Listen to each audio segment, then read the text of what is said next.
caught in the middle.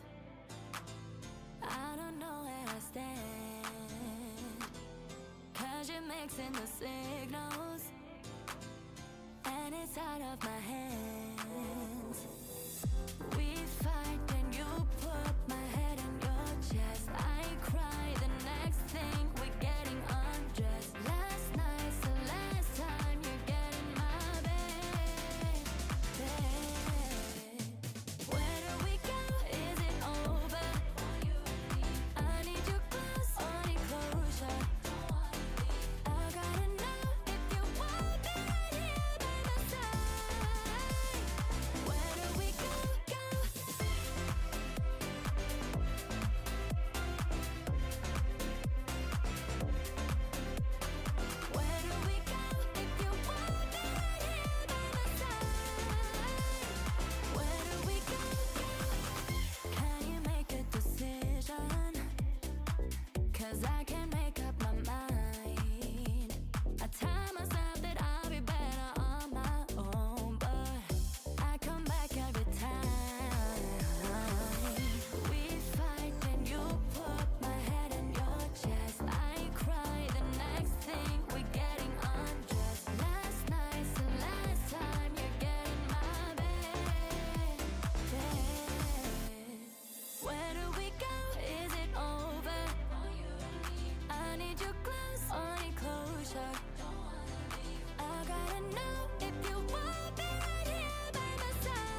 This stream contains fast flashing images that may affect viewers who are susceptible to photosensitive epilepsy or other photosensitivities. Viewer discretion is advised.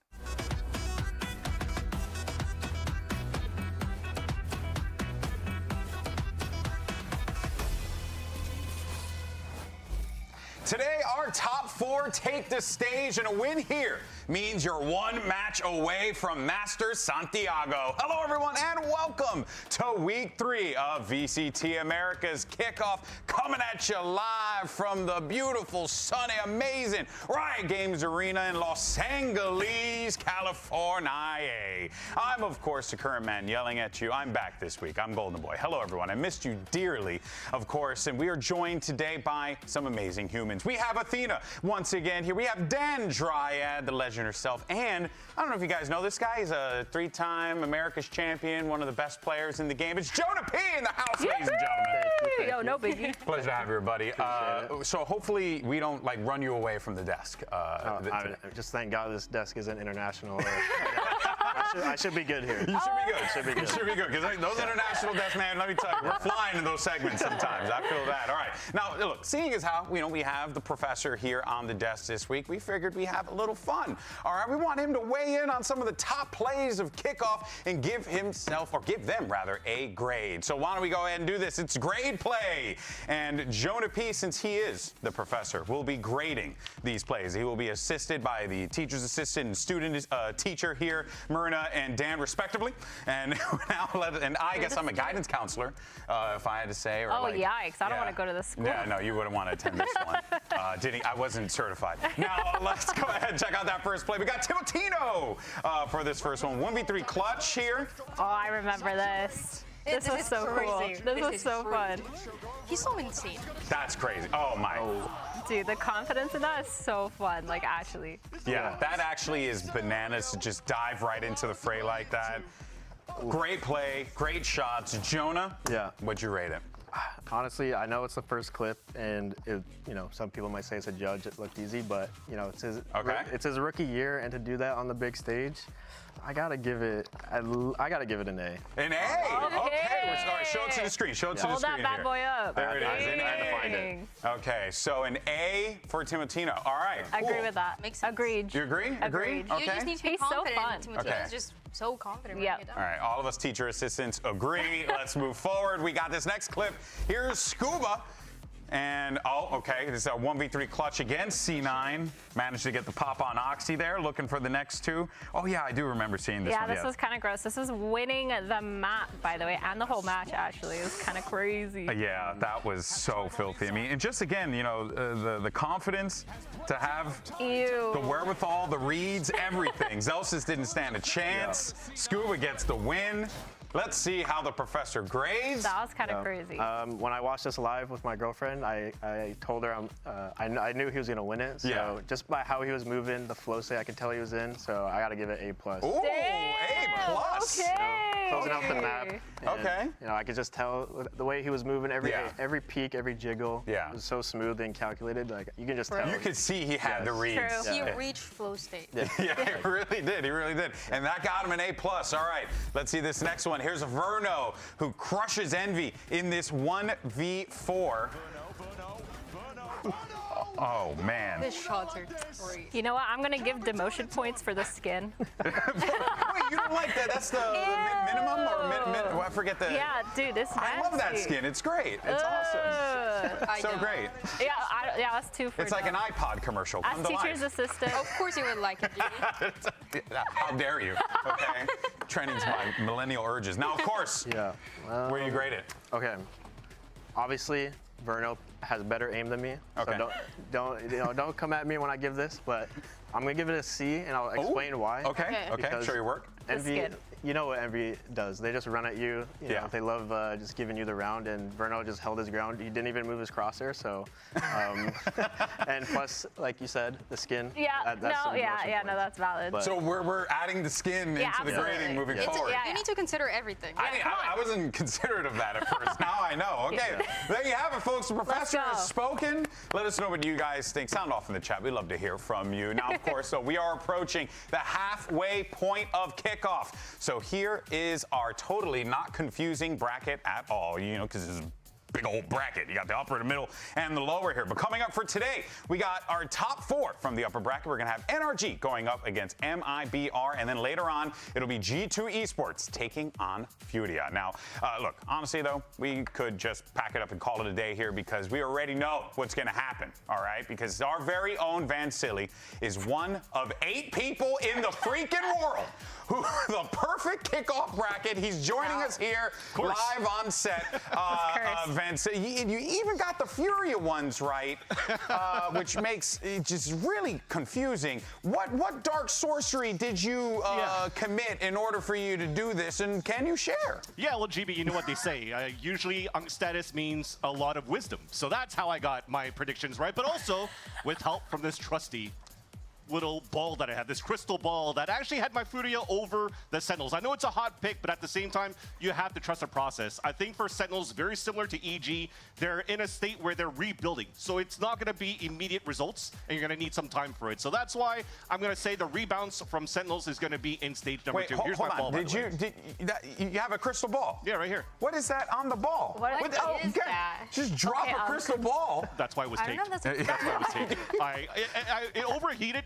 I broke it, and then I had to tape it back. That's that's why once we get to the 3rd bracket, it might get a little bit all over the place. We'll Okay, sure. Well, show your work for the next one. What do you have for the middle bracket? Middle bracket, I think at this point it's kind of lukewarm because if everything goes according to plan, I think it just makes sense if you look at it. I mean, you cannot discount G2 qualifying into Santiago. Jonah P, the professor, you're there. I mean, you've been there the whole time with the Guard in the past, now with G2, and then also winning all of Americas of last year. So it kind of makes sense that it has to be G2, no? I would agree with you, but I'm not on the team anymore, so... Here's the thing, Vance. Here's the thing. You have them going 2-0 over MIBR? Yeah. Okay. All right. That's a choice. I can't wait for Vance to be wrong. Yeah, that's going to be so fun. Let's go through the lower bracket here before you kill us all. Like I said, this is where it got a little bit crazy. So my crystal ball kind of broke. I have Leviathan going on a run now that Neon finally joins the roster. But I think, we could focus on that C9. Oh, I hear in the crowd, okay, C9 over MIBR. I mean, why? I mean, let's face it. Are you getting trashed by the people in the segment? I got some fans, right? We got C9 fans here, no? No, I guess not. No, when it comes down and you zoom out, though, you're going to have to see MIBR potentially having to play 2 BO5s in a row going to the last week. So a lot of tenacity is going to get tested at that point. And C9, I feel like this is a good meta that fits their playstyle. So I'm going for that hot take. I think they're going to be that underdog pick that's going to make it to Santiago as that 3rd pick. We lost the plot. Yeah, but what happens if it doesn't? What happens if it doesn't go well? How's it going to break down? What do you mean? Everything's going well. That's why I predicted. That's why I'm number 1. Chat, don't listen to him. I hate that he's right. Don't listen to him. Yeah, it really bothers me that he's right. It's so, because he's the type of person that will hold it over you. Vansili, thank you so much for your time. Looking forward to hearing you in the cast, my friend. We'll catch up with you later. Okay. That was cursed. Yeah, I mean, like, now we know that everything's going to go wrong after showing the bracket. Because that's how it works in live production. Now, of course, folks, today we've got NA versus Brazil in both of our matches. So we had Emily catch up with some of our friends on the Brazilian broadcast to get their perspective on this match. How do you feel knowing that Brazil is going to lose today? Like normal, it's the what we are used to, right? But it's not Brazil today. It's not. No. Like MIBR, maybe in Brazil. You know, they changed their name. Just aspas. And Furia, just art. I mean, it's not Brazil. That's fair. Well, what made the best team win today? Yeah, it might be art and Furia. Did he say maybe in Brazil? Did I hear that right? Brazil is wild. What a legend. You know what, though? Can't disagree with that. I get it. Yeah, can't disagree with that. We claim all those teams anyway. So all wins for us. Also, I say that Anyway. Yeah, no, trust. I know anyway. exactly what you're saying. I cheered for a lot of North American Counter-Strike teams. Now, of course, that were actually just SK Gaming. Now let's do this, folks, all right? Because we're starting today with the match that everyone has been wanting to see. NRG, our defending champions, are going to be taking on the new and very much improved MIBR, which many have considered to be a certified super team. Jonah, I want to bring you in first. Get your thoughts on both of these teams and what you've seen from them and what you like, what you dislike as we get ready for this match. You know, one thing I really like from NRG is Ethan, especially. I think his IG-yelling is incredible, and if you know, you know. Oh, really? Well, yeah, there might be a viral clip of me recapping what Valen said once, but you know, he proved everybody wrong and won champs, and I'm excited to see him improve and, you know, just watch what he brings to the games every single day. And what about this MIBR team, though? Because they seem utterly absurd, too. Yeah, I mean, with this MIBR squad, I can just see right off the bat, it's, you know, really good friends, and, you know, when your teammates are your best friends, you know, it can go a long way, and I think we're going to see great things from this whole year. It's hard to predict who's going to win. Yeah. I agree with you because I feel like both these rosters are kind of like stacked rosters, really good IGLing from both sides. Everyone can frag out, and everyone is really solid in their roles. So, like, I'm totally with you there on, like, the 50-50. Anyone can win it. Just down to who has a better day, really feels like. I feel like Whoa. the experience. That look in your eyes. That was that typical Dan Dryad look of doubt. You know, I knew it. I just feel like a match like this one, yes, everybody's talking about MIBR, but NRG, with that experience that they've had, just winning champs is going to play a massive part in it. That's why we saw multiple years in a row, including last year for you guys winning back-to-back Americas because of that experience, the synergy that you were able to build together. And that is something that for NRG we saw in the opening, and I think is going to play a part into today. Yeah, that's actually a great note that you have there. Let's actually see what's going on the NRG camp. We had the MVP, Brock, standing by with Emily earlier today. Brock, you just won champs and you're starting off strong here at Kickoff. I'm curious, is your team's focus right now adding more depth and plays to your strat book, or just refining what you already have? I would say it's a little bit of both. We're trying to like fix our problem still, and also we're adding more as well because we're playing different comps, obviously. So yeah. I love to hear that. Best of luck. Thank you. The work never stops for NRG here in Dryad. It does feel like this team, despite, you know, like them, all the success that they've had, it is nice to see them continuously try and push themselves so they can get higher and higher, you know, in the standings. And they look so clean. We take a look at that map of Pearl, for example, and how clean they look. It was because of that. They already had clear how those protocols were going to look like on the attack side, how they were going to utilize those ultimates. And on top of that, you have that new addition of Kiko that just works out so well for the team, where you don't have to change too much. You're just implementing him in these double duelist compositions, sometimes in the Killjoy as well. Just doing little things here and there that work for a team that felt like, you know, it couldn't get any better. Yeah, exactly. And for Kiko, he's also, like you said, slotting in really nicely. He started off on that Killjoy on Pearl, and he was doing really good with his lurk timings. Honestly, his gameplay was really solid. And then following up with that Neon, man, his movement on Breeze was sick. Like, the double duelist setup, he was really set up really well for his team. Yeah, and going back to what you said on Pearl, their utility was on point. You know, I noticed while watching the game, they did the same strat, like a tail on B. And to me, that looks like a comfort call to when I was watching. When I played with G2, you know, we would run B execs all the time, the same util, the same thing every time. Yeah, people knew, like, these teams knew it was coming, but you know, if the util's on point, then it doesn't matter, and that's basically what they were doing. And you can see even when through the chaos, Ethan was making insane, you know, mid-round calls. And and you even seen 2 rounds where you mentioned the Armageddon that gets you. So one is like at the beginning of the round, that is the game plan, and the other one is they go get the orb A, then go for that rotation and go for the hit just for that comfort and win the round as well. No, there's so much that this team does so well, but what's also impressive too are the individuals, right? Obviously, you have to talk about those, and you can't talk about this matchup, okay? It'd actually be a crime against humanity if we didn't mention Aspas versus Mata, okay? I'm just gonna keep $150 whatever. True. All right, we're just gonna do the Mata versus Aspas segment, okay? Because Myrna, it's just, Mata burst into the scene, a lot of hype for this guy, and he lived up to it in spades. But then on the other side, you have what many consider to be the final boss of Valorant in Aspas. This is surely going to be a clash. I feel like both these kind of players have a lot of superpowers of their own. Aspas, a lot of the time opping, holding it down for his team. He doesn't have to always play on the weak or strong side. He's constantly switching it up, taking a lot of the aggression and peaks. And then Mata, I mean, last year, he was insane. Remember, we were doing that thing and we were seeing who had the most aces, and it was him, and he only just played this year. It was his rookie year, last year. Yeah, he was already at 9 aces or something like that. It was crazy. Now he has to, it's just unbelievable. I just feel like, you know, to think of a player that comes, you know, from challengers that has a little pressure and he's able to perform that way, it's insane. What do you think, Jonah, is like the biggest difference between the two? And I mean, because Aspas is always the GOAT, but Mata, you know, he's like fighting for that spot as well.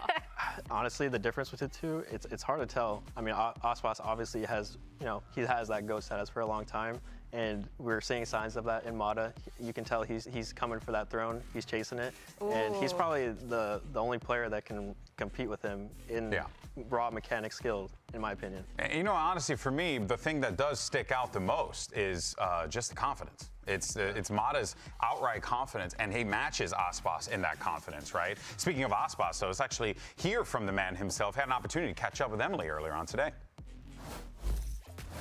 Aspas, you're back playing with your two previous teammates, Tex and Mizzino, as well as continuing on with Verno. How does the synergy that you have with these teammates contribute to your performance on the team? It's very cool for the team performance because basically I already know that I have teammates that I can trust, like a flash is gonna arrive on the right spot and those stuff like that. No, I love to hear that. Best of luck. All right, Aspas, that beard's coming in nice, Papa. I see it. I respect it. You know, it's good. What about mine? You'll get there eventually, kid. I believe in you. Well, of course, so Aspas and Zekin are going to be getting all those headlines because, you know, it's Aspas and Zekin. We do got to talk about Verno because this guy has been making the calls, but more importantly, Jonah, he has been playing really well. You were talking about him earlier and how good he has been performing here, and it does feel like Verno's certainly finding himself in this kickoff. Yeah, you know, doing my research and rewatching all their games, just little micro decision he makes. You know, he's such a young player too, and it feels like he has, you know, 5 years under his belt. It really catches my attention as well because I remember Mitch from Cloud9 last year was talking about how when they were part of that Challengers team together, Verno was always that vocal player and then turned to be the IGL for MIBR when people were doubting him, and now he's really proving himself with not only making it international but having performances like this. I think you really see it in what happened in that last match on Abyss, the way that he's fixing little things that are going wrong, being so aware of that mid control as well when they're playing on the defense, and just things that not every IGL is noticing, or they're not realizing what those gaps are right away. He also does a lot of his homework on the other team, and you can tell that he's calling around that. Like a lot of the micro plays where, like, especially against Envy, he knew where that Yoru was going to be and sending that drone out a little bit earlier, trying to get that tag in, trying to just abuse, you know, these habits that the other teams had, and it's really good to see that from him. Yeah, and you can even see, right, what, you know, Coach Bonkart was saying about Verno and the passion that he has for the role, and it's very clear that, you know, he is thriving in that role, and he's in an environment that is going to be not just that he can activate his, you know, his chess pieces, but he can be activated as well. It's very, very exciting here. And now, of course, skirmish side selection is back, though, so let's go ahead and check out this 1v1, and you are, it's going to be Mata versus Fraud. Okay, Fraud. All right, coaches are eligible. But Fraud, a legend in CS, here today going up against a modern legend now in Mata. If you think about it, 2 Valorant champions. True, actually. 2 world champions, that is very true. If Mata loses this, he might be the real Fraud. we just hype him up and then we actually got him. We reconsider. That's hilarious. Not gonna front, I was not expecting that one. That was a good one. Oh, okay, Mata. Right. I think we're good. Yeah, I think we're good. I just need Fraud to get 1 so that this way I can feel validated as a near 40-year-old man. He needs to let go of his shift key. Give Fraud the you know, put a scope in his head. Yeah, give him a scope. He's a Hall of Famer for a reason. Let's go, baby. He's back. That's what I'm talking about. That one was for you, Jimmy. That one's for us elders, okay? That was for us as old. No. For the unks. The unks, yeah. And it might be the only one. It could be the only one. Probably is the only one. But I got to say, though, these have been fun to watch, and of course, coaches can participate in these. Okay, fraud. Oh, that was kind of clean. Oh, he shot his body. Did you saw that? Remember, go to Our Age Like Milk for Dryad. That's the only one. This guy. That's crazy. Is that what she sounds like? Yeah, exactly. Oh, okay, I'm curious. Yeah, word for word. Wait, when am I get a kill just now? That was fast. Sorry, right smack dab in the middle of my joke. I hate to see it, kids. There you have it. Yeah, Mata, that makes sense. Mata, of course, will get it. Fraud. Good try there. I wish we would have like slammed the desk, but it was so You gotta show some emotion. You know, you gotta show some emotion here. All right, well, there you have it. Mata defeats Fraud to 5-2, so that, of course, will give NRG that advantage. But today, folks, our top 4 becomes a top 2. Week 3 of VCT Americas is kicking off right now.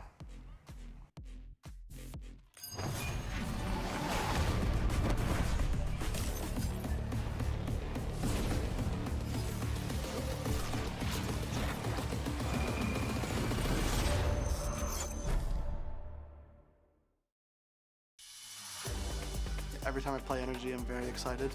They are the reigning world champion, but you know, I can't think about that too much. I think my team is pretty good themselves. Tem bastante informação. Desce de novo. Tá vindo o jogo. Começando bem demais. E o Tex leva 4-2-0 BBR.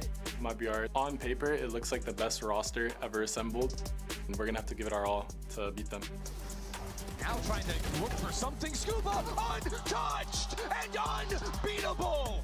Other people calling us like the super team, it doesn't really put any pressure on me. It kind of fuels us. We actually put in the work to be insane. I would say a close game. We're both very talented. They were our hardest match in all of last year, so it's going to be a really good game.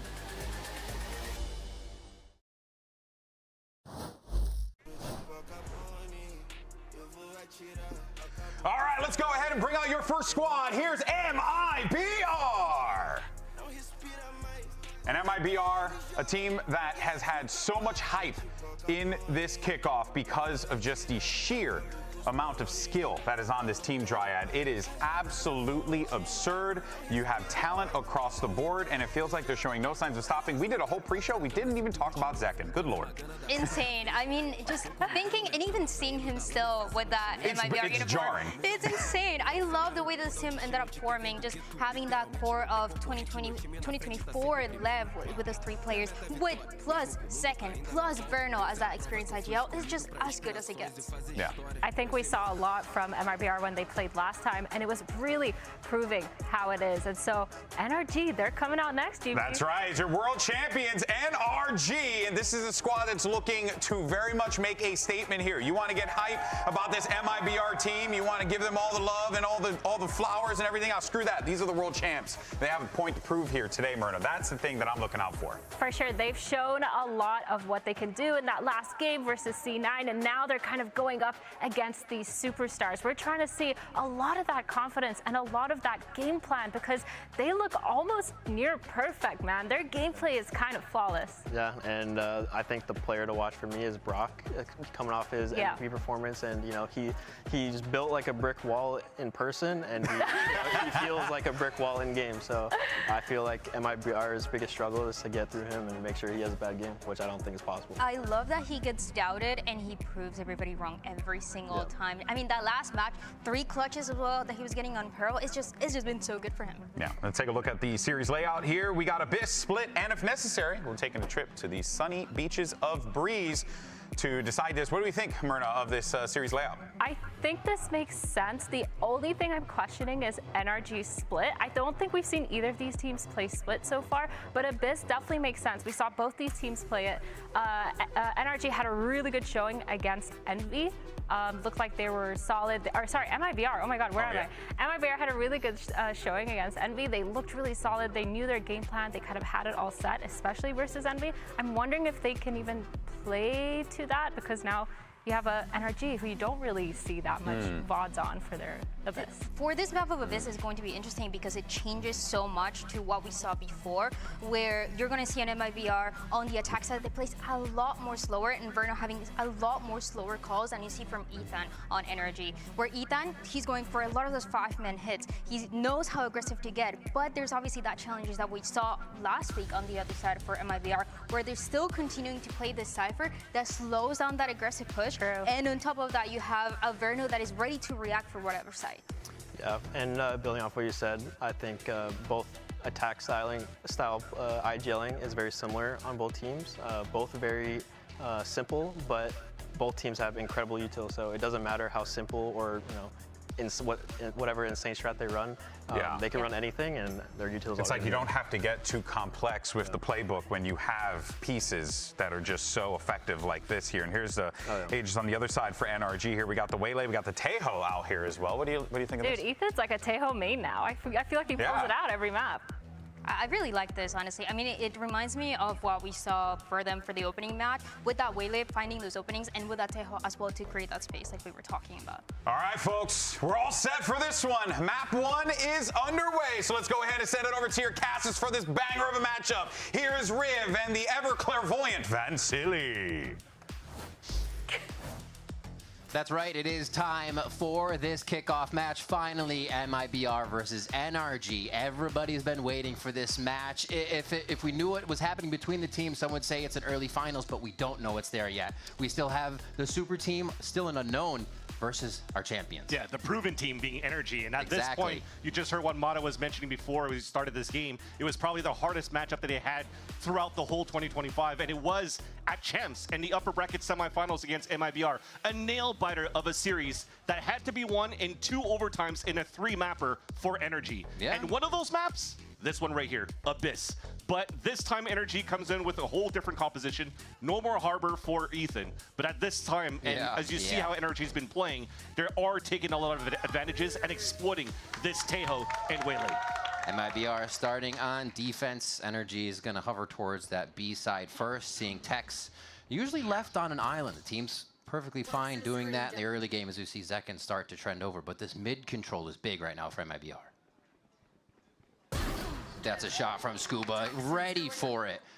Slight bit of default as the rest of NRG goes back and forth to see what they can see at the sites, and now they switch the sides of the map, but the push isn't over.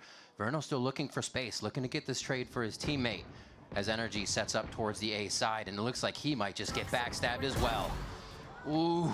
2 for Scuba already, and we haven't even really started the round, Vans. Just really opens up the map. Look at Mata at the same time. While Scuba's just doing God's work at middle, they're just going back and forth grabbing the orbs. So right now, all the objectives are being taken by NRG to have a very strong start in this pistol. And you talked about Tex having to play on the island quite often. He's going to use these cyber cages as one-way smokes and try to slow things down for a bit and go for the hero play. It creates a little bit of a backside for himself, but he peeks right away, and a third for Scuba. Are we ending Breeze from the other day here with his clutch? My God, he continues, and the whole team is basically packing Sheriffs and Ghosts, so as they line up to get these final kills, Vans, it should be enough damage coming through. Call's already out there for Ethan to have Scuba continue to go for a hunt. I mean, that's 3 shots for a Sheriff, all of them hit. Vansili? I mean, that's 3 bullets in a row that still connects. Already pissed around looking for the ace for Scuba. With basically 100% aim on all of them.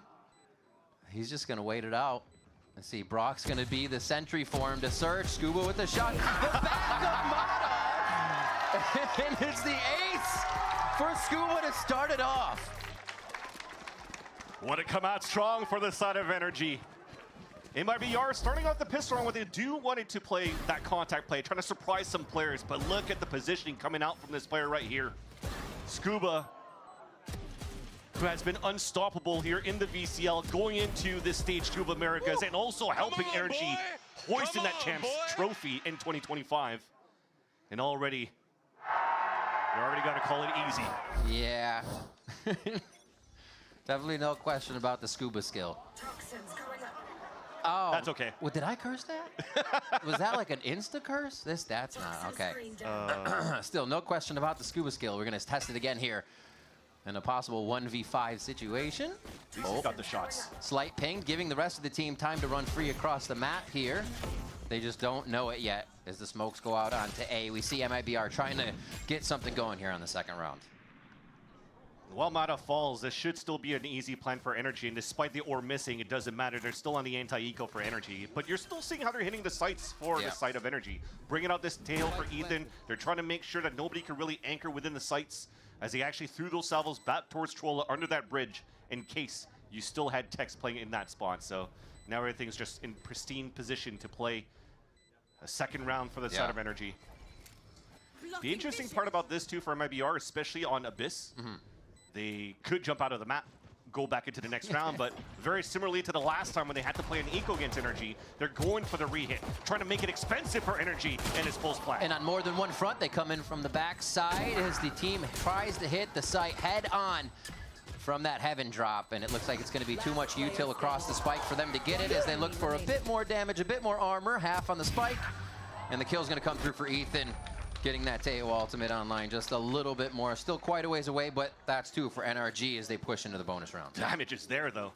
The only thing you could get out of a positive in that pulse plan is at least Ethan staying very confident and stoic in that 2 versus 1. Knows that he has the time in his favor, and at the same time, just even waits for the smoke to disappear so he can just tap the last opponent down, which was Zekin trying to get that defuse. You see it right there? ADS, easy kill. So he saves the round now for Energy, and yeah, Bonkar's not throwing those big fist bumps. Yeah, there you go. The sigh of relief towards the end. Took quite a bit to get it out of the boys on that one. But I think that's one of the things we also see from MIBR is their ability to know the state of the game, when to play their life, and how to get back into the site together. Having all that util. I mean, they didn't have much util there at all, but using each other accordingly to make that damage come through. That's what made them so effective with the gun rounds as well in their previous match. Yeah. And Kiko, as you see this compositional switch for Energy going back here to the Omen, when he was technically supposed to be just slotted in to replace Som, and you know, Som has been playing nothing but controller going into 2025, and for them to win chance for Energy in that last year. When you look at the addition of Kiko, it's actually a great addition to the whole Energy squad, because now you have 3 players that can flex around to a lot of different roles, being Ethan between Tejo and Astra, for example, on Breeze. You have Kiko now that can play Duelist, Sentinel, and now back to the Omen. And of course, you have the Swiss Army knife around Scuba as well. If you know Ethan's going to play the Initiator role, he can go into the Omen role. So it allows right now for Energy to have so many different approaches on different maps, whether it be double controller, double Initiator, double Duelist, they could have it. So that's going to give a lot of question marks for teams to try to prep against a champion team like Energy. And it's wild to see they're not really showing everything just yet. We pull out that, as you say, smoke now for MIBR, but they can still go through that entire cycle just to make the season a bit easier in situations where they know they need an upper hand. And the same thing goes for MIBR, right? A lot of this idea surrounding the super team that's built is, oh my God, Zekin's there, but will he play Duelist? Can he play Duelist? Or is Aspas going to frag? And they'll continue to utilize throwing utility in front of him so he has the space to be Aspas over and over again. It'll definitely be a fun series to watch over right now between these two teams. When you're looking at it too, we'll see how it's going to go. But at least earlier today, we got to speak with Mata and what it's like to face against Aspas in the server. I think the hard games are the ones that you learn the most from.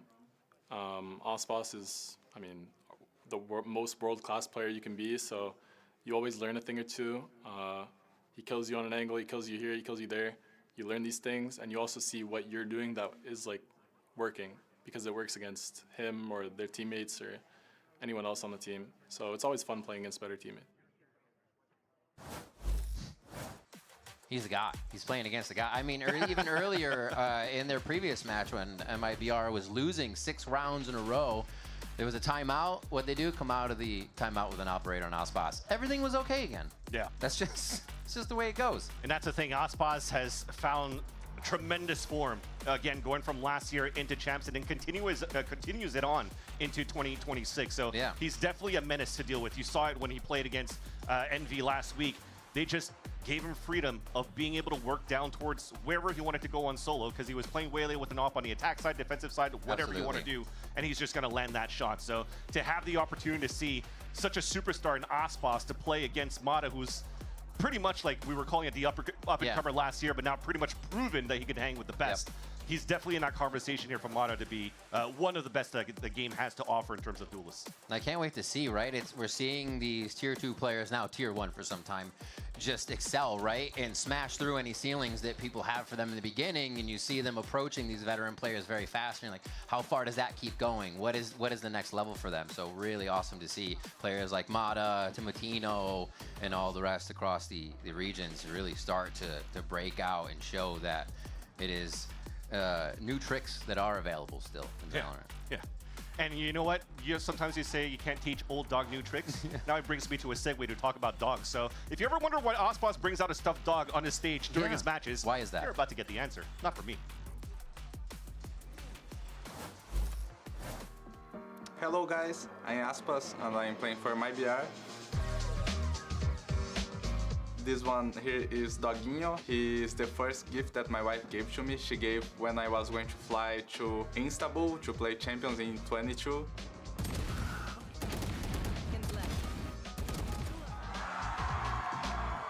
And since then, he's been going to all matches with me. He won a Champions trophy in Turkey with me. When I won the trophy, I put him inside the trophy. During the moment that the team was going to raise the trophy, he was there inside the trophy. It was he and Dogão. He's Doguinho, but Dogão, that was the big one, he was inside the trophy as well. But Doguinho was on top. He won some Americas as well in 23. Let's give it up one more time for Wow! And 24. Doguinho says thanks for watching.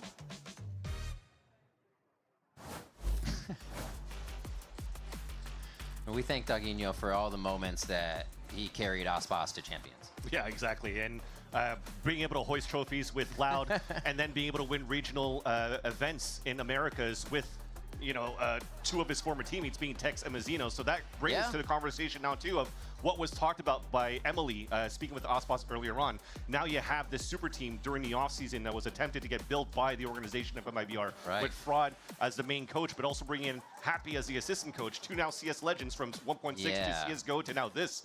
It's crazy to see how much effort has been put into this roster for MIBR for this year, and now to see that you have a level of comfort for Ospas to play with older teammates and Mazzino and Tex to see him reunited again, and why maybe some people that were doubting Tex in the past, well, they got 3rd place at Champs in 2024 with that roster, with Tex in there. So if Tex is able to find that form, which he did in that matchup last week, then MIBR is definitely like a strong powerhouse that we have here in Americas. There's so many good voices on that team. Speaking of that, the other side, Energy, Ken, we keep hyping up the super team, and I feel like for the moment, that's the team that everybody's thinking about right now. How far can they go? But we do still have the champions in NRG, who've made one change and are still showing us exactly what they did at Champions. Their first game, we're able to get through that pretty much as a breeze, and now we see them still innovating and bringing out new things, starting 2 here. Have to see how it goes. I love that. And it brings a fun point as well for Energy, as you mentioned. It's not a roster that blew up following a Champs win. Right? It's not Loud of 2022. It's not EG of 2023. And now you're looking at Energy. Well, the reason why they went for a roster change was because Sam wanted to retire. He wanted to chill, doing a marathon right now with Shanks, watching all the games in all the regions right now. So they needed to find somebody. And now it seems that from Red Bull home grounds into now, Kiko fits in quite well, and even, like I said, elevates Energy in terms of being able to add new to the playbook, because of how versatile Kiko is. Yeah, seeing him as the Judge Merchant slide around on Neon. Little home defense strategy from him in every site we saw on Breeze as the team was getting themselves into position to retake it from Cloud9. And overall, like you said, the flex on that team is going to make them such a dangerous prospect throughout the year, even more than they already are as the champions. So you can't forget it. And now it's the brains of Verno and Ethan are also awesome to look at because of how young you have in one IGL with all of these veterans around him. And then Ethan, a 2-time champion, pretty much has the answer for everything and doesn't get the fog of war around him in any situation. It was still fairly new going into IGL even last year, right? Yeah, So it's still kind of new for these two, but it's really fun to see how, you know, these two guys are going to get overworked this series, because you're now looking at Abyss, where this is the first time we're going to play against Energy on this comp. Yeah. Split has never been seen before by either of their teams, and then go to Breeze, where we haven't seen MIBR yet since last year, so it'll be a fun one to witness when we have a chance. When we have the chance. We appreciate your patience right now. We are going to take a quick tech timeout. We will be right back after this.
Now trying to look for something. Scuba untouched and unbeatable.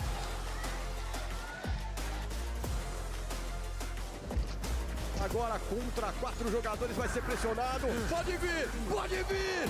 Para Verno!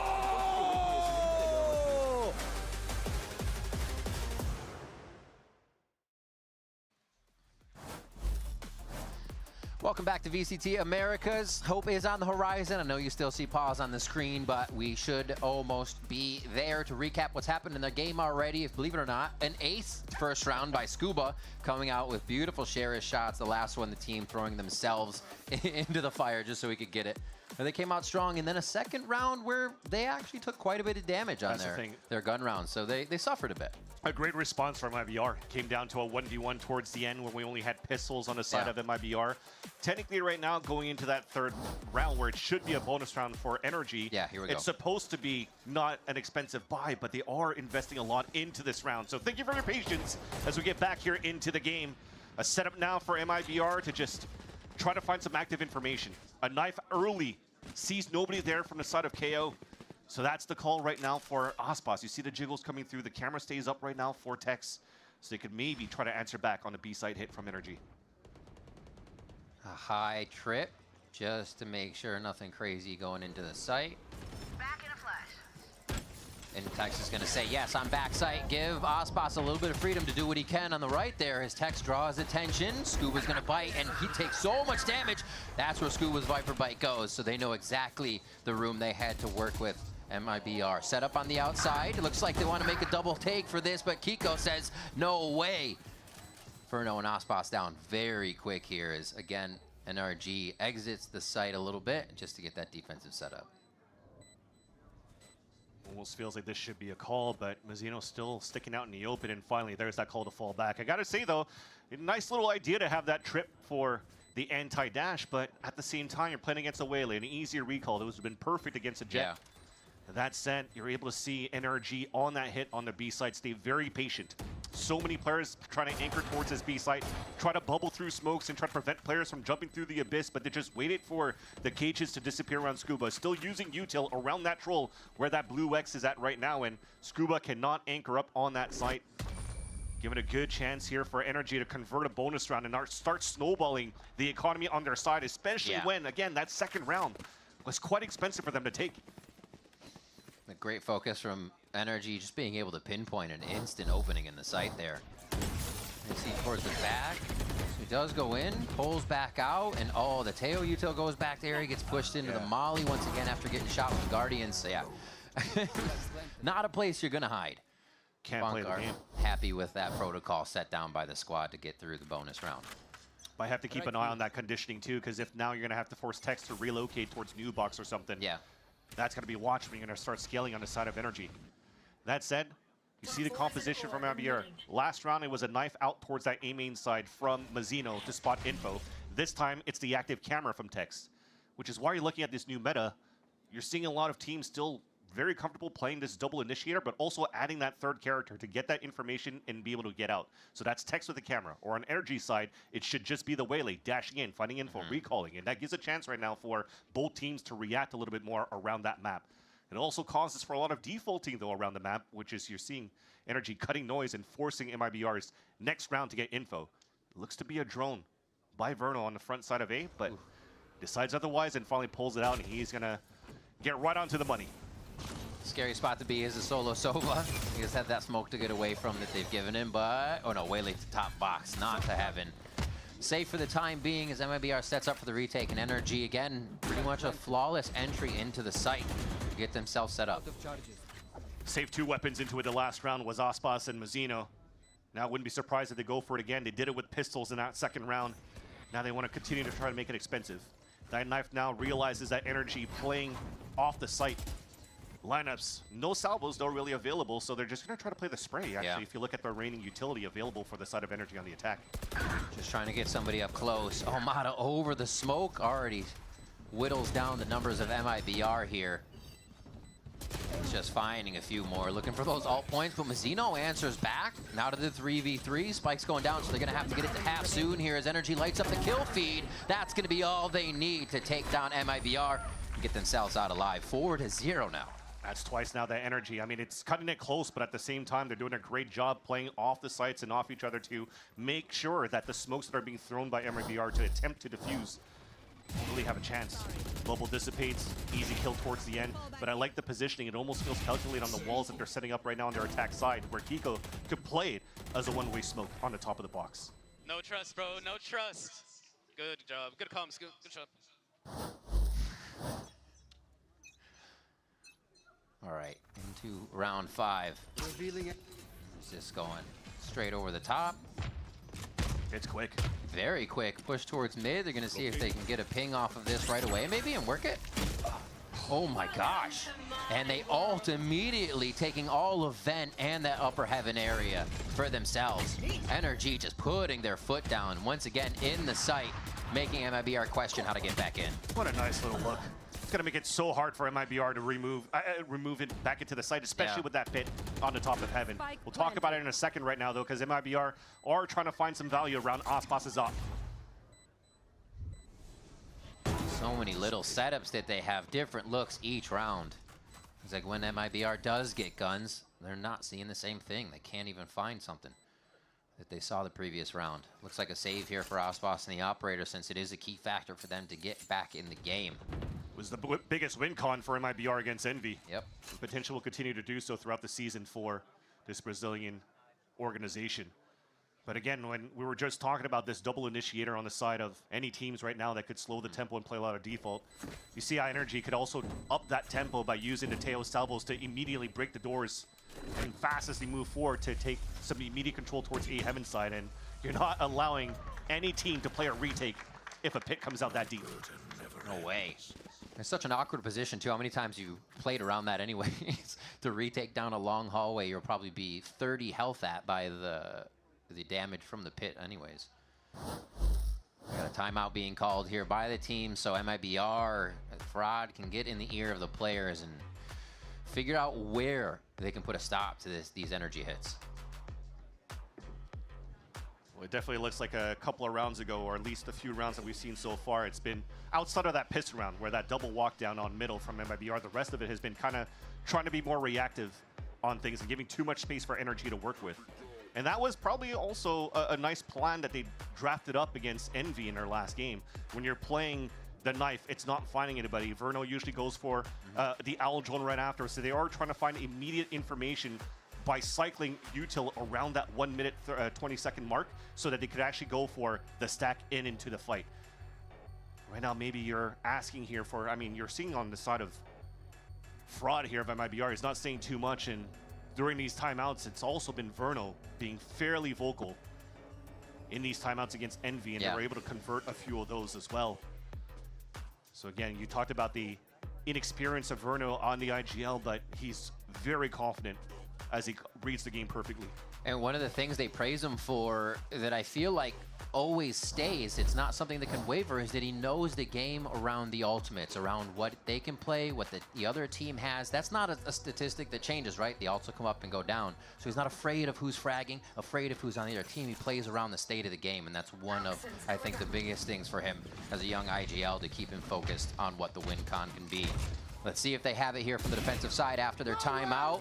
Verno already says if they try this again, Vence is locked down. Takes a bit of damage there as they toast him up with a little bit of the Lego lost jump from Brock.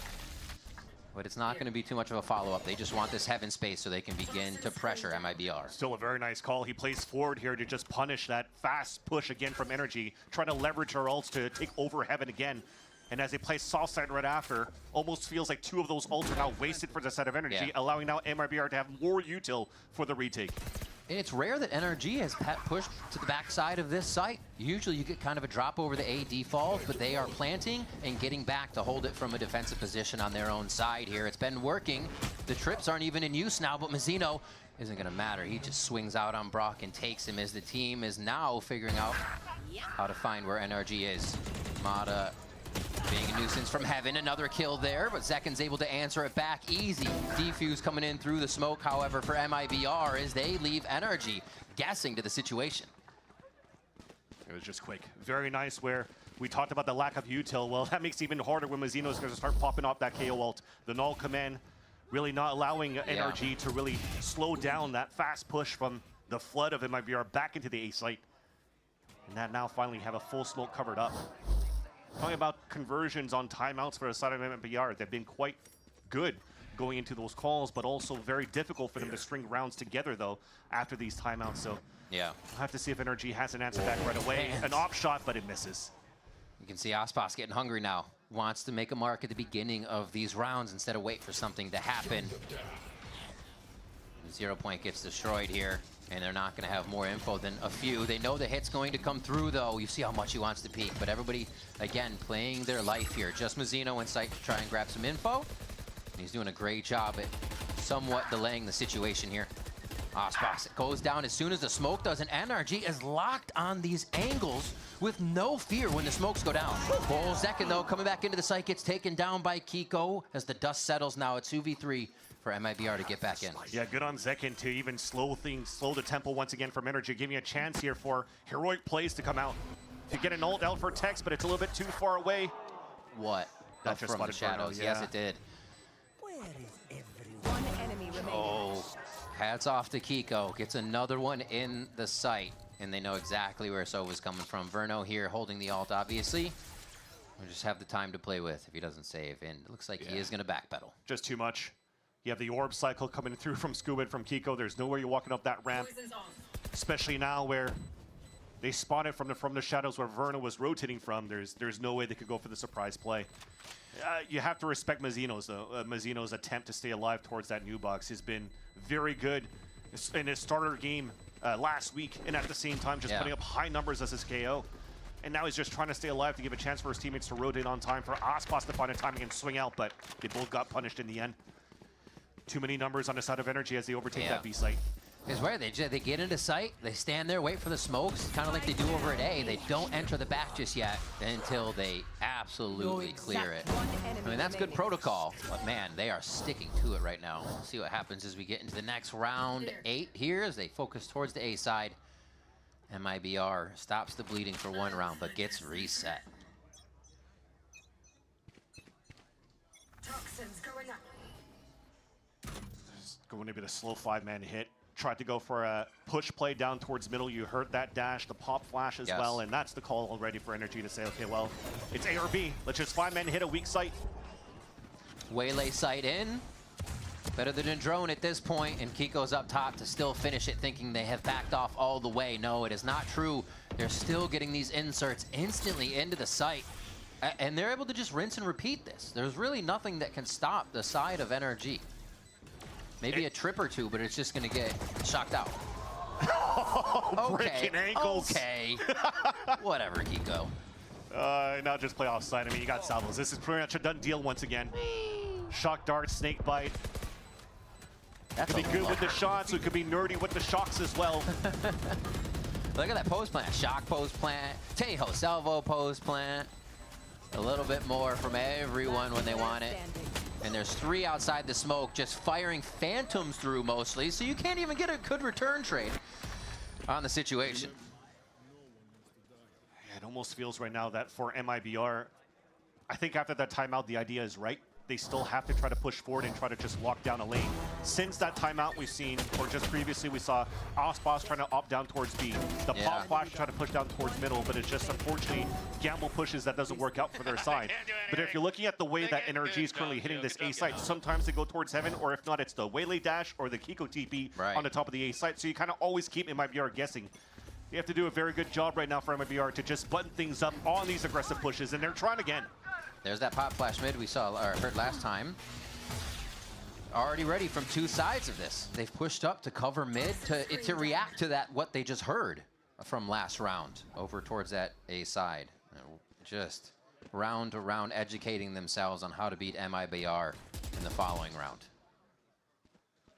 And all they had to do was to stay back and break that recon dart on middle, and as soon as that's broken, there's no value get off the pop flash recon dart.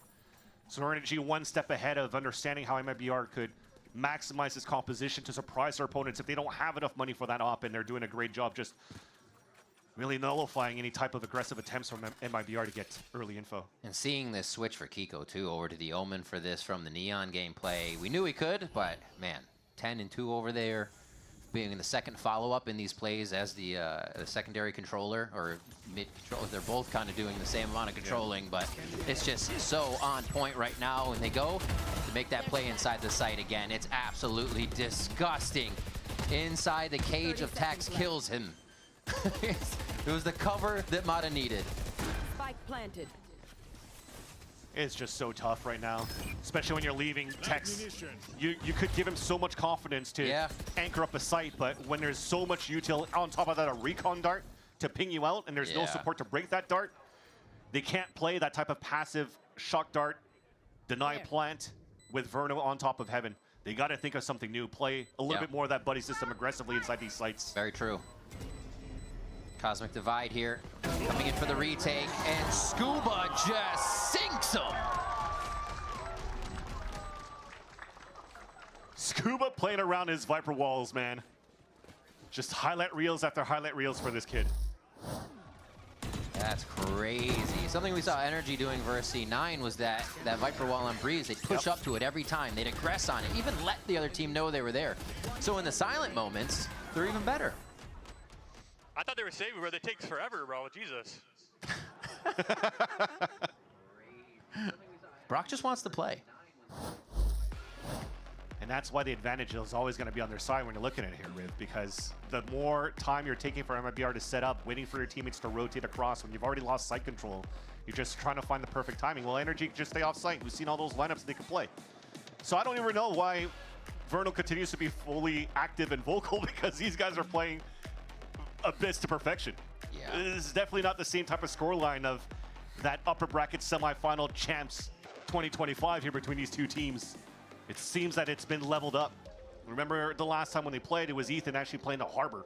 And what made the Harbor so strong on this map was just that double cascade slicing and, you know, the refresh of the high tides, which we don't have that anymore. We've seen some teams still try to attempt it by almost mimicking that comp.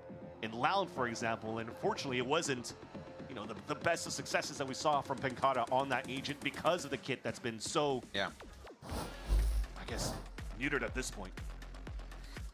And we look at this game coming into this week as a litmus test for MIBR. What's their positioning? How ready is this super team? And we know there is a ceiling for them somewhere. It's when are they going to punch through it? When are they going to show us how fast they can reach it? Because right now, NRG is keeping them off any kind of climb in this game. 8-1 now. And they're going to just go ahead and set up a default to see if MIBR really likes to take these rounds long. And you just saw a fourth piece of the how they could get active information. Kiko going for a jump peek TP back in KCC's like a push coming out on the eco for MIBR after this timeout. They're looking to just play more safely and stack up for MIBR on this B side. So forcing Energy to use that util on their attack side to have hopefully a little bit less on the actual hit. And that drone will now confirm that this should be a B finish. So MIBR so far reading this correctly. Still taking a little bit of that space to confirm with vision. Is Verno on the right side, so he's calmed everyone in sight. It's just an eco, so they're looking to get some damage down as Mata just sweeps Mazzino off his feet. There's that same clear that killed Tex last time towards the back left of the site with the Viper's Bite. And it is just rinse and repeat again here. Aspas looking, lands himself in one of the salvos, but they do get out as the convergence pass comes through. Should be all right to get out of this situation. 3v3. No charges. So you had to use a big ult just to stall here, just to try to get the plant down. There's only 20 seconds left, and MIBR is actually primed right now to be able to hit back.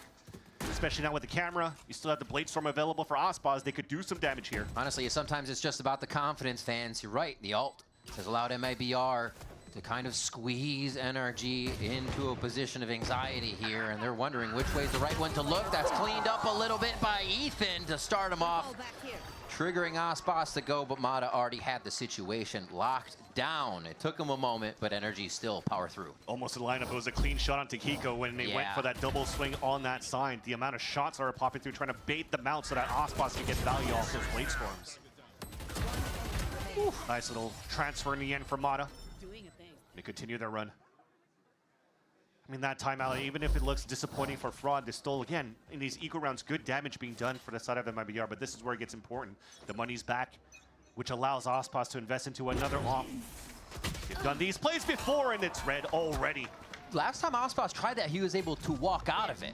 So he probably felt real comfortable trying again. And usually they use a KO knife to make sure that they could nullify some utility to not allow Aspas to be cleared out from a drone or anything like that, but it's just Mata walking up to get the pick. So that just comes down to the preparation for something like Bonkar when it comes down to these games, and why Energy had such a surge of results that put them into the finals of the Americas of Stage 2 that made them win champs. This guy works around the clock and figures out here how their opponents play and just punishes them every time. It really is a core point. You have a team that wants to buy an op so much. You have a team this smart, you can read that economy like a book. Coming out of that low buy round, of course they wanted one. You're right. the homework was done for that, for sure. Back into the B site once again. That back left connection, always a big one for the team to take, so they know they have site coverage. And this is where MIBR could somewhat excel. It's what we saw them coming back in their previous match on, is when they could get to the site and flood in. But already they could get picked off in mid here. I see a little bit of desperate moments too, like just a pop flash. Oh, the lurk again from Scuba. At least only gets one, but you're seeing on the other extremity of the map here, on the defensive side, everybody's just trying to go for hero plays. Just trying to hopefully make something stick. There again, Mazzino trying to peek off a little bit of the util, but NRG has made all of these 1v1 situations across the map, and they continue to do that as MIBR needs to search and see where they're inserted, where they're hiding. Because with the speed NRG's taking sites, you know they don't need everybody in there, and they probably didn't use everyone. Who's lurking is the question. It's funny because we had the conversation before going to this game. Is there really a team that could start off here as a build-up and become a super team? Yeah. And almost when you're looking at the side of Energy for last year, you have two rookies coming in Mata and Scuba, and Brock as well, actually. And you're not expecting the biggest of results, especially with the attempts of Energy in the past in the super teams that they tried to build. I hope they played that little soundbite. I say he's going to updraft on the box, and I just kill him. He knew it. Just knew. He knew it. Watching that tape. But again, they look excellent now since the addition of all of these players around the Energy roster. Rebuild around Ethan. And now they're definitely looking just like a strong super team, at least in the Americas for now. Nothing they're doing requires too much, right? It is an ABC. Your drone goes in, dart goes in, and the coverage is there. There's nothing you need to guess about. You don't have to. We heard Ethan say trust earlier, but I say it gives you all the trust you need to look where you need to on these site takes. So they are trying to close down these gaps here for MIBR that Energy is trying to default at the beginning. So the salvos that breaks the door, very similar to what Verno did before. Ospas is going to try to take that spot. Energy is still keeping things very slow. Up and down walls, creating question marks. But now, with the orb being picked up, you know it's towards the A side. Ospas is already going to rotate there, but we're going to try to use util to try to clear him out so we can pit into A. There's still 50 seconds left on the clock, but now with nobody inserted across the map, it definitely looks like it's going to be the explosion into this A site. And this has to be one of the holds. Zekin and Ospas have been playing together a lot. They've been synergizing around these two roles. If they can make it work, this is the time. Zekin gets 2 on this as Ospas goes down, and MIBR is still looking to hold the site, but there is the salvo from Ethan that locks it down a little bit more for the side of NRG. It's still 3v3 here, but Brock is going to quickly change that as Verno goes for the peak. Zeno has to creep in, has a ways to go before he finds anything here, so he might even have to duck out. No, gets Brock on one, is going to go ahead for a little bit of a refresh as he flashes back in. Now he knows he has Tex at the hip. A tap on the spike. No, they're going to continue to push forward to try to do this silently. Ethan finds Mazzino. Tex with just the running gun, but Scuba's able to lock it down once again in that final situation. And it almost looked like it was going to finally work for MIBR, adding another body in there, making sure that you're breaking out that util, and they almost had a pretty strong hold for the side of MIBR, coming close to the wire again in the final moments of the round. Gosh, the Hunter's Fury to push somebody into the salvos, the reaction time that Energy has off of their abilities is wild. 11-1 here for NRG. MIBR has a big hill to climb when we come back.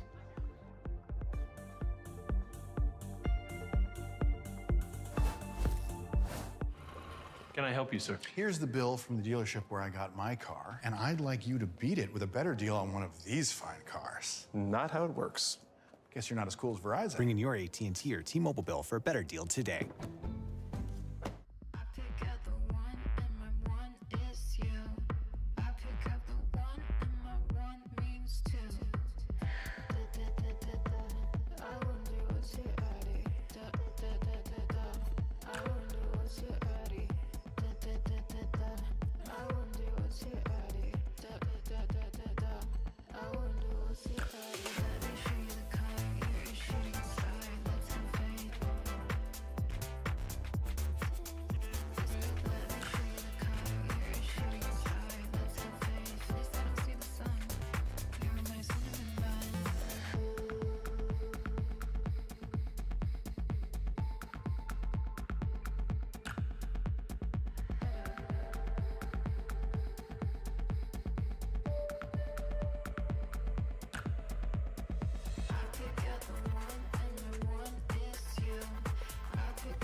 Welcome back to VCT Americas as we get ready for the second half, which NRG might make quite quick for us if they continue this domination of the game.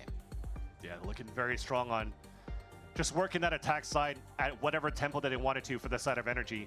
Now it's finally, hopefully, MIBR with a more basic composition that we've seen in the past before, trying to get value out of this one as well. Once we get into the server, though, an interesting look at what we have for MIBR is in the past, though, we're trying to rate boss Aspas by having Mazzino trying to drop, you know, like a ghost or something for Aspas so he could get an extra clout burst. But this time around, they're going for the flash ghost and also him just going with the sheriff. So you need Mazzino and, well, I was going to say, and Aspas to work together here, but he's just throwing a flash, trying to create a fake towards this A side first so MIBR can start activating on mid control and trying to cut these rotates across from Energy. They want quite a bit of map control here. See who's hiding where, who wants to play on what for the pistol round, and Tex gets the better of Mata to start off.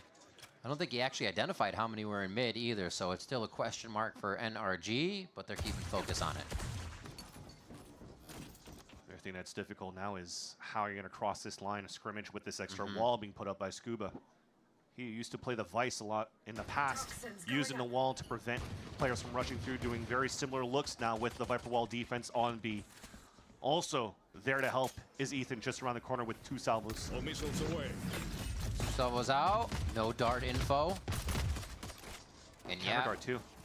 Quite stalled here. Brock down to 4. Exactly. It'll be a stop and go right now for MIBR. With 36 seconds left and all 5 of them on this side, they have to try to re-hit. Comes down to the fundamentals. Who has the best crossfire and who is able to swing off each other the best.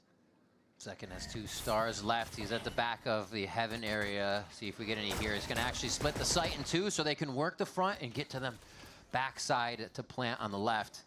And NRG is huddling just as much here. It's about to be a party at the backside. Inferno comes up huge with the sheriff. Aspas answers as well, and it leaves Kiko to try and do what he may from the side. And he's found out. MIBR grab a very much needed pistol round. And the beauty again of the fundamentals and having veterans like Fraud, like Happy going into the buddy system. And as he creep up for both Verno and Aspas, they went high-low with the shares too to make sure that they could try to go for trades. And it's Verno just capitalizing on 2 that have pretty good spacing for the side of Scuba and Ethan. Oh, flawless. You heard this guy's flawless. I heard it now. I heard it now. Holding with the Marshall on this one. So we're being real quick with those shots if Aspas needs to. Backed up by Mazzino. And they're actually just calling this push right now. The forward smoke from NRG. And they're going to try to come out into the blender of MIBR. Yeah, a lot harder to try to pop out of a smoke when you have flashes to work with, so you're trying to leverage salvos to break crosshair placements. But MIBR were doing a great job just playing out towards that spawn. They were just ready for that push. Too good. Nice control. I'm glad you guys are having fun. Oh, that was another flawless. Yeah, I thought it was going to be the second hot mic. I thought Tex was going for it too, so we had to. All right, 11-3. This is a huge round for MIBR. The eggs are in this basket right now, as they only see Brock on one side. We still keep the consistency of this mid push around, and they see Mata again. And they're just using the firepower to work together. Verno, who's been very good here on clutch scenarios. They're just trying to have him and Aspas scale up towards this mid. They're keeping Energy quite cautious of trying to fight back at this spot, so they're turtling up. So this is a lot of space right now that MIBR can start taking towards the mid round. Drone now should get broken up here by Tex. Seen, but not too much off that. Doesn't matter if he's suppressed or not. A little rotation out here from Ethan. And this could be some good timing for MIBR. They're still waiting very heavily here on the main area. Oh my God, just playing aim practice over here. Brock holding down the vent. A quick hat trick for him. And this changes the mind of Tex and Zekin. And just sit and spawn and save your weapons for the next 30 seconds. Felt like there was a bit of a miss on how they wanted to open up on that door, though. because when you have to drop that star down for that side of Zekin, you're already making a call. Okay, there is definitely going to be a push coming out from the connector here from middle onto the A site. But now you're forcing Ospas to break the door and also trying to clear. Well, maybe somebody should have stayed back as a second player just on crosshair placement, so they could try to look at hopefully somebody on the other side of the door to trade out. Yeah. But two of them got caught off guard. The third one was stuck with util in hand and try to go for the hero play, and it becomes an easy kill for Brock. Yeah, this is going to put energy on that point. A few guns would be a little bit of money to buy there still for MIBR, and the question is now with the last round or match point looming overhead, do you get tempered and play where you don't want to lose, or do we see our first fast round from MIBR? Because it seems like the slow rounds are punished here by NRG. Just sit back and relax, coach. Team's got it for now. Maybe be a challenge for Bonkar. Well, you saved 2 weapons, now you're forcing out for the rest of this game. At least the buy is still good for MIBR. Trying to activate a little bit more quickly. Yeah. Having that smoke on the top, trying to go for that early pressure on mid, and Mata avoids the knife, but couldn't get the ADS on to Ospas. He's going to now slow down the tempo a bit. It seems like bodies are a thing now. They just have to use Vans. Like, hey, we're here, power and numbers, peek us, we'll trade you. It seems it's like never given by energy. No. They are very good at keeping themselves back and in that position to play with each other. And again, backing off, just looking to slow them, and they gather in sight to take a different position because they're not sure what's behind them. Zeno nicely getting that kill on Namada. A lot of action on Vent throughout this game. It's been a priority for these teams throughout the rounds. Second, another one. That should pull everybody back towards B. Hopefully, they got to be moving. Already got that kill onto Z. You saw, you know, the first contact that went out towards Ivy, and at the same time you're punishing a double push on B main. That's an open site. Brock and Kiko probably will have to save here at this point. I love they're still going to play it like they have to take it because it's unknown, and that's actually respectable. Because why make a mistake at this point and just get shot in the back from their spawn? Default smokes out. Gonna go ahead and retake, or take this side, I should say, as Zekin cleared off the players who were on it. Yeah, and that's also why I like the call from Verna going to this round to play that round, even though you're at map point for energy, to still play quite slow. You're trying to close it out very aggressively for energy. They've done these before in that last week. When at map point, they just explode and try to find that round. Of course, on the defensive side, you can't be as quick, but you saw how we were just slightly overconfident on winning these duels, and every single person got punished as they were trying to push forward and close that gap. So MIBR potentially getting their first flawless. I hope they do. Need that money. Get Ospas back on an op, another core factor for them. And this push here from Verna. You have a dart. You have a dart, sir. Doesn't need it. No, he's got minima. No, that shouldn't help. It does. No, it's not the minima. It never will be, Vans. It never will it's the be. minima. Nice job by Verno there, clearing 2 and at that tight situation event. And a few rounds for themselves now to here to start stacking the economy, make some decisions, and see if they can't really figure out how to crack this energy defense. It'll be tough. Another guess coming through from MIBR, and the first op that comes out on the defense too for energy. So if they are trying to go for that fast hit on middle for that control in the first place, then it's going to be instantly punished by Mata. Why not? He's shown you 2 fights in mid. Why wouldn't you go back for it for another one? Almost tempting it at that point. He's been solo every time. There's a quick shot. Yeah, Kiko was just trying to find the timing. Smoke comes up, count to 3 seconds, try to get the spray. Yeah. Beautiful Hunter's Fury, though. Almost hit him in the knee. TP out. Kiko safe for now. Very nice site take. Ospas gonna hide on that right side. Brock able to find one through the smoke, starting before it even begins here on the retake. Oh my gosh, fans, it is just not stopping. From the vents here, Verno, maybe another one, or Brock rather, maybe another one? Yep. Oh, the shock dart onto Tex. They're gonna start trading util back and forth here. And we still just have a waiting Mata to help get back into sight. They finally have enough here to do it. Great hold so far by MABR. They need to string this round together as well. Player standing. And they're gonna do that. No problem on it. Well, shot by Mata though. Do they want to drop the up? How bad do they want to drop it is the question. They don't have money to work with. I think right now for Mata, he should try to go for a pick, make it expensive if he can, but just getting punished in the end. And as we talked about MIBR loving to use Ospas on the op on the attack side previously, they decided not to pick it up for this round. So Ospas is going to go Vandal side against NRG on the attack. That said, you have to commend Tex right here in these plays.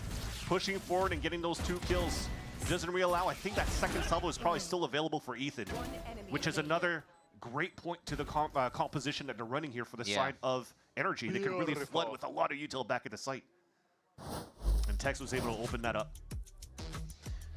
I mean, I'm sure Ospas is talking a lot, but this is the most clips we've had of him in a game. Like, actually being vocal for the squad. Like, he's always saying things, but we usually don't get the reacts from him. So it's cool to see that he's vibing out there as well, even in his focus mode.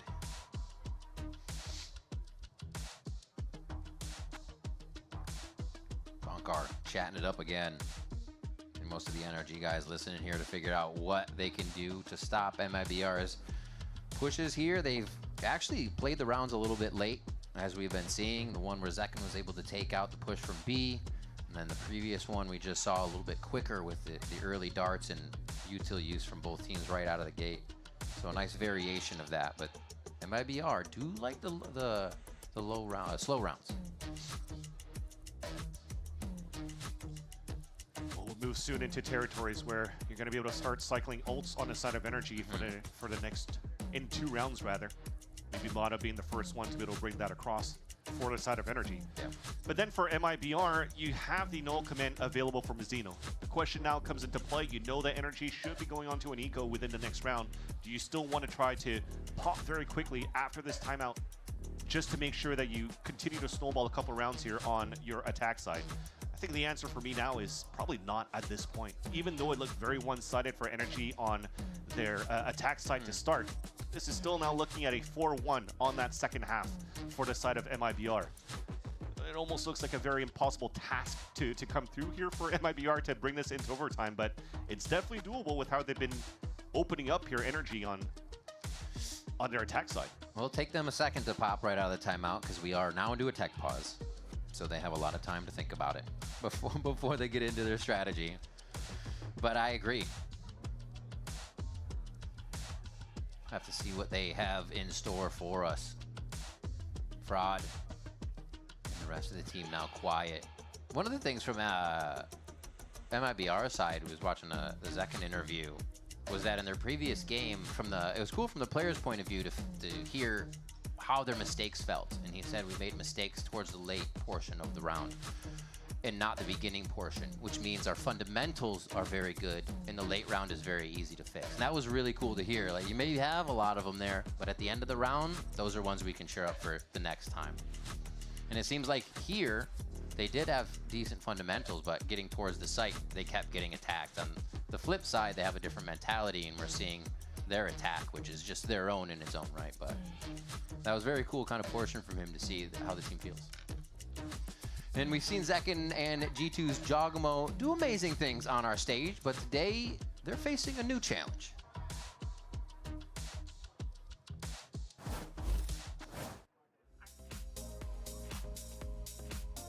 Hello everyone, my name is Zekin. Riot Games has supplied me with a knife, and I'm going to use it to play Split Decision, in which I have to cut this cake in half and try and make them weigh an equal amount. I have a hot dog with me because guess what?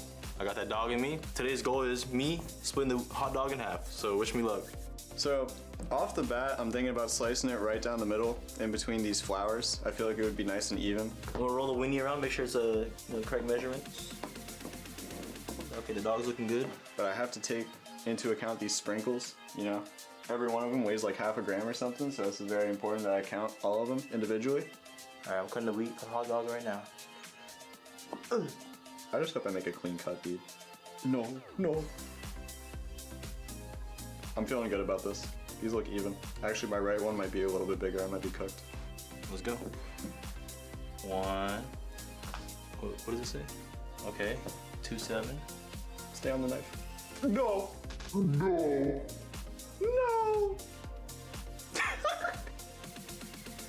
What does it say? I didn't get it, man. Oh my god, this glizzy's bigger than this one. It's a beautiful piece right there. It also has the table all over it. What am I supposed to do? I'm gonna compare it. Yo, like this. Alright. All right, the tip is bigger on this dog. My final weights were 267.6 grams for this slice on the left, and then 260.5 grams for this slice on the right. Final readings that I have for these dogs, I have, I think, 2.9 and 2.7, so the tip was a little bigger on this dog. I think I did a wonderful job, and I think these are wonderful cakes. This dog wins, unfortunately, and I did not win the split decision, so sorry about that. But I think I did a pretty good job. And I'm very thankful to Riot Games for letting me cut cakes in half and weigh them. Thank you guys for watching.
Now trying to look for something. Scuba, untouched and unbeatable.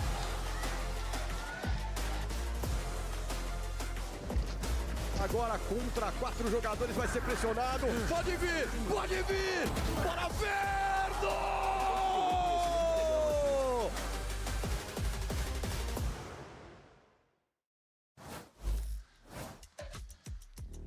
We are back with VCT Americas. Thank you for your patience. We are here on Abyss second half, and it has been quite a second half for MIBR. There was a bit of a punch to the throat from NRG on their bonus round, as you can see there, but they get right back in it. They caught their breath. They pull 2 more rounds in Vans, and they're making a run for this.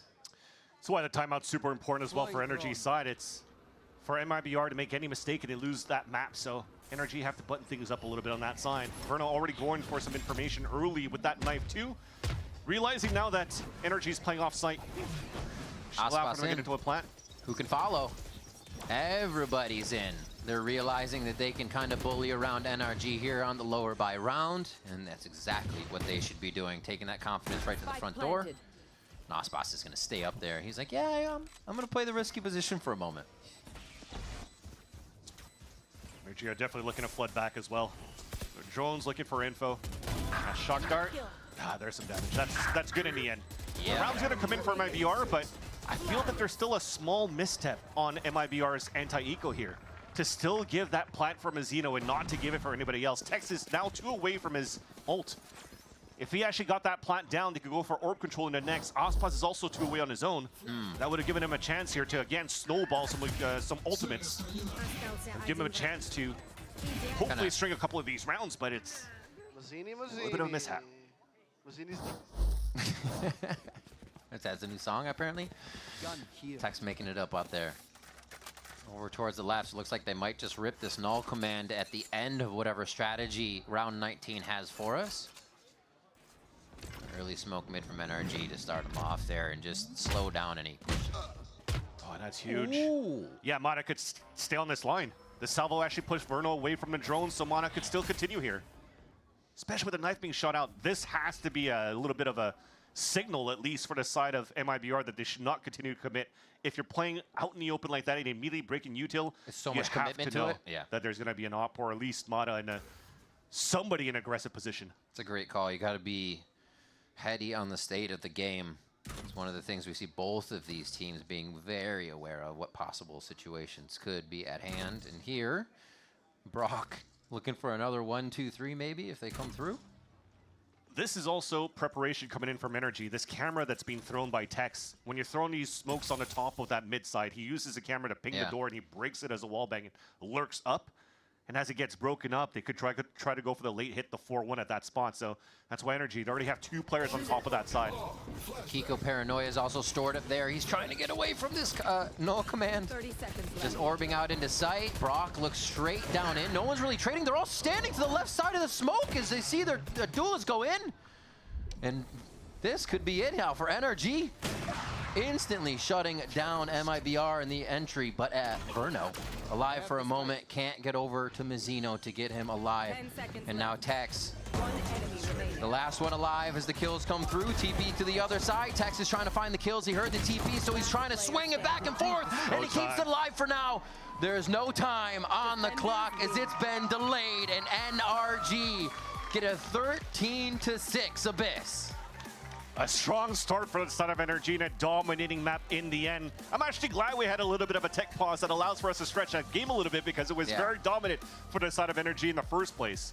One thing I think I have to commend Energy on is, you know, we've been harping on that team having a very, very slow start to the beginning of the year of 2025. But now since the kickoff in here in 2026, man, they are looking to string a lot of these rounds on their side at the beginning. Crazy stuff here. Scuba with the ace to start, really lighting the fire for Energy to show us what they have in these situations and what they can be bringing to the table. We are going to have Split coming up next, something we get to see from these teams. It's going to be new. We're getting to learn together. It's going to be awesome. Don't go anywhere. We got more VCT Americas after the break.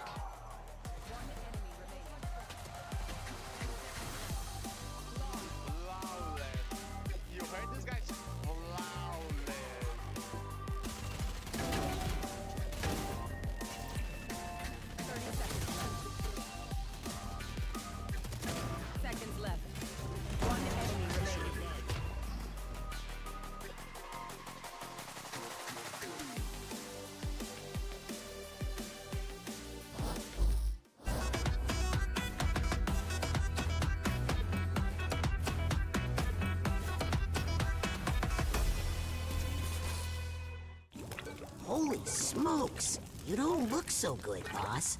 Tell me about it. It's a real inferno down here, and I'm burnt out.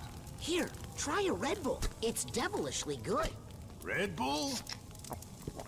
Oh, that tastes heavenly. Wait a minute. What's this? Oh, yeah. I forgot about that. Wings? Wings? I can't have wings. Not in my position. Red Bull gives you wings. What they saying, what they saying, what they saying, what they saying. No, they watching. What they saying, yeah.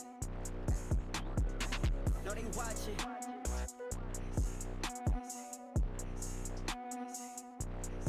What they saying.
Now trying to look for something. Scuba untouched and unbeatable.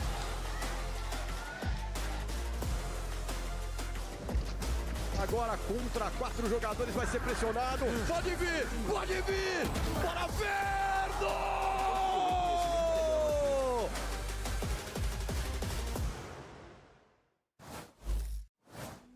I'm standing here with Bonkar, and you guys looked flawless, especially in that first half, and you ended up stealing away MIBR's map pick. Did you expect to play that well going against a supposed super team? And if so, like, what was kind of the preparation going into this match?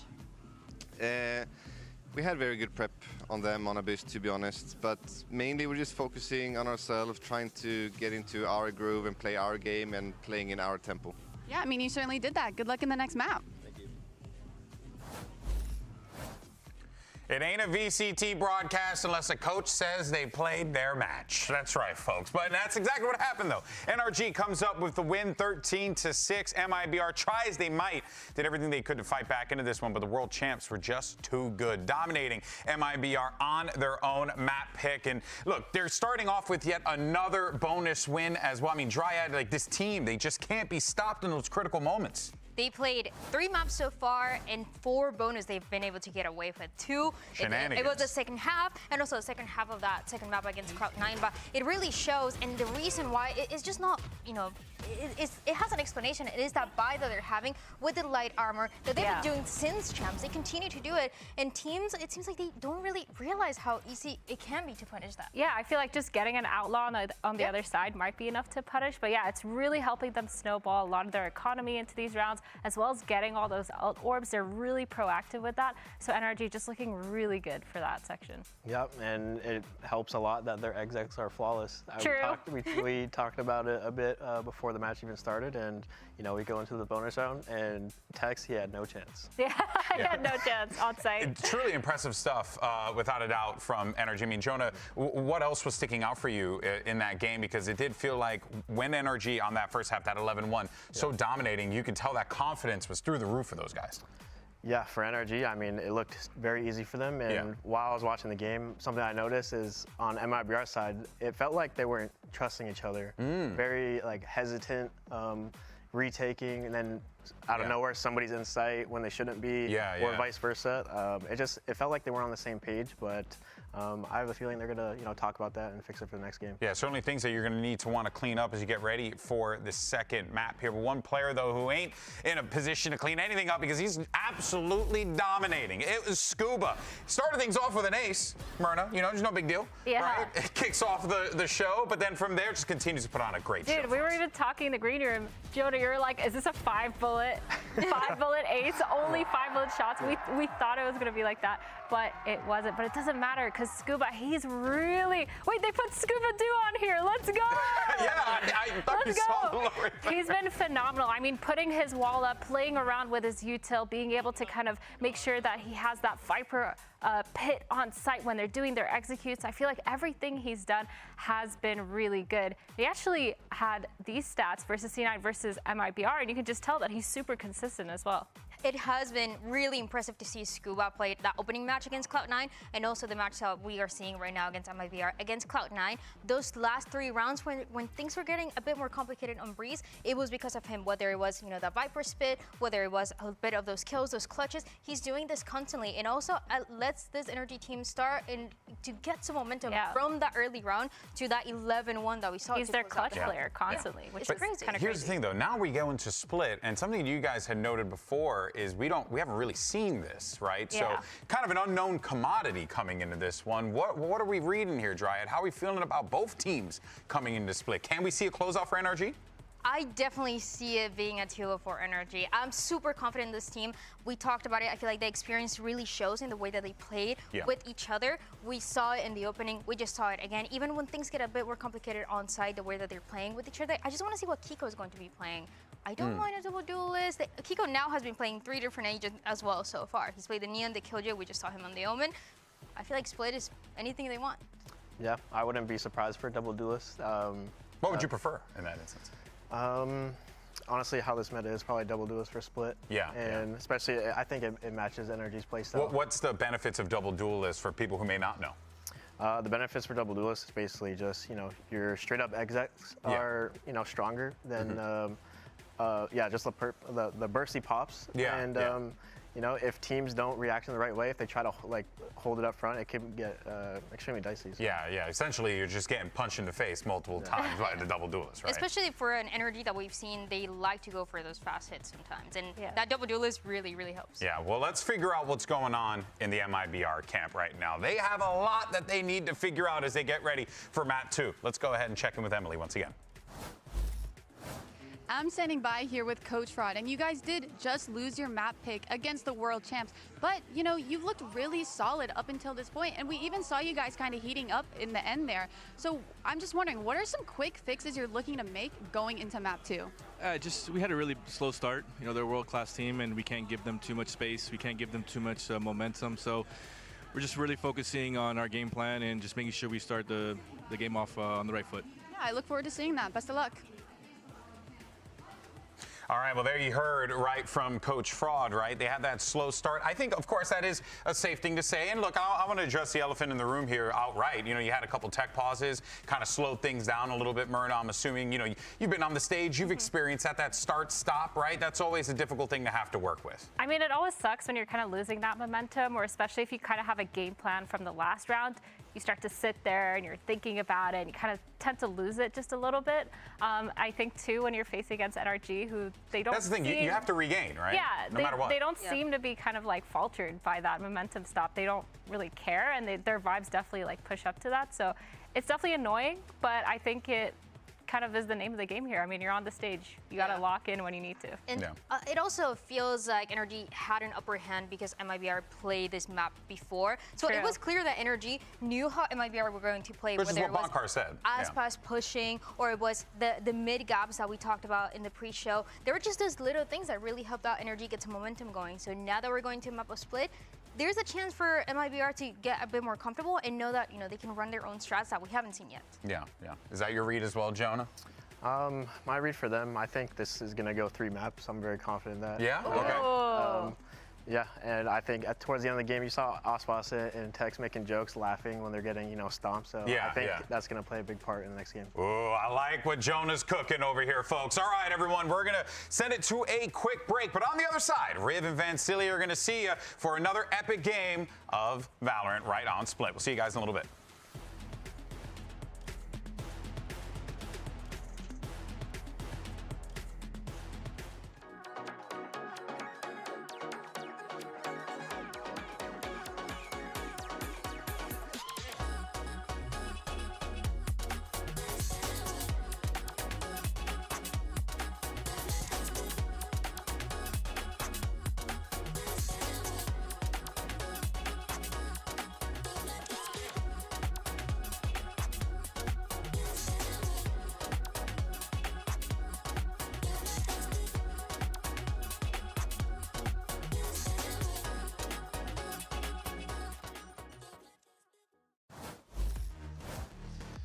It is time to get into Split, our second map of this series, in new grounds for both of these teams here in 2026, as we've seen on the VCT stage. Yeah, Energy hasn't played this since Red Bull Homegrounds. Yeah. And then also for the side of MIBR, they haven't played since the summer's offseason. So I'm expecting, that's what I wanted to see. Some double duelists. Finally, we get to see Zekin being that secondary duelist for the side of MIBR.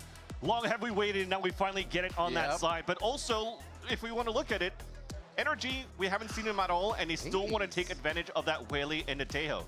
So I feel like they're trying to build their own meta right now by keeping these two guys in tandem as well. Just kind of like that tail meta in the past with the Breach and the Yoru. But now you don't need that Breach to help out anymore, because Mana is going to be very self-sufficient on that Whaley to be able to just do the saturate on top of the salvos to be able to gain that space. So very fun looks, as it's not going to be as new for the composition for the side of MIBR, but you know, MIBR plays to their own strengths, trying to keep the compositions, recycle them, but have different looks every time. It is neat to see, though. We don't see too many raises these days on Split. You still have a few. Obviously, it's comfort pick. Yeah, you'll see a lot of the waylays and things that can get in and out safely. But Just makes me remember last year we were talking about how Aspas, that one map that he finally won on Vine, was like his first Raze game that he won in a year. Now he plays Raze again on Split, but you know what? It's a different story. Aspas is the activated Aspas from last year, so this will be a banger second map. See where they go to start. Smoke to just kind of deny entry into the side over at A. More of a hard hold on mid, but I think it's MIBR's focus to get themselves in sight here. So much focus on middle. They don't care about that B site because, again, this composition is very good between the Wayland and Tejo to just flip back and disrupt here on your hit. So they're just looking to fight MIBR toe-to-toe, knowing that the double dive right now, it's easy to take the ramp side, but also for MIBR side, they're playing full contact, 5-man hit. Oof. Got a family photo if you try to peek ramp right now. All of MIBR are ready and locked in. We do see that Sheriff still, as you were talking about. They're taking a hold on Heaven. We'll play out the site until they either feel comfortable to go over towards B through frags or waterfall into sight. But right now, this is the point where Energy says, we're still in a position to make them come to us. So how can they do that? Oh, 1-for-1 there to start it off. And this is going to activate everybody from spawn. Scuba's peeking out at just the right time to get another kill. And this is going to force MIBR into the site. What a nice flash. We'll talk about that in a second, though, because MIBR is getting the plant and they're turtled up in the side. They can't really play off-site anymore, so they have to trust each other as they already lost one, though. Concuss goes in. Mata already takes a hit and goes back. Oh, my gosh. A stiff wind will blow these two over, and that's what Ethan brings. The Sky knocks them down, and it's a quick defuse here with energy on the retake. Yeah, it almost also looks like for Tejo, for the side of Energy, they're putting a lot into the special delivery, the stun and the damage that comes on top of that, both of them being super low. And mind you, as we're going for this compositional switch, it's actually Brock playing this Tejo as well. But I want to underline that flash. So nice out from Ethan. What are you doing? You're jumping with the frenzy twin? What the fuck? Question was, who was going to bring the vibes now that Storm stepped out? Yeah. And Mata answered it correctly. Pretty much everybody across the board here have their moments and lift each other up. But the flash coming in from spawn side over into the A side elbow, so you flood on that spot. Something very rare that we don't usually see, but something that's not as rare that we're seeing today is a tech pause. What's that? A pause, a technica. Oh, yeah. We'll get that sorted out. It wouldn't be Energy versus MIBR if we didn't have a quick tech pause after a cool round. But it will be this time, so we stay consistent. We like the continuity here. Yeah, if anything, to digest more on that pistol round when MIBR did a great job contacting on the top of that ramp, right? They used the Viper wall, they went for the contact, you talked about the family photo. As soon as they saw, you know, the first shots coming through, that's kind of like the flash. I'm blinded, I'm gonna have to fall back. Yeah. So NRG really just gave that fake space Why for not? MIBR. Why You take not? over Heaven, you're trying to hold that spot, and any type of util that they're trying to use to make sure that they clear it towards the spawn side or whatnot, it found zero value. So NRG's spacing is actually very good too, to ignore the util being thrown on the attack side so they can just punish it right after. Yeah, the idea, I think, that round from the beginning for Energy was safe, right? 4 in mid. If you even saw anything, there's a simple trade there. You know, they were definitely moving as a pack just to ensure quite a bit of damage that round. Is the fold perfect, Hex? That's the question. Do the corners meet? Because if they don't, why are you trying? Why? Can't lose focus. Wait each side too. That was actually a fun little segment between Zek and Jogimo. Oh yeah, who can cut the best? That's a tough one. I mean, the K-Cat sprinkles you had to take in consideration. And then some of it's coming off on the knife. I think the hot dog was much easier, but then Jogmo's one tip was too big. What are you gonna do? At least now it allows for us to talk a little bit more about what we're trying to touch upon on that first map when we talked about, you know, being new IGLs going into, or newer IGLs, newish, having a little bit of experience for both Ethan and for Verno. But now we're going into this second map where both of these teams coming out with their first looks in 2026. So sometimes you're going to have to overthink here for the side of Ethan and Verno. And will that actually nullify the value that he brings in terms of firepower? But so far for Ethan, nah, he's looking very comfortable right now on that stage. They are indeed. They are indeed. But they're going to need to do a lot of work right now to make sure that they're staying on top of one another to try to at least close out the series if they can for the side of Energy. If not, MABR trying to push this onto Breeze. Breeze will be a very fun one as well to look at if we get there. Well, as they keep the vibes up, jumping around on the map on stage for this tech pause, we are going to make the most of this and turn this into a tech pause. That's Pause. P-A-W-S. So if you're here in the studio, you got to get out your phones because your pets aren't here. But if you're at home, take a picture of your pets and put it out there to hashtag VCT Americas. I'm actually grabbing mine right now to figure out which one I can send over there. Go ahead, Vance. Take it away. I got to find a picture. Meow Wolf. Actually, I have one of Desmo right here under my PC. That's your cat's name. Desmo, yes. Where does Desmo come from? It is named after Ducati engines of motorcycles. Sick. Because he purrs very loud. It was a fitting, a very fitting name. A very fitting name. I am trying, okay. Here is my cat.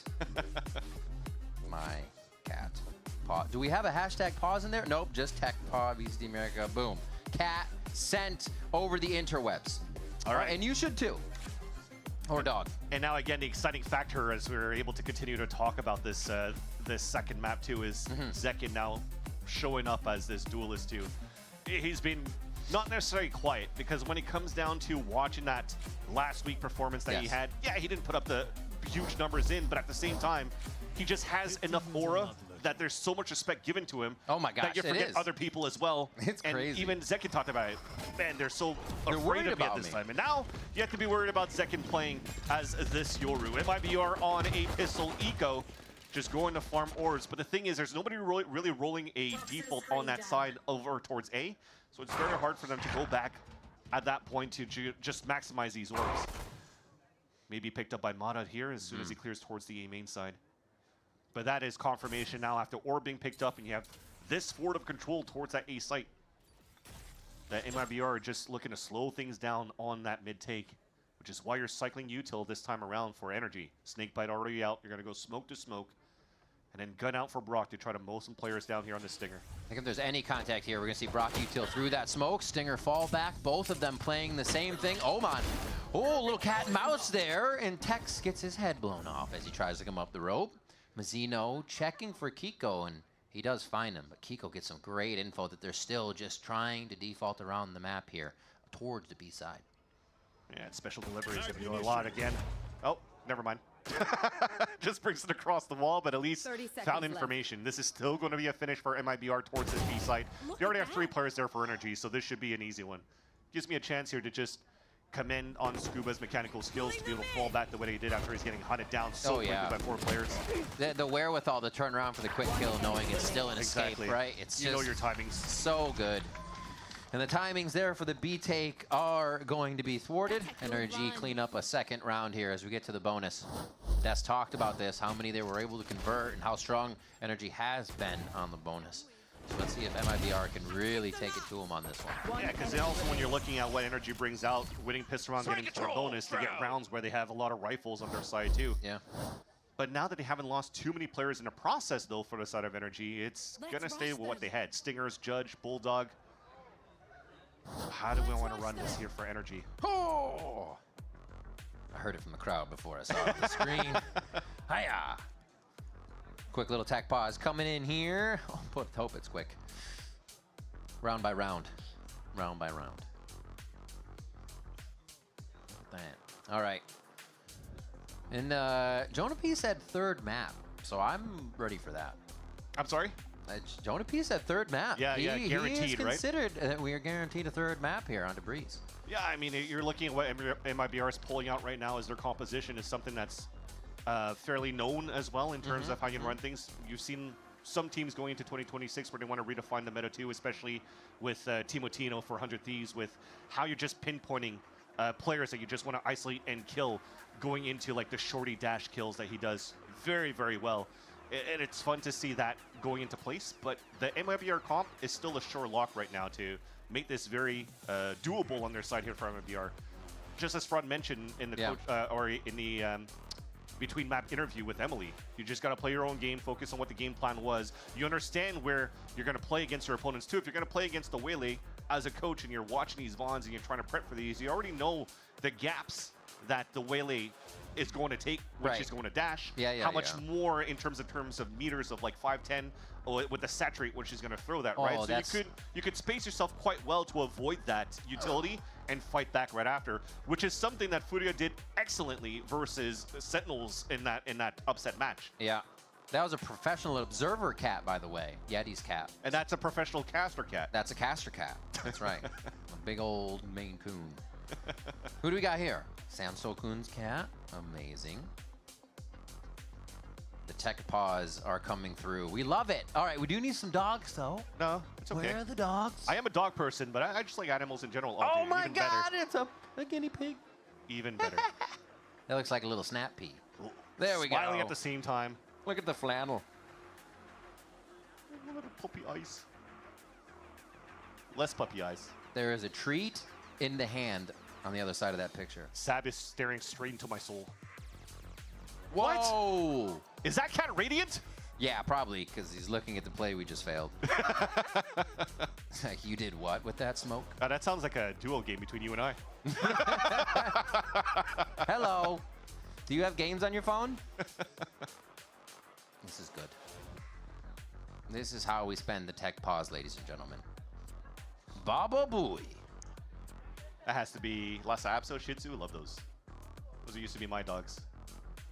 Hard to own a dog now. My wife's unfortunately allergic to dogs. Oh, I'm sorry. See, that's the look I give you when you say that. You don't have a dog, what? Hey, I'm living vicariously through these pictures. Oh, the loaf feed? We love a good loaf. Loafing. What? Oh, when the cat looks like a loaf of bread? Yes. I see. Oh my gosh. Fly. Tumnus is doing what I'm doing, snoozing over this tech pause. Look at that. So good.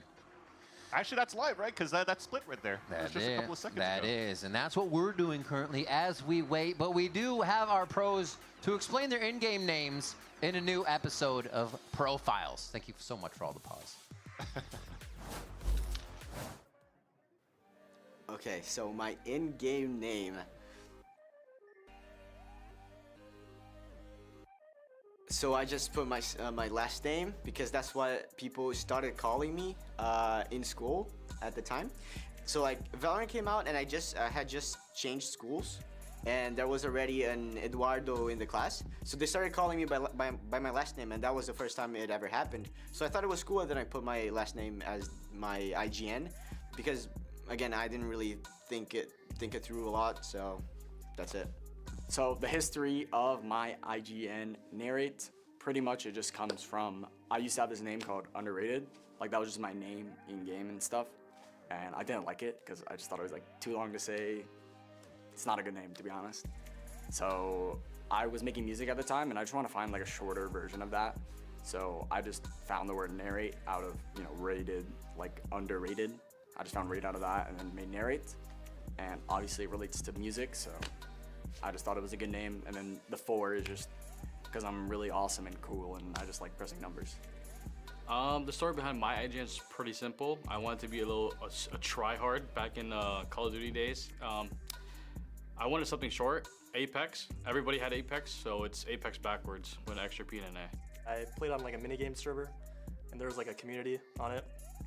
I had friends with the president, the senator, the mayor, and then I made myself the governor. Got rid of the because it was cleaner, but it's something that stuck. A lot of people think it's from like The Walking Dead, but it's nope, not that. Even though that would be easier than saying all this. Yeah, it's from The Walking Dead. Done. Maybe I should just lie, but yeah. It's pretty random, honestly. My name used to be Virtue. Then everybody called me Vert anyway, or Verty, so I just made it that, and we're here now. It's kind of just something that came from the saying of he's popping off or this guy's poppin' or whatever, anything like that. Whenever I played CS, it always was a kind of common thing that I'd hear, so that's the main reason. Oh, my IGN, my real name is Timothy, and my grandparents used to call me either Timo or Tino, and so I just took both those nicknames, put them together, and that was it. That's how I came up with it. So in German, Meister means like master of something, and then my initials, like my real initials, are EG. So it's just like Eggmaster, kind of. It's just like something I saw and I was like, that's a cool name. So it's like really no story to it. When I was like 9 years old, like I played Minecraft like competitively, like PvP, like Bad Lion. Like I feel like a lot of players might know what that is if they came from it. And my name was Big Fry 15. And then Minecraft made it where like you can change your name. And I'm like, you know what, I'm done with this name. Like I don't know why I made this my name. And I joined a random Minecraft server and I typed in chat like, what should I make my Minecraft name?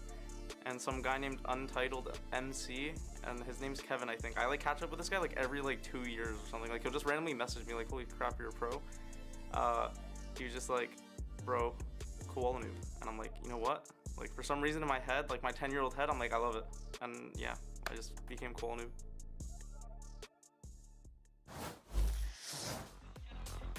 So where does Vansili come from? So I used to play this mod in Quake 3 called Urban Terror. So it's kind of like looks kind of like Counter-Strike, and I had two teammates of mine called Vendetta and Vinsanity. So I wanted to have like a cool VAL end name. And then I watched a movie called Enemy at the Gates, which was all about snipers back in like 2002, 2003. Sorry, I'm old. I know, I'm a dinosaur. But I was a sniper for my team. So I said, oh, instead of being Vasily, I'll just add an N in there, and I became Vansili. So you're an op crutch. Not anymore, because I can't opt for Bam in this game. Fair enough. That's really cool. It's always fun to see where people get their names from, because it's something that it's ingrained in them, right? Yeah. Especially when it's like Mada, but it's actually Adam. It's your name, you know? A lot of them coming out of the TAC FBS scene would just turn your name around. I mean, that's my name. My longest CS name was Pixel, though. I don't know. That was it. Okay. Yeah. Okay. I don't know why I used that. I just did. Have you had it's multiple? Like, cool, that one that's really good. Yeah. Have you had multiple evolutions of your aliases until one actually stuck? I guess you did, because you finished with Rivington. No, they'd always just change to something super random for the current time. Yeah. And then, after Pixel, nothing really stuck until Riv or Rivington. Yeah, and I was like, nobody's going to have that one. I started with Shinji because of Evangelion. Okay. And then I went over so then nobody liked you. Yeah, basically. And then I went on to Shocky, Shockwave, and then Vansili, and that's cool. Cool. Yeah. Got it. Ah, yes. The imaginary Valorant. He is so deep inside, he doesn't even have that screen anymore. He doesn't need it. Yeah. This guy, every one of his kills is intuitive. This is now even from Ospas's point of view. From the man himself. So we're just getting that sorted out. Thank you so much for your patience throughout this. Get the right client open for this man so he knows what he's hearing and seeing. And we're going to get back in the game. We are on that bonus round again to see if NRG can bring themselves over that finish line to keep the strength going from map to map here. Already a 13-6 first map. If you missed it, it was very dominant on Abyss by NRG, showing us the Taeho comp and how they just continue to push through with those double initiators. But we'll see what they got in here on Split. Both teams showing us what they have here in 2026. Some pressure of the unknown as well for the side of MIBR with Fraud coaching and also Verno having the IGL, because if you're looking at Split, the map here that's being chosen by Energy, well, the last time that they showed that composition, or at least this map, was during the Red Bull Homegrounds, as we mentioned before. But the comp that they brought in was actually Kiko playing like a the Killjoy, if I'm not mistaken, so switching around between KJ and Omen depending on the maps. And that in itself wasn't a real test into Energy trying to work a new meta going into the offseason.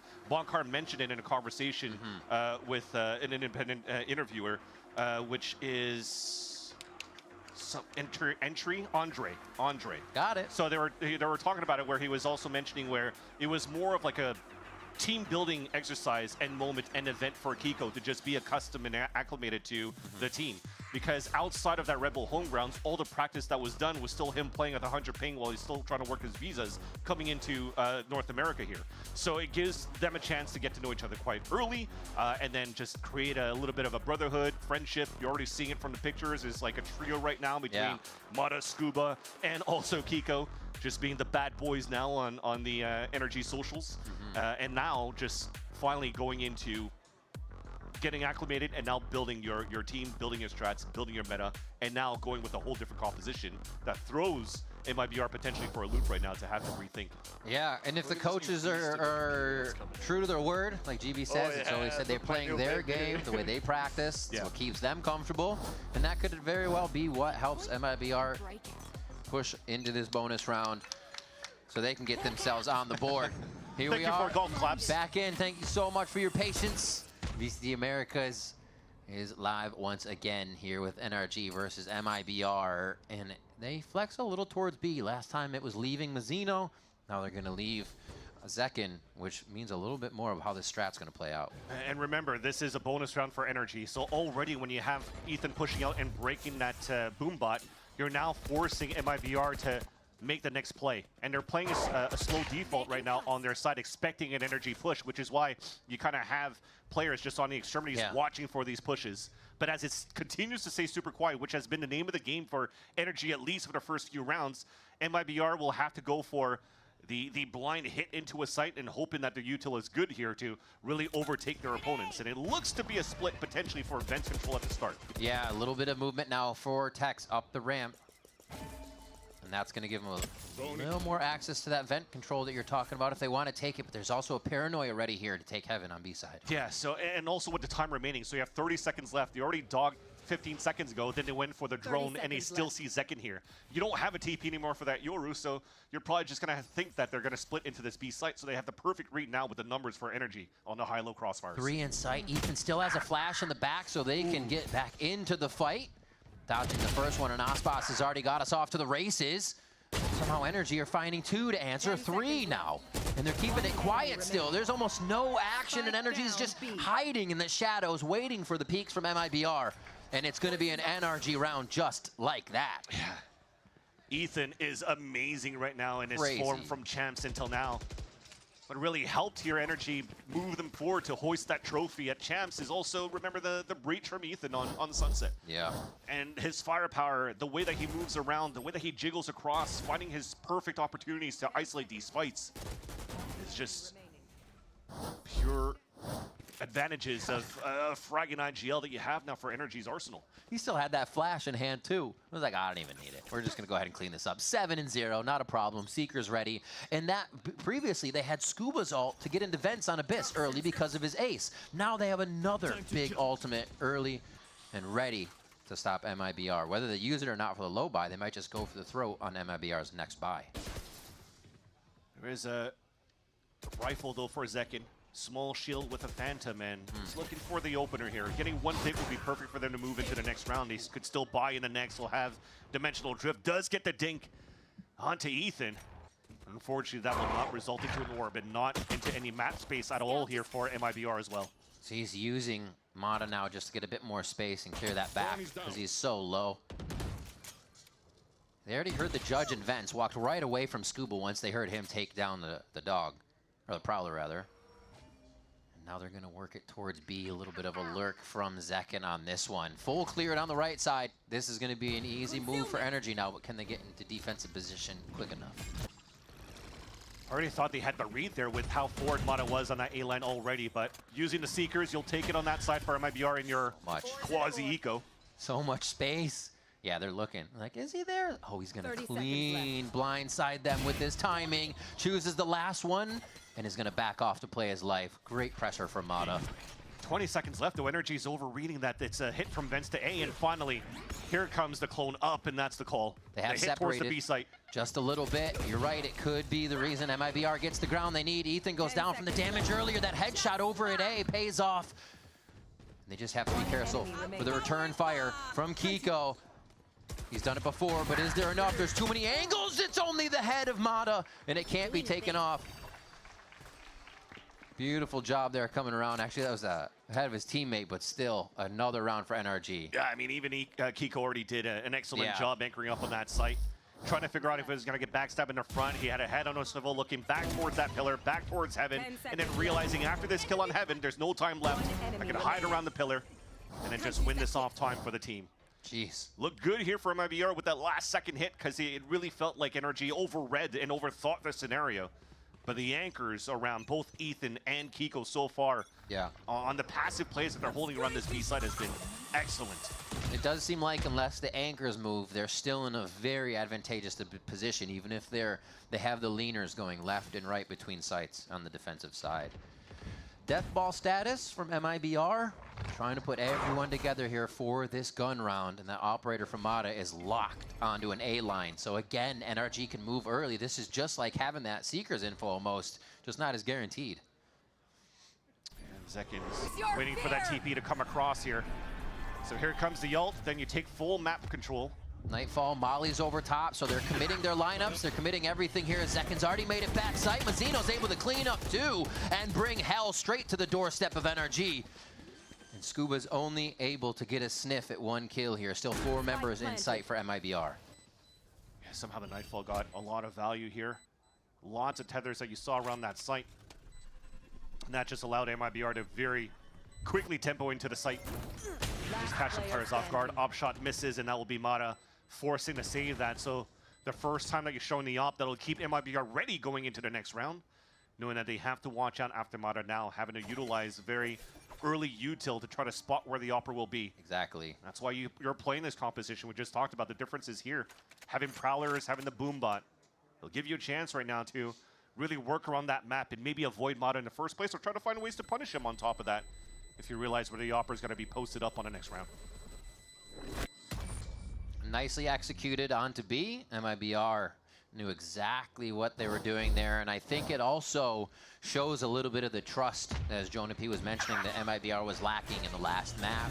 They knew backside was taken, they believed that hell would be covered, and you see everybody else's eyes fixed on the priority angles that are then becoming a threat. So very nicely done.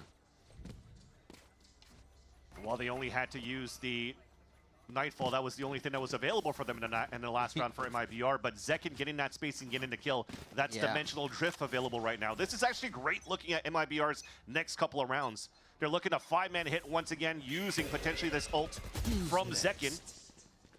They think they're crushing into the op maybe and trying to take it offline? It's a great way to spot the info as well. Yeah. This gives space for Osbos. He gets a pick. That's a showstopper available for him as well. And now Ethan is anchoring once again. Paranoia through to clear the back of the site, and the rest of Verno and the team are coming through. Completely controlled. Tex gives him a little bit to work with on the ramp as he eats that concuss. It backs up. And the util here, not fantastic for the side of Energy to get back into the site, and they're going to start to backpedal right away. Yeah, so you currently have what we praise Energy for the last couple of rounds on the anchored plays from both Ethan and Kiko from round to round. The last two, though, they had perfect setup for numbers into the B side. I think they had 3 players there, but all of them got hit by the Nightfall. This time, Ethan's playing solo towards the A site, trying to flash and go for a play, but it's also punished. So now it'll have to be Energy trying to figure out if they want to slow down that tempo, maybe give up a little bit more space. We talk about how good the Waylay and the Teo is on the Flood retakes. And that might be a different look now coming in for Energy in the next few rounds. The showstopper through Killer Death. Osbos now has ultimate. And they continue to push just a little bit on the extremities. Oh, to see if they can find that. Yeah, found it. They did, yeah. Mizzino goes down, and Mata gets another one. The speed they're also working at really negates the op wanting to stand still, too. So I like the up pace by MIBR. Yeah, so now you get to keep it. Mizzino has his ult going to the next round, and we see some plays, at least on Kirill, when they're trying to TP all the way back through defender spawn and trying to crunch through and go for that pincer maneuver. Could be something that's very doable this time around, especially when you have Osbos and Zekin grouped together with Mizzino at this point. Op is moving on that side. The Boombot is trying to clear it out first, though. I like that it's the buddy system and Kiko breaking that down, hoping to see somebody else swing behind that Boombot where Mata could get the kill with the op. But he hasn't shown that hand yet, so MIBR, it's still question marks of where that op could be. Double star as well here from Kiko. Feeling like they may need to stop something right away as focus goes to mid. Really, the focus should be on A. Guiding Light doesn't actually tag anything. They were still hiding behind the wall, but the Prowler will give up a bit of this strategy. Dog's going to confirm a lot, though. There we go. Absolutely confirmed. They're going to quickly drone the side of B just so Energy can make the final correct move here if they have to rotate. And this is also that time that MIBR starts to activate. It almost looks like he wanted to try to go for Heaven in the first place so they could try to leverage a showstopper from Heaven into A. But now finally with the TP flash, Haunts, lots of util to try to get in. Fake TP? It's going back and forth. They're trying to waste out that util on the side of the defense first for Energy. And there's that hit. Nothing to stop him this time around. Haunt in. Oh, little bump on the bump on the blast pack. They collide with each other there, and it slows down the hit. Scuba and team are ready to receive. MIBR have to work a little bit harder to get this one to go through now. They're still just breaching the site after a few times of entry. First miss leaves Scuba alive. He gets to create more problems in the back of the site. He's still alive. Scuba still alive. Finally gets taken down, and they got 12 seconds. 12 seconds. That's the final kill they needed. What a scatterbrain round coming in there once the ult couldn't get through from the showstopper. Yeah, you could see there from Scuba, he was just trying to find when that person inside that A site was going to get behind him. So he's just very similar to what was happening before for Kiko, looking back and forth in that 180 degree. And finally, there's been enough pullback to allow here Scuba to fall down. Op shot was beautiful, but in the end, they were in prime position to trade off each other. So it didn't really matter that they lost that spike. just as we mentioned before, I love that look from MIBR. You try to go quick, you're trying to fake out that it's a plowing to the site. You wasted out 2 waves of util on the defense for the side of energy, and then you actually go for the hit. So very nicely done. Regular pause. Oh, thank God. Team pause. This is the timeout coming in. And we'll get most likely from Energy to figure out what the hits from MIBR are doing that are so effective. And I think that speed is one of them. They're doing a good job of also making B main think there's something there all the time, and somebody has to stay in B, taking one away from that A side as it gets hit constantly. Yeah. The timeout's important as well for this side of Energy, because now at this point, the tides have turned. The ults are actually more available on Energy's side, as you can see at the bottom of the screen now. Kiko with a big ult for retakes. Mata that could stall a lot with his slow field, and also Scuba with the ult. What I like as well from the looks of Energy is we've seen against Cloud9, they don't really necessarily always use ult for big pops for site hits. They also use big ults for just map control, as the slow field from Mata is one of those key points that really slowed down that 4-1 setup that C9 tried to take over the Orb all the time on Pearl. That's why you could see here they're not really trying to go for any type of trap plays. They're still trying to focus on their own look at the beginning on how they're defaulting, and there it is. Map control in that part. Just like you called it, trying to get back into a position for themselves, and it's completely negated. Off a clone. Off that clone, off himself, he gets back into the gate crash. So while that position is lost, you got the convergence path, so it feels really good there. Towards mid, Mata says, we'll still give ourselves the first blood through spamming smoke.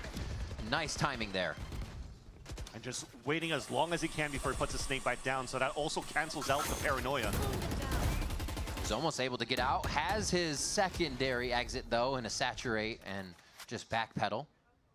Just a very nice chess match from both of these teams in terms of depleting utility. Comes down now, again, to those fundamentals, which is why you're seeing MIBR group a lot more. 3 players now contact play on the top of that B heaven side, where it's being watched at the bottom from Brock with his Bulldog. No noise made just yet, so they're wondering if this is a ruse, if something's happening. Left. A main control isn't just there off the rip for them. As the sky starts to rotate, it's going to be the hit coming in from MIBR. The smokes make it difficult, but Scuba still knows where the targets are going to be dropping. And it's just Mizzino now in sight, as Kiko is still back there. Energy strengthened the correct site and are there to make the play. It looked like such a nice look at the beginning. When you have that Prowler and you're shooting that Prowler, well, technically, if that flash comes out of the smoke, it's going to fully blind Brock. But they didn't expect Scuba still at the bottom of hell, playing under the Omen smoke right here. So he doesn't get affected by any flash. 2 easy kills for him, which allows even Kiko playing outside in the open towards that back of the site to get his 1. In those situations, it seems like MIBR is falling into the lap of Energy. Yeah. And how they're ready. Literally, yeah. Gifted kills onto Scuba at that spot in that previous round, but again, it looked good at the very beginning in terms of the macro, though, wasting out that ult and salvo play. There was no util left for Brock in the mid-round. Yet Energy is still able to anchor up with the buddy system inside B with the stacks. Nice little aggression here from Zekin.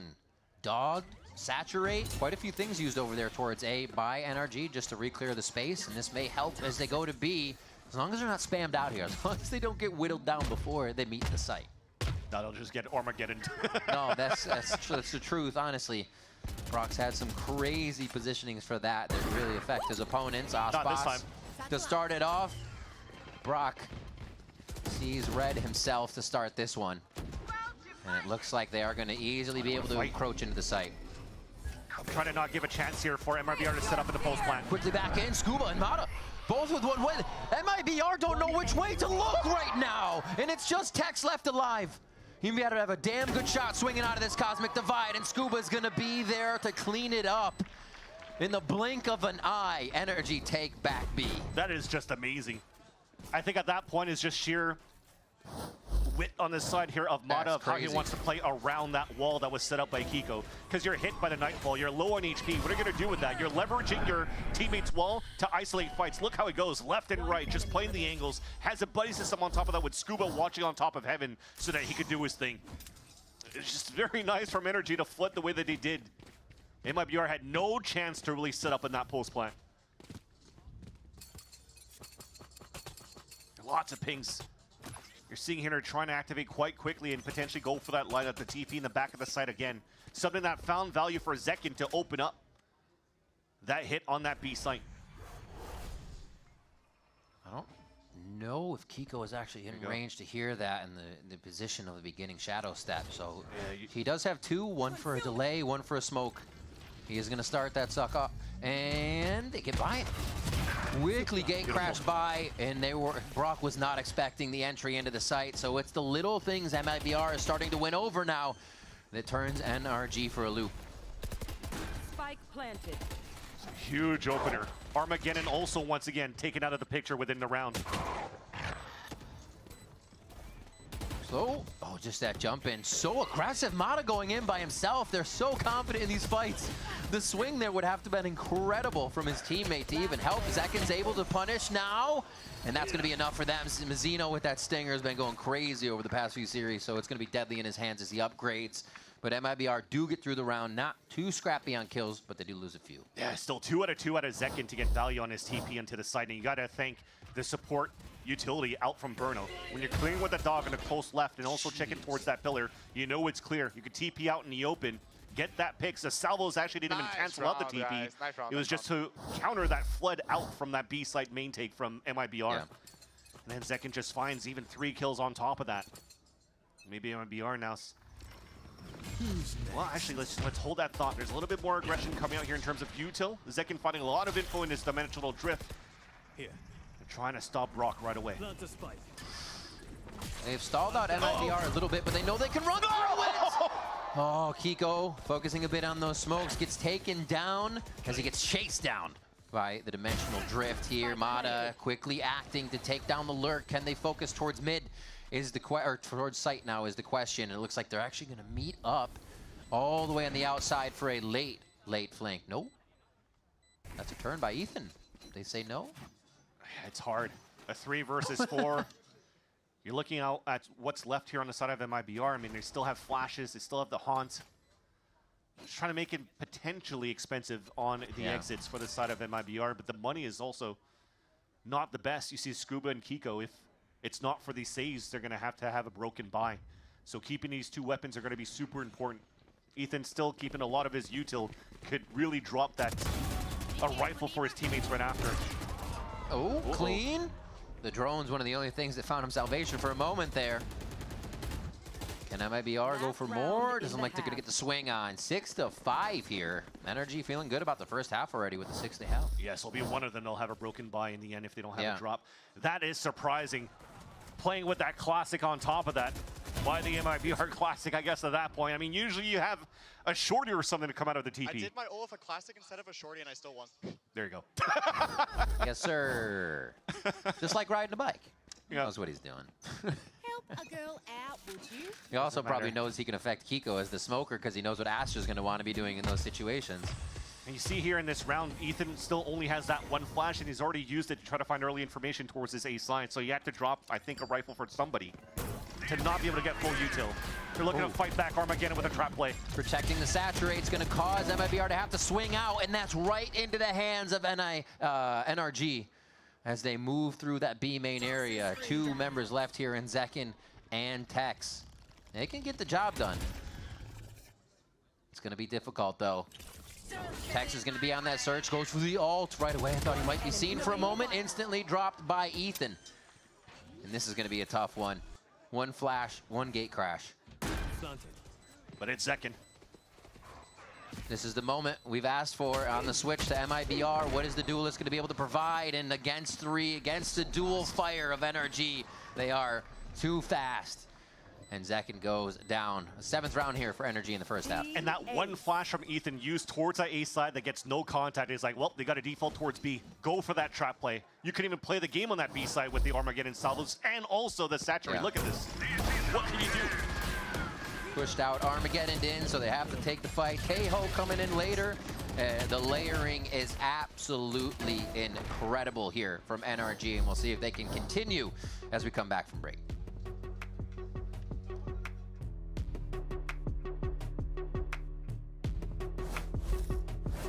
We've got two esports endemic brands coming together to create a series of products for esports for the biggest stages. 퍼포먼스랑 컴페티션이 주요 키워드다 보니까 레이싱이라는 테마를 잡고 거기서 이제 영감받은 그래픽 요소들이나 다이내믹하고 날렵한 그런 실루엣 같은 것들을 저희 FS1 마우스에 적용을 해봤고요.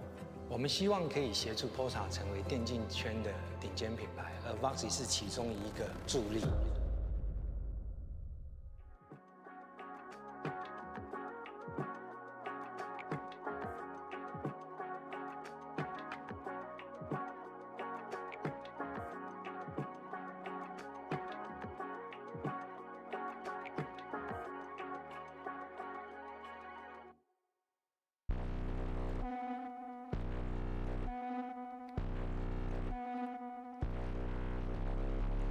Slide through, making moves, tell them fact check, go and get the truth.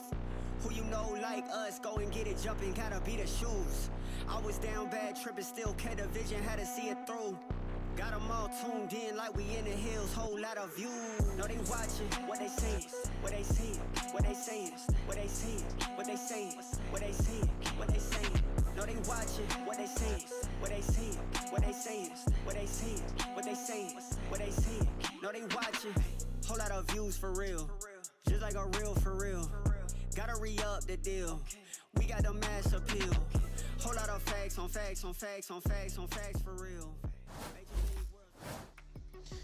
We're back here at VCT Americas Energy now on the attack side to see the pain that they can bring here. Up by 2, 7-5. And they already have one map under their belt at 13-6. So we'll see how fast they come out gunning on this first round. It's interesting when you're looking at the scoreboard as well. You're almost thinking sometimes the Yoru as your secondary duelist is going to be the sacrificial lamb right now, but it has really been Aspas at that point to allow MIBR to fast tempo and allowing Zekid to open up here on this side. But on defense, as you mentioned, not the best of looks. But this is a brand new year. We haven't seen these comps before from both of these teams. Their approach might be different this time around as well for MIBR on defense, where they could try to fight back. Looks like they're fine with a retake here to start too from the defensive side. Just giving that space in, but they control A. And Ethan is actually quite hurt to start things off here. It's quite unfortunate. It's always him that gets heavily damaged when he's the one healing his teammates. Guardian to the face or something else. The man's the medic. He's still running around getting shot, unfortunately. Here's the take. They just jump into the site. Not too much util to alert that it's going to happen. And it takes him off guard for a moment. Tech's able to hold down ramps. Does he know there's another one? And it's going to be Brock with that right click. They're still trying to find Scuba. Brock is left. And MIBR buckled down here for this pistol round to make sure they can walk away with it. Oh, no. Wrong person. It's just around him. He's drawing a beautiful picture of Mazzino there. Oh, my gosh. He gets away with a sliver of health. Brock finds the kill, but it doesn't matter. Oh, my. Woo. The spin moves. Down to the wire again with what we saw in terms of scenarios on Abyss. But I gotta say, the look from MIBR was kind of nice. They just flooded right into the elbow. You saw how passively Aspas played, so he could throw pain shells on that right side when the players are being pressured. And then if they're trying to escape towards the A main, then you have Tex just waiting that up. So it's a nice little trap play that's not as aggressive from your star duelist in Aspas, but man, his utility is definitely helping out the team and keeping MIBR in this game. A stinger buy with 2 Spectres. Looking to slow things down. One ways to being thrown by the side of Mazzino to spot feet. And Ethan is spotting bodies with bullets tapping through the smoke. Mazzino happy to unload a few mags into the smoke. Looks like they're trying to get a check on mid, maybe one last time. Gate crashes there ready for Zekin, but no movements. This is all for the fact that they think Energy is going to pressure soon with a little bit of this B fake. I mean, it almost looks like the exact look from MIBR, just with a different comp this time around. Yeah. Control that orb towards that side and maybe work towards that mid. But instead, they're going for the full rotate. After they haven't been pressured on that side on top mid, when they had the 2 players inserted in the first place, they know that there's no aggression coming out. They could thunderfoot all the way across until they get into this point right here. Walking in a spot is super important because walking or running could be heard right at this angle. So that's why you have to use Boombot right now to clear out space. But even the dog out from Ethan is also going to give you the tell. Exactly. They're both regaining control of this area. And NRG feels comfortable about that. The C's will slow them down just a little bit, tying their shoes together for a moment. Here's the hit. Quick flash through the wall. Smoke towards heaven now as Aspas is trying to run around the site with a stinger. What is that from Zekin? The medium to long range stinger bringing the pain. He finds the third one on a quick peek. And Brock goes down 7-7 for MIBR. That's why I got to thank the snake bite actually thrown on Tex as well. So it just melts down your opponents as they try to go for a 20-second hit, maybe from a mid to B. But they definitely just got stopped across. I mean, actually, the snake bite wasn't even in range. It was just to block the players from running up. One of them had a bit of raise damage, and the other one just got clapped it. All right, then. 14-9, Zekin bringing out the Yoru like riding a bike for this guy. He's got thousands and thousands of rounds on Duelist and a few hundred on Smoke, so you know he still knows how to do this. Staying far back is energy this round. It's a bonus for MIBR. They haven't lost too many players in the process, so you just have to wait it out. You're also seeing how you're playing judges on the site for MIBR. You know you're playing against a Wele, so playing towards Mail or whatnot is not going to be the best place to play it. So you're just having Tex use his wall and leverage that as like the tight-knit hold the A ramp. We have a 3-player push on that B side, or sorry, on the mid side for MIBR, just to watch Scuba's, just to watch their teammates back so that Tex can just focus on that A ramp. That's all he is doing. Just making sure nobody crosses into heaven. And Energy are getting a lot of space for free here to choose where they might want to go. It could be a trap for them, but it also could be a way that they start off right at the front door of MIBR's defense. And it looks like getting up in the mailroom might be where they knock first. I was about to say they almost didn't look at his teammates back anymore, and Tex is going to get shot in the back there by Mata. Oh, right up there. It's obviously going to be a sight from Verno to save himself. Everybody's ready. This actually looks like the strat from Energy, honestly. 3 in sight with him falling in from heaven. But can MIBR have the same result Energy did? Hopping through, kind of elephant footing on this one, stomping it, and that's going to give a lot of knowledge to Mazzino to do the damage. Scuba's down to 46 HP, and Ethan gets the plant down. Moving into the site very quick, actually, as they get a bit of a heal back from Ethan. Quickly found on one side, and he plays the look at me, so you can't double take the teammate. Verno and Tex coming up with a nice win there. Interesting smoke being thrown by Mazzino as well, instead of just, well, I mean, usually that smoke being thrown on the top of Mail is supposed to be the attack side, but yeah, you're throwing that on the heaven, so everybody's running through with a question mark when they come on the other side of the smoke, and you see 2 players setting up at that spot. Top of heaven and also towards the top of stairs. He escaped the pie! He escaped the pie! And that's talking about the all-star Aspas escaping the pie. Yep. Hey, we all love some pie. This time we avoid it, and it's for a good reason. At least they're vibing and having fun right now. And also, you're definitely vibing now that you're taking the lead over Energy. It's been so one-sided for the Champs team since that first map, 13-6 final score. Now MIBR are looking to trade maps back on Energy's map pick. And through a Zekin carry at this point, through the way that they're doing the double duelist. Obviously selfless for one of them to go in and kind of create a distraction, but the question's somewhat being answered there, that this team can work in that fashion. It's 8-7 though. They still have a lot of work to do, and that means Energy is right on your heels for this match. Tough with the Prowler missing as well. You already have Scuba and Mata inserted on top of that ramp, and they're looking to go for the punish, trying to find their timing. Mata slowly working up, actually just dodges out. Sees that there's nobody there from the dog. Here's him running backwards. Here's the reloads, and he can't find the timing, but he's giving himself up. They try to take the site. Discipline is cleaned up, and Verno goes down after a kill. Aspas' turn to shine because his teammate's in a dimensional drift, finding information for him. Oh, yeah, he saw you. Mazzino trying to play a little funky on the ropes here. Zekin comes out of the dimensional drift. Aspas is already working the site. A double on elbow by himself, and Mazzino's going to go for that defuse and hand it over after half to get the showstopper online quick. And a heads-up play by Zekin to say, just paranoia. I'm going to get out of the TP right now to not get punished. And then he just goes for the spray across the board. Just the calls coming out and just the heads-up play from Zekin is really helping MIBR not only take the lead, but maintain the lead, also allowing the defense to take 4 in a row. We talked about it being very difficult for MIBR in the past on the defense, and it's looking quite good right now with how free the Zekin is moving around this map. And you see Verno there at the end of the round getting vocal very quick, knowing they have the momentum and they have to keep it, right? Some ultimates are coming up. They have to work against Ethan's Seekers. And that's actually going to be a timeout, so they'll have a little bit more time to talk. Yeah, and just before we saw that, it was, again, a very vocal Verno. Yep. Trying to figure out here what they could do on the attack side.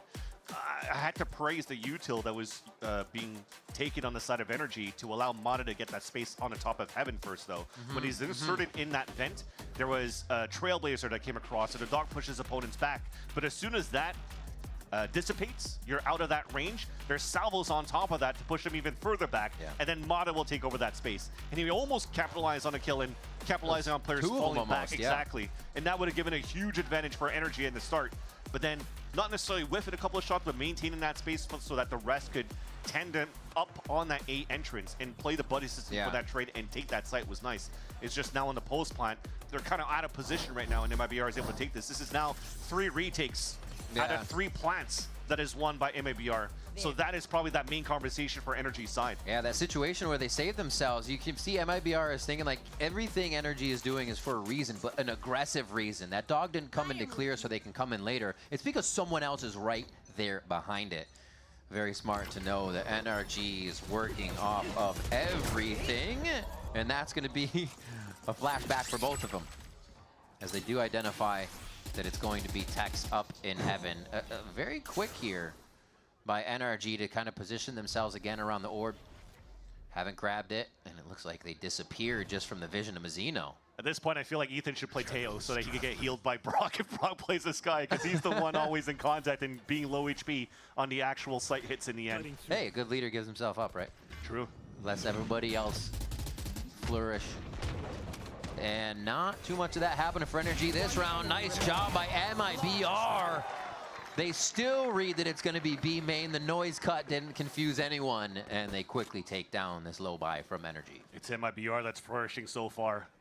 Very nice anti-eco against Energy. That was probably a paranoia going into the TP from Mazzino to get these frags. There you go, 2 of them fully blinded. Yeah, you see it. Just a right-click classic dash on the side of Mata in the first place, just to try to get Zekin out of that line to allow Energy to fast tempo if they can.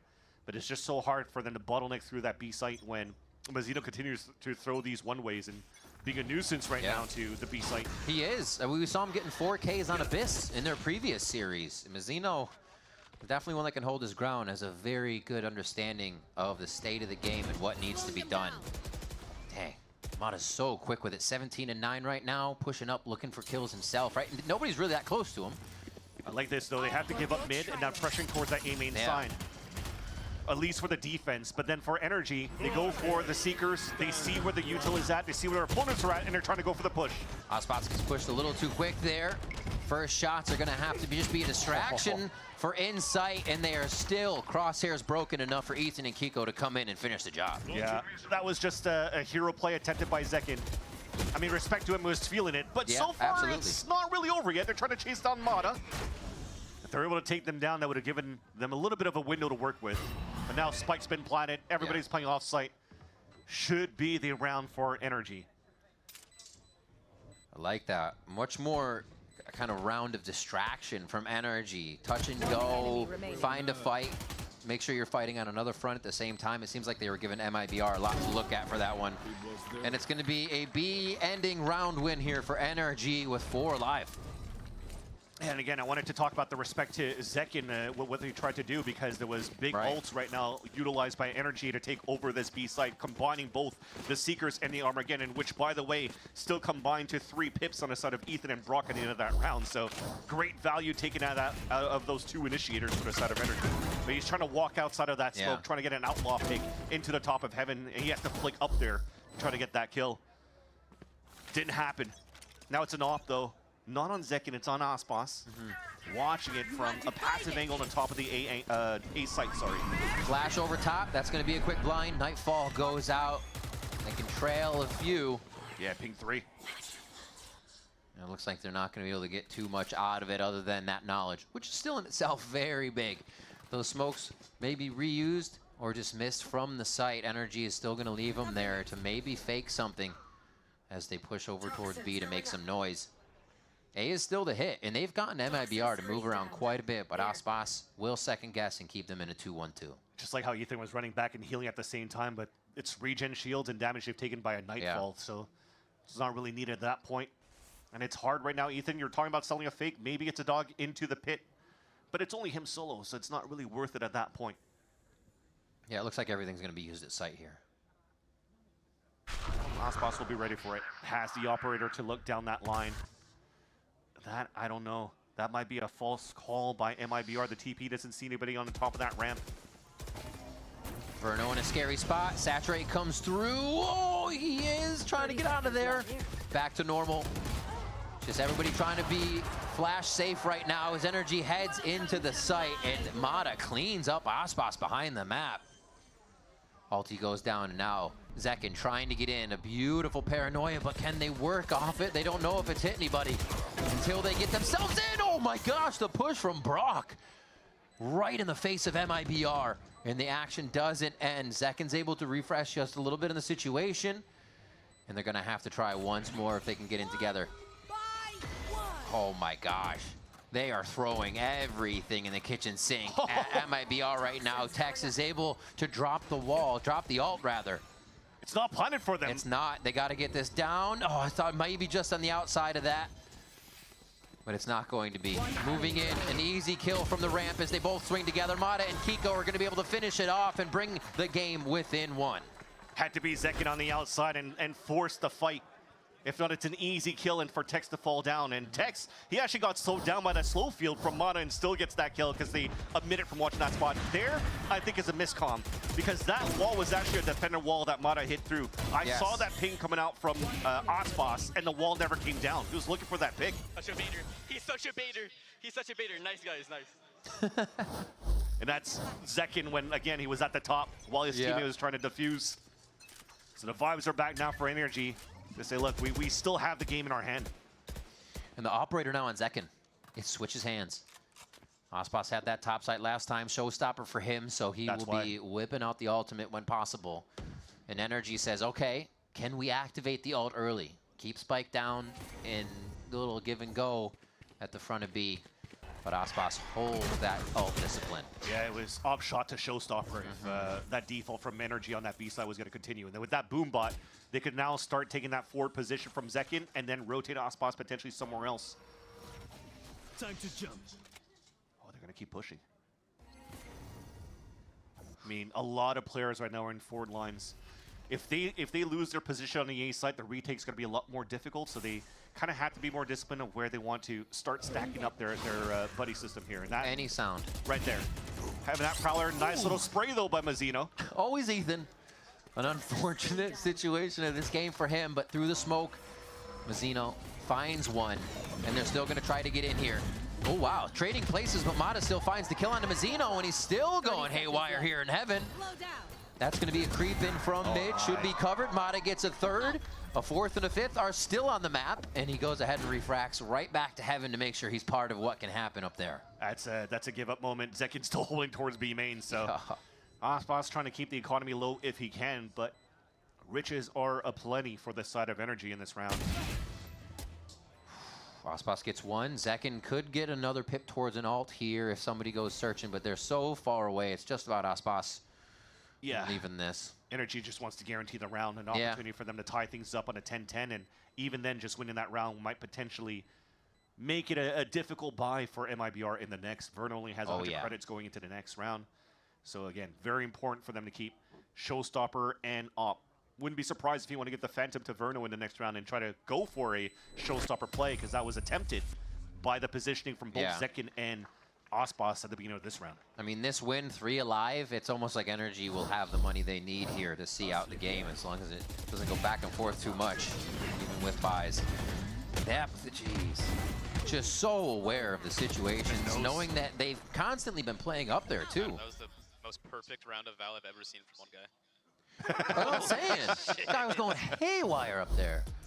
Yeah, he's activated too. And a lot of the things Mata's been doing are a few I should say, just say a range away from the team where they're not able to assist. Yeah. So he is just really trying to put a foot in the door right away, get in the face of NRG, or I'm sorry, MIBR, whether that comes away with a kill or whether he's just grabbing the info as a Waylation. And all he got were kills. And all he got, oh darn. You just talked about trading places. He went over Mazzino. Mazzino understands that he wants to play the defensive line, kind of like playing against a Yoru ult. Yep. Somebody's going to get behind. Other players are going to flood. I'll just try to get my 1 or 2.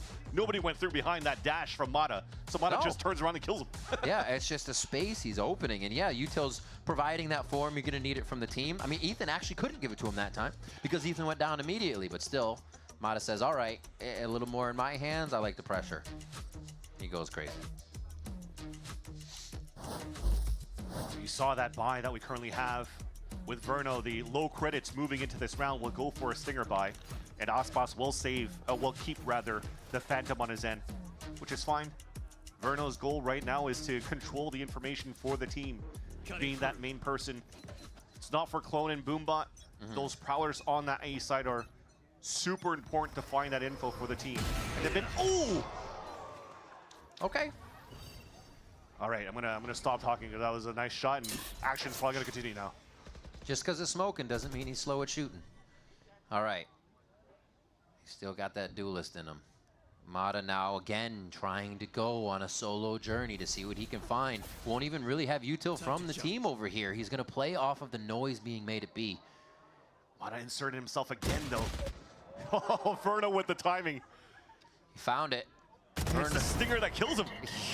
Calling the strats, knowing the map. Verno has been watching Mata closely throughout this series, especially on Split. We're at 10-10 here for both teams' first appearance on this map, and they are really testing each other. Once again, Tex to hold down Heaven and delay even more. A more delay. Yeah. They are layering nicely. And that's Kiko Smoke, being very similar to what they were doing on the previous side. Just try to scale up and try to get control of that B Heaven. Yeah, it's a nice shot, but at the same time, 30 is seconds left. up against the world. A 1 versus 5, Spike being down with 30 seconds left. Hunt for these kills. They're still comfortable to buy in the next round here for Energy. 18 seconds left. He's shooting to try to bait out some aggressive peaks on the side of MIBR. They're too clean with it, though. They just check the minimap to see if it's an actual vision caught by their teammate. No crossfire had, no contact play needed. Oh, it's just a bounce house in the smoke. Kiko cannot get the plant down, and MIBR are within 2. Yeah, to finish the map, 1 ahead of Energy. Form round to win right in the angle. But it's still the value that they're taking. I think it's also the conversation that came through towards the MIBR camp. Good call on the jump across. Good call on the jump across, Ian. So expected a push from somebody to jump into Ramen, and that's Tex here having a sixth sense in terms of what he hears at the beginning of these rounds. That's Misses crazy. the orb, unfortunately, though. That's a lot what they talk about on the team is that while Verno talks, a lot of the voices can still participate, and plays like that are pivotal. This is important, though, right now. He missed that orb to look down towards middle, so you already have to start wasting smokes on the side of Mazzino. That's going to be 1 less smoke to utilize to throw one-ways on B or to try to prevent this push. So an advantage for Energy to not only take space, but to split into the B site, and they're going straight for that. Holding. Good push from both sides. They've got actually Dog up top and Drone from B main. Aspas finally rips that showstopper we've been watching here, and almost the recoil control coming in for Tex. But they answer back 1 for another here. A 4 alive now for MIBR is don't give up numbers. The double peek, very nicely swung. Beautiful. You love that kind of protocol. And Mazzino's just gonna say, I got this one. Don't worry about it. 12 for MIBR with Breeze on the horizon. Ken, they get 1 more round. Almost felt like that was intentional for him to miss the poison orb at the beginning so that you could bait players into the showstopper of Aspas at B Heaven. Oh no, we messed up. Oh dear. Yeah, we don't talk about that though. We've seen a few of those this game. The sun was in his eyes. And found redemption too for getting a kill as he pitched back on middle and drops that spike. Beautifully done towards the end in terms of MIBR's look in the second map versus the first one.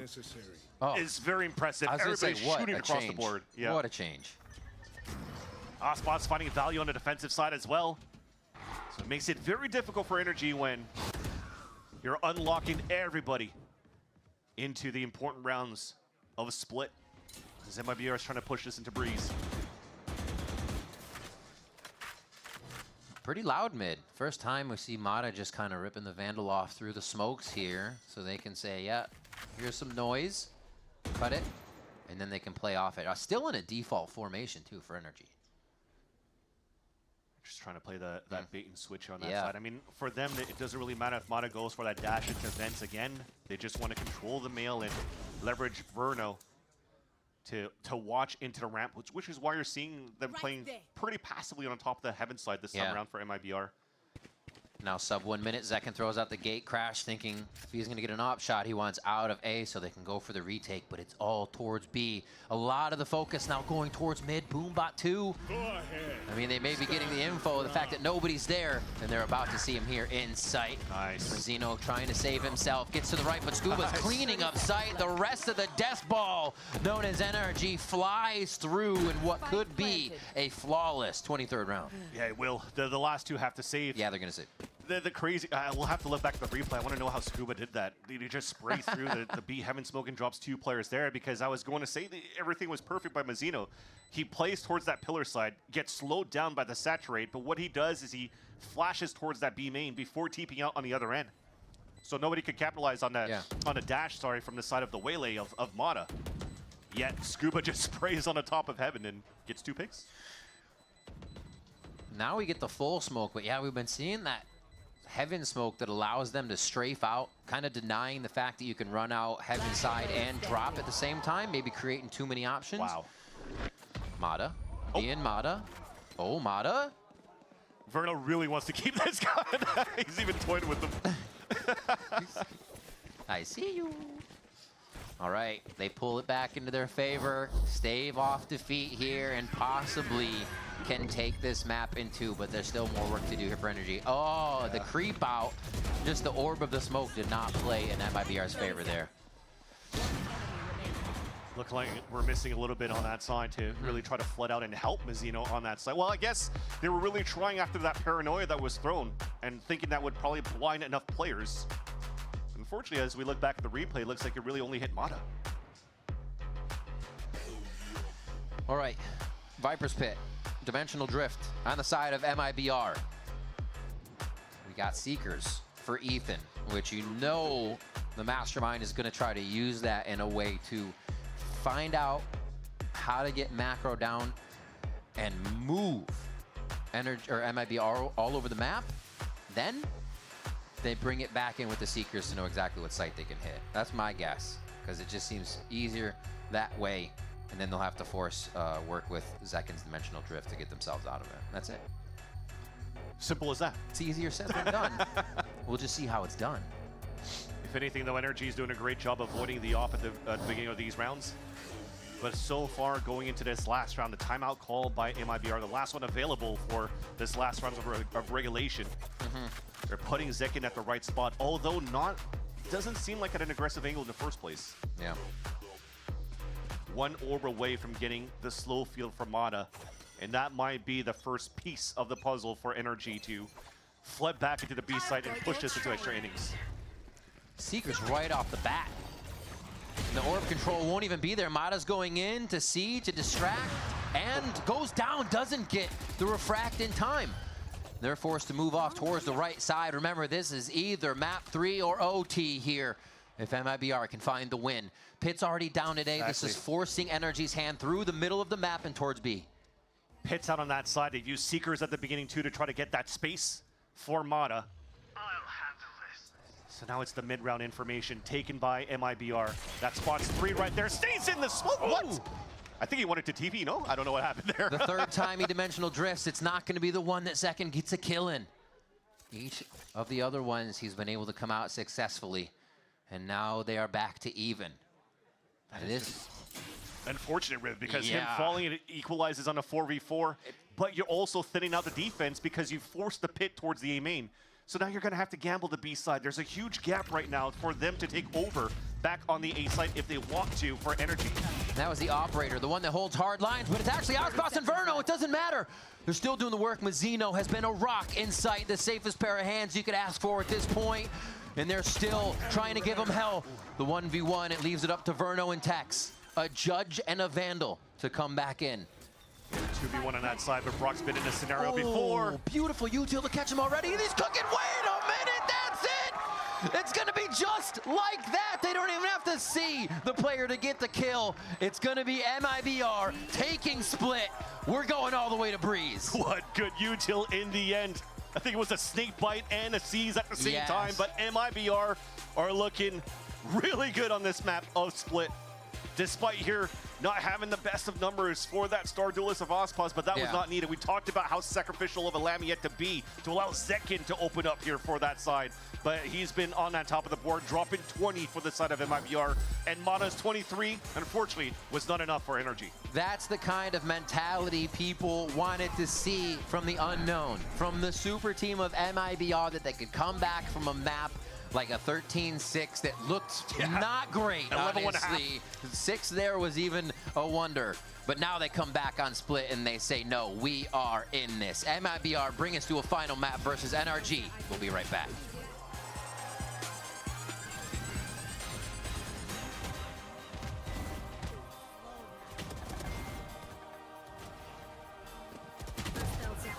Planted.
Now trying to look for something. Scuba, untouched and unbeatable.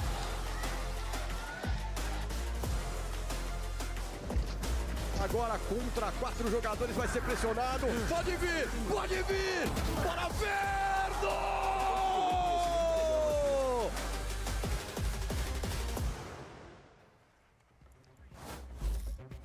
Welcome back, everyone, as NRG and MIBR get ready for Map 3. We are going to look to break it all down. And what a Map 2 we just witnessed on Split.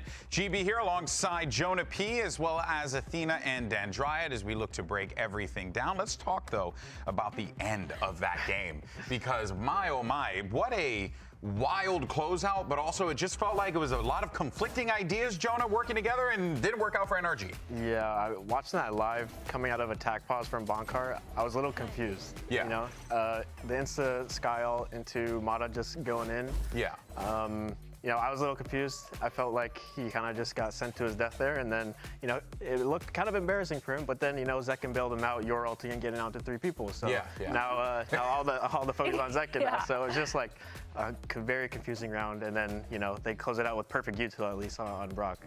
So. We take those, right? We take the perfect util to close it out. But hey, looking at the way that it all crumbled down, though, of course, for NRG, they're going to need to reflect and look forward to that map 3. Let's actually talk about what we just saw, though. And Dryad, I mean, this was definitely a different tone from MIBR than what we saw in that first map. On Abyss, a little bit of a slower start. Team not quite sure what they wanted to do. We heard the coach mention that as well. This time around, not the case. It looked very different for NRG. We've seen the other maps so far for them where they have full control of how they want to play it. This time around, they look very uncomfortable. They were trying to get space. They couldn't get that space. It was constantly being denied towards mid as well. And then you have a Mazzino that continues to remind me of that early Mazzino version that we saw in Crew and Lev, now in MIBR. How good he is at bringing that confidence to the team when Aspas is struggling a little bit, when the team is still going back and forth. You still have a Mazzino that's standing strong, clutching those rounds and also opening them when it's necessary. Yeah, I feel like his defense half was kind of incredible. He kind of proved that rock status,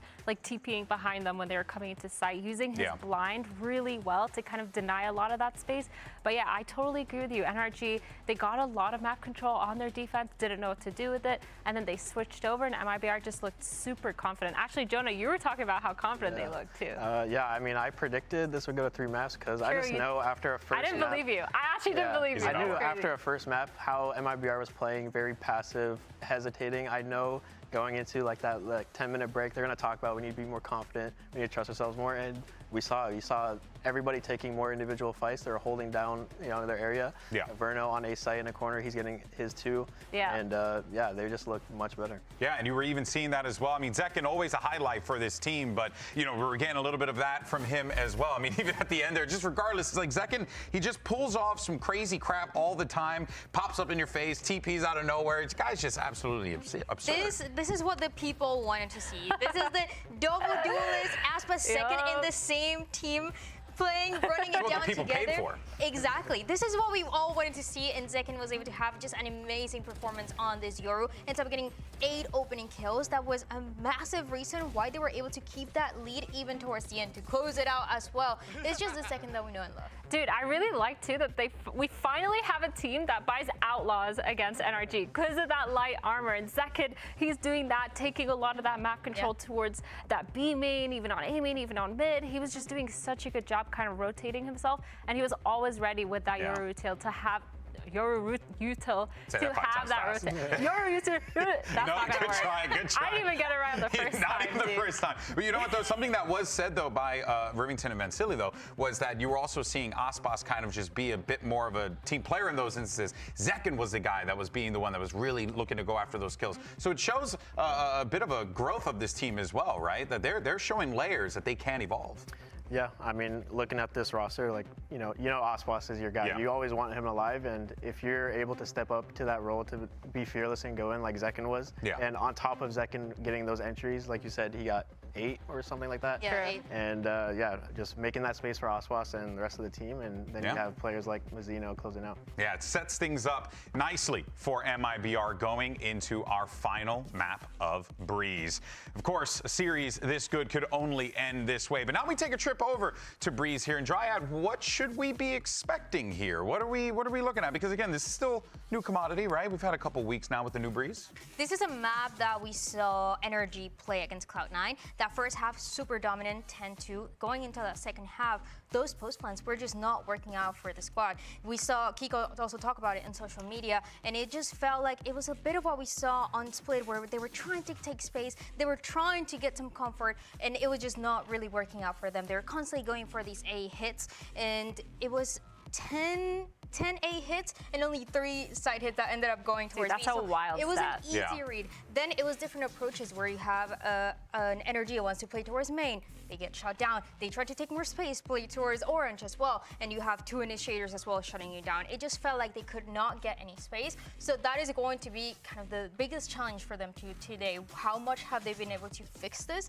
Because if not, it can be a scenario where it's a little bit of the opposite of what we saw in that first map, where MIBR might have a read on how they can punish those post plants. Yeah. Yeah, well, folks, it's going to be a good one, without a doubt. Map 3 coming up next. It's going to be Breeze. Who takes it? Who's going to pick up the dub? Is it NRG or MIBR? Only way to find out after this.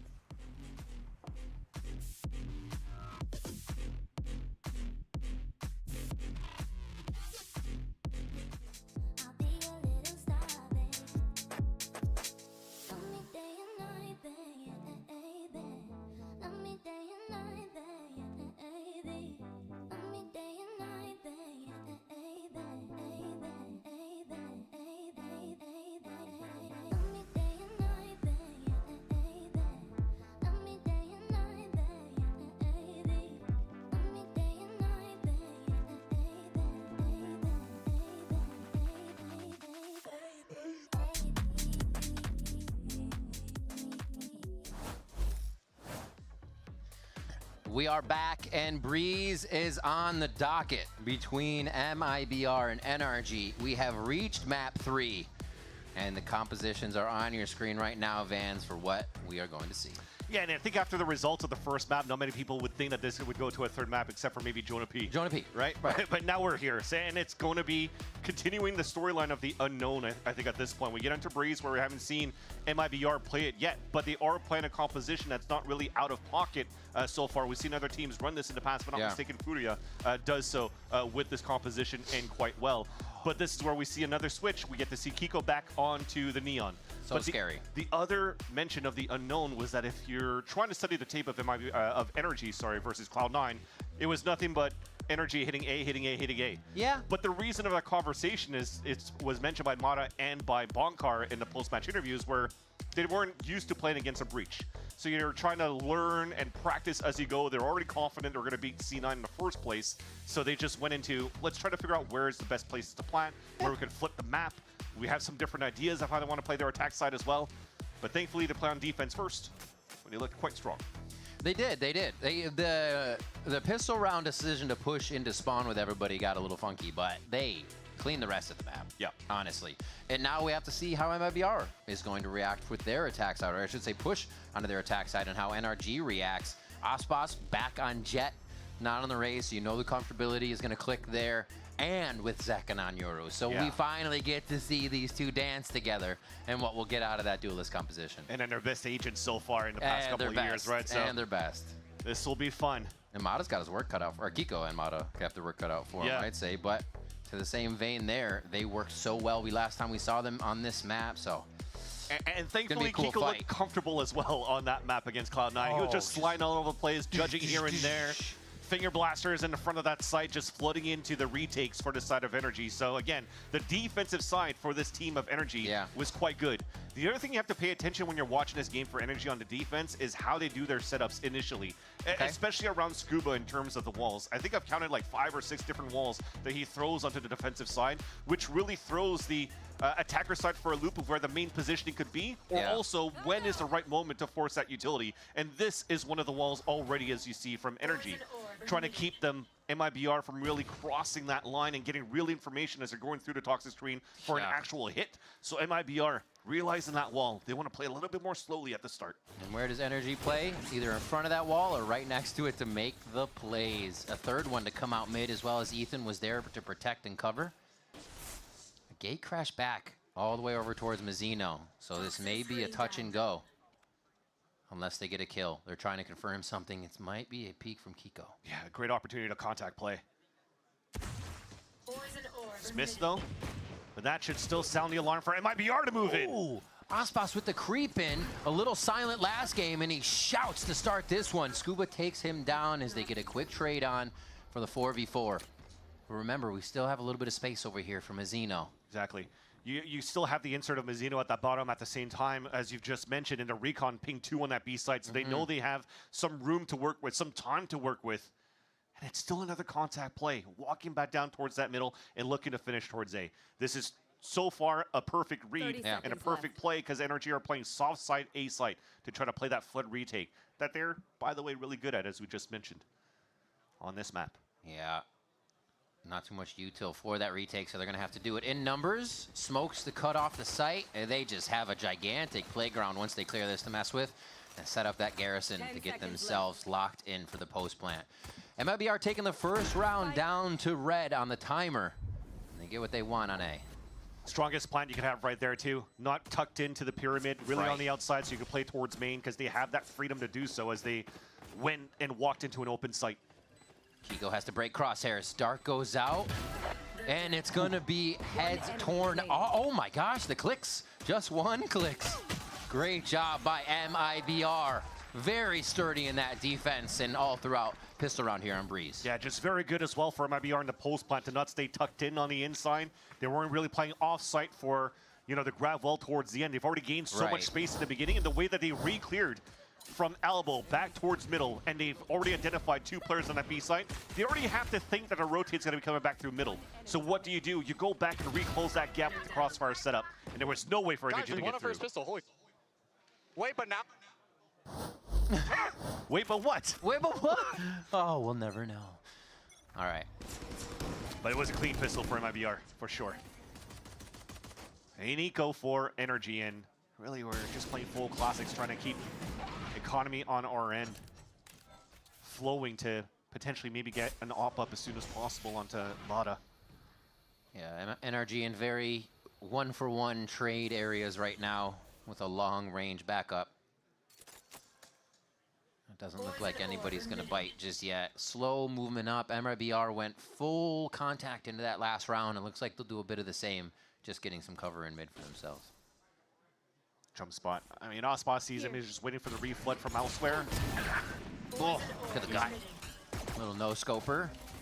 And they're pushing. They're saying, wait, come back and play. Energy runs down mid, and they're actually able to gun one down. Is that, can you protect this is the question. Almost. Scuba's going to be able to grab a weapon as the shock dart lands at the feet of Verno. It's just a 2v3. Well, they're coming to play. Scuba picking up that Marshall and getting another. It's a 2v2. Mazzino might be walking into Brock. Ooh, he draws Brock with the Bulldog. It's okay, Zekin has a Vandal, right? It's all good. It's second, right? Exactly. Exactly. No headshot. Oh! Okay, there's a headshot. He got tagged. That's quite a bit of damage. He's doing a good job just staying tucked in, so He playing knows. the clock to his side. They're guaranteeing the round. There it is. Zekin's good for it. Even hit a little sigh of relief there, knowing that the pressure is bearing down on him, and this is a very important round. Exactly. It should have come down to that. It should not have come down to that. And I like how we approach things. You were talking about the door here on that side of middle before we got into the cast. The amount of paranoia could set in when somebody's playing that door. And it was actually Aspas with that Marshall. So when you hear that noise and it never closes back, you're afraid somebody's really watching with that scope, so nobody's really peeking out. Yeah. So Energy's just looking for the contact play to flash to the window and crunch through. And it worked. They did some great damage as MIBR tried to rotate across towards that A site. They took full control of that middle and almost made it very winnable on their side. Yeah, the through the window play is clean, especially when you can catch a team off guard with that. Viper wall towards right side again, actually a little bit farther in this time as it looks like they want to stay for this fight. Zeno clears Motto with the wall bang there as Scuba wants to stand true in sight. Oh, that's tough. He gets very good help. What assistance coming in from Kaiko there to help on the detection. And they're still trying to make this fight just on the corner. Zekin gets another 2. And now they're trying to fight Brock off the corner. And he is not going to give him more than just a shoulder each time. So Tex takes the whole pie for himself. And now it's just Ethan moving in on 2. Doable for Ethan here. Has a few stars to work with to create the site that he wants to see. That's a full smoke coming through. You're forcing double bubbles, and he's trying to re-clear back towards B main potentially, but it feels like he misses that timing with that smoke disappearing on that left side. So now the question marks are up. Where did Energy, or sorry, where did MIBR go? So she's gonna have to wait to hear for that plant. He has a bit of a battle star he can use in Dismiss to get himself in if it's necessary, but he's just going for the shots, and so is Verno. His first kill is a big one, and it's going to capitalize on the round for MIBR. Stay stoic in the 1v1 after winning it against Zekin, who has been hot since that second map was split. And that said, it also comes down to that final moment again for somebody on the side of MIBR to try to clutch it and keep the dream alive. Because how does Zekin stay alive there, by the way?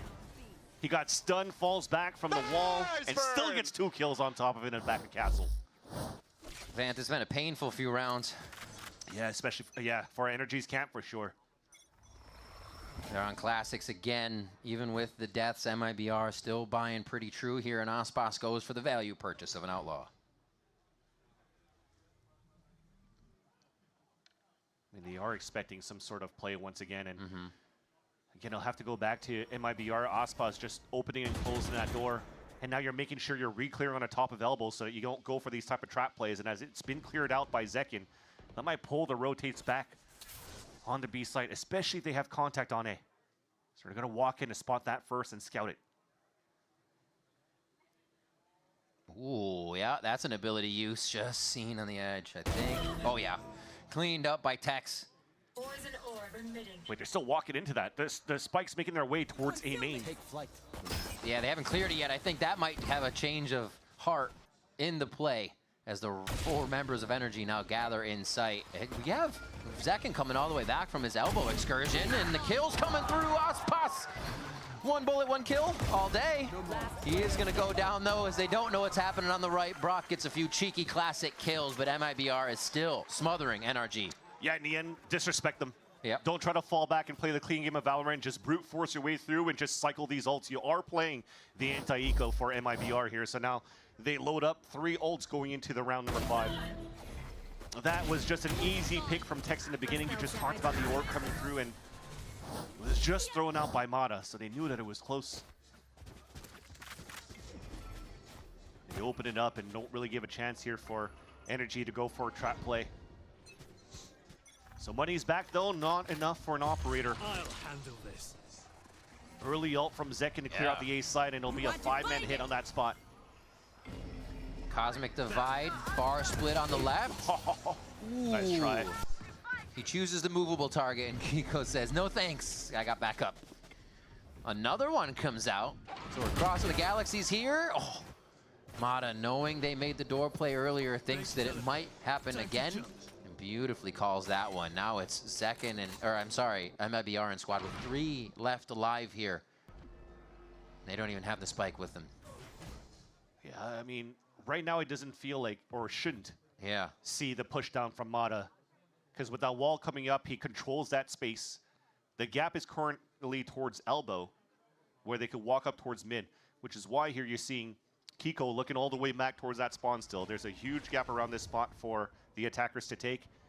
We have the smoke on the elbow too, just to support. Now finally a TP as well from Mata to support Ethan on site. Coming in, playing around their smokes. That's going to give a little bit more room to Verno to try and squeeze something out of this wall, create the pressure where he can get through. He checks the space to the right. A drone hits him on. Ooh, that was so perfectly. What precision coming in from Ethan. And the spike is down. 13 seconds. Doesn't look like it's going to be possible this time. And NRG just play the hide and seek game to get this round in their favor. Beautifully done. Just tried to play a high risk, high reward play on the side of MIBR on that hit. Yeah. That wall across, we'll talk about in the next round, but they were trying to have the dimensional drift TP outside of an Astral wall and swing out for a kill. And unfortunately, the sprays missed. Couldn't get that kill onto that side right there. I think that was Scuba we just saw, and he's able to take him down. So that had to cancel out the MIBR play. They tried to re-pivot in the mid-round, but they just lost too many players in the process as they're trying to re-hit towards B. So that wall that they had across, they just tried to get the TP right at that angle for Zekin to come out of. A little bit of what Brock was saying earlier. They're so late in these rounds, and MIBR starts to flex that late round again. I mean, the comment was about defense, but it still applies here to attack. Into the site. A quick hit. They know one is close, and Aspas says, by the way, I'm at doors. Easily cleans up one as they get the Hunter's Fury from Verno to tag a few. A little bit of team damage, it doesn't matter. They're getting exactly what they need, but it's not planted yet, and Energy's made quite a move across the map. So many slices across the board, creating question marks too, but as soon as the walls come down, finally, MIBR knows that they have space to work with, and that the money's still pretty decent for Energy to try to work with something here to attempt the retake. Yep. Really comes down now to Mata to slowly creep up here, but as soon as he makes it towards main, that will probably activate now all three of them trying to flood back. It'll be all individual fights on the side of Energy. Let's see if they bring up the X walls again. Once this goes down, it seems like there's a lot of gas to work with here, and some of them start to go up. Mata, at the perfect moment, finds Mazzino, and he gets to hide behind the wall after the fact. 7 bullets left, makes it count. Gets a reload in as well as he's still creating the pressure for the rest of the team. Now coming from spawn, Mata with 3, Mata with 4! As the pressure on site's created, it's still not enough to get to the spike in time. MIBR lose a lot, but hold off. Just great delays by MIBR, but again, it had to come down to that. He flashes to announce his presence, and then you see the other players moving through.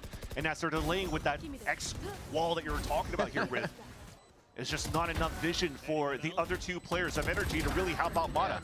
So yeah, he's getting 4 kills because everybody's moving into group together. Oh my god. You guys look solid though, I'm not gonna lie.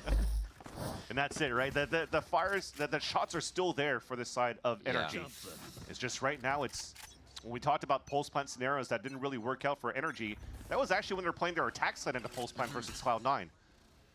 This time it's the retake that's a little bit harder to take against MIBR. We're seeing a huge mentality shift in the Kiko go shotgun, and now the Kiko up. Mata goes down to Zekin here, and elbow as Kiko still has a line on mid, but he's not going to find much. The play is here.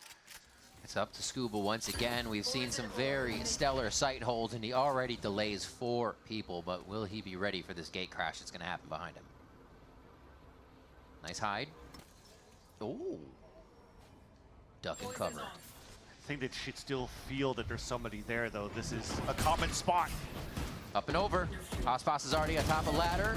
Should be able to play that one well towards sight, and it looks like they'll be happy with the situation here. They have to worry about Brock, though. He's still trying to make plays in the back of the site. The team allows him to do that, knows it's safe, knows it's comfortable for him, and he gets it onto Ospas. Knows exactly where Tex is for a moment. Yeah.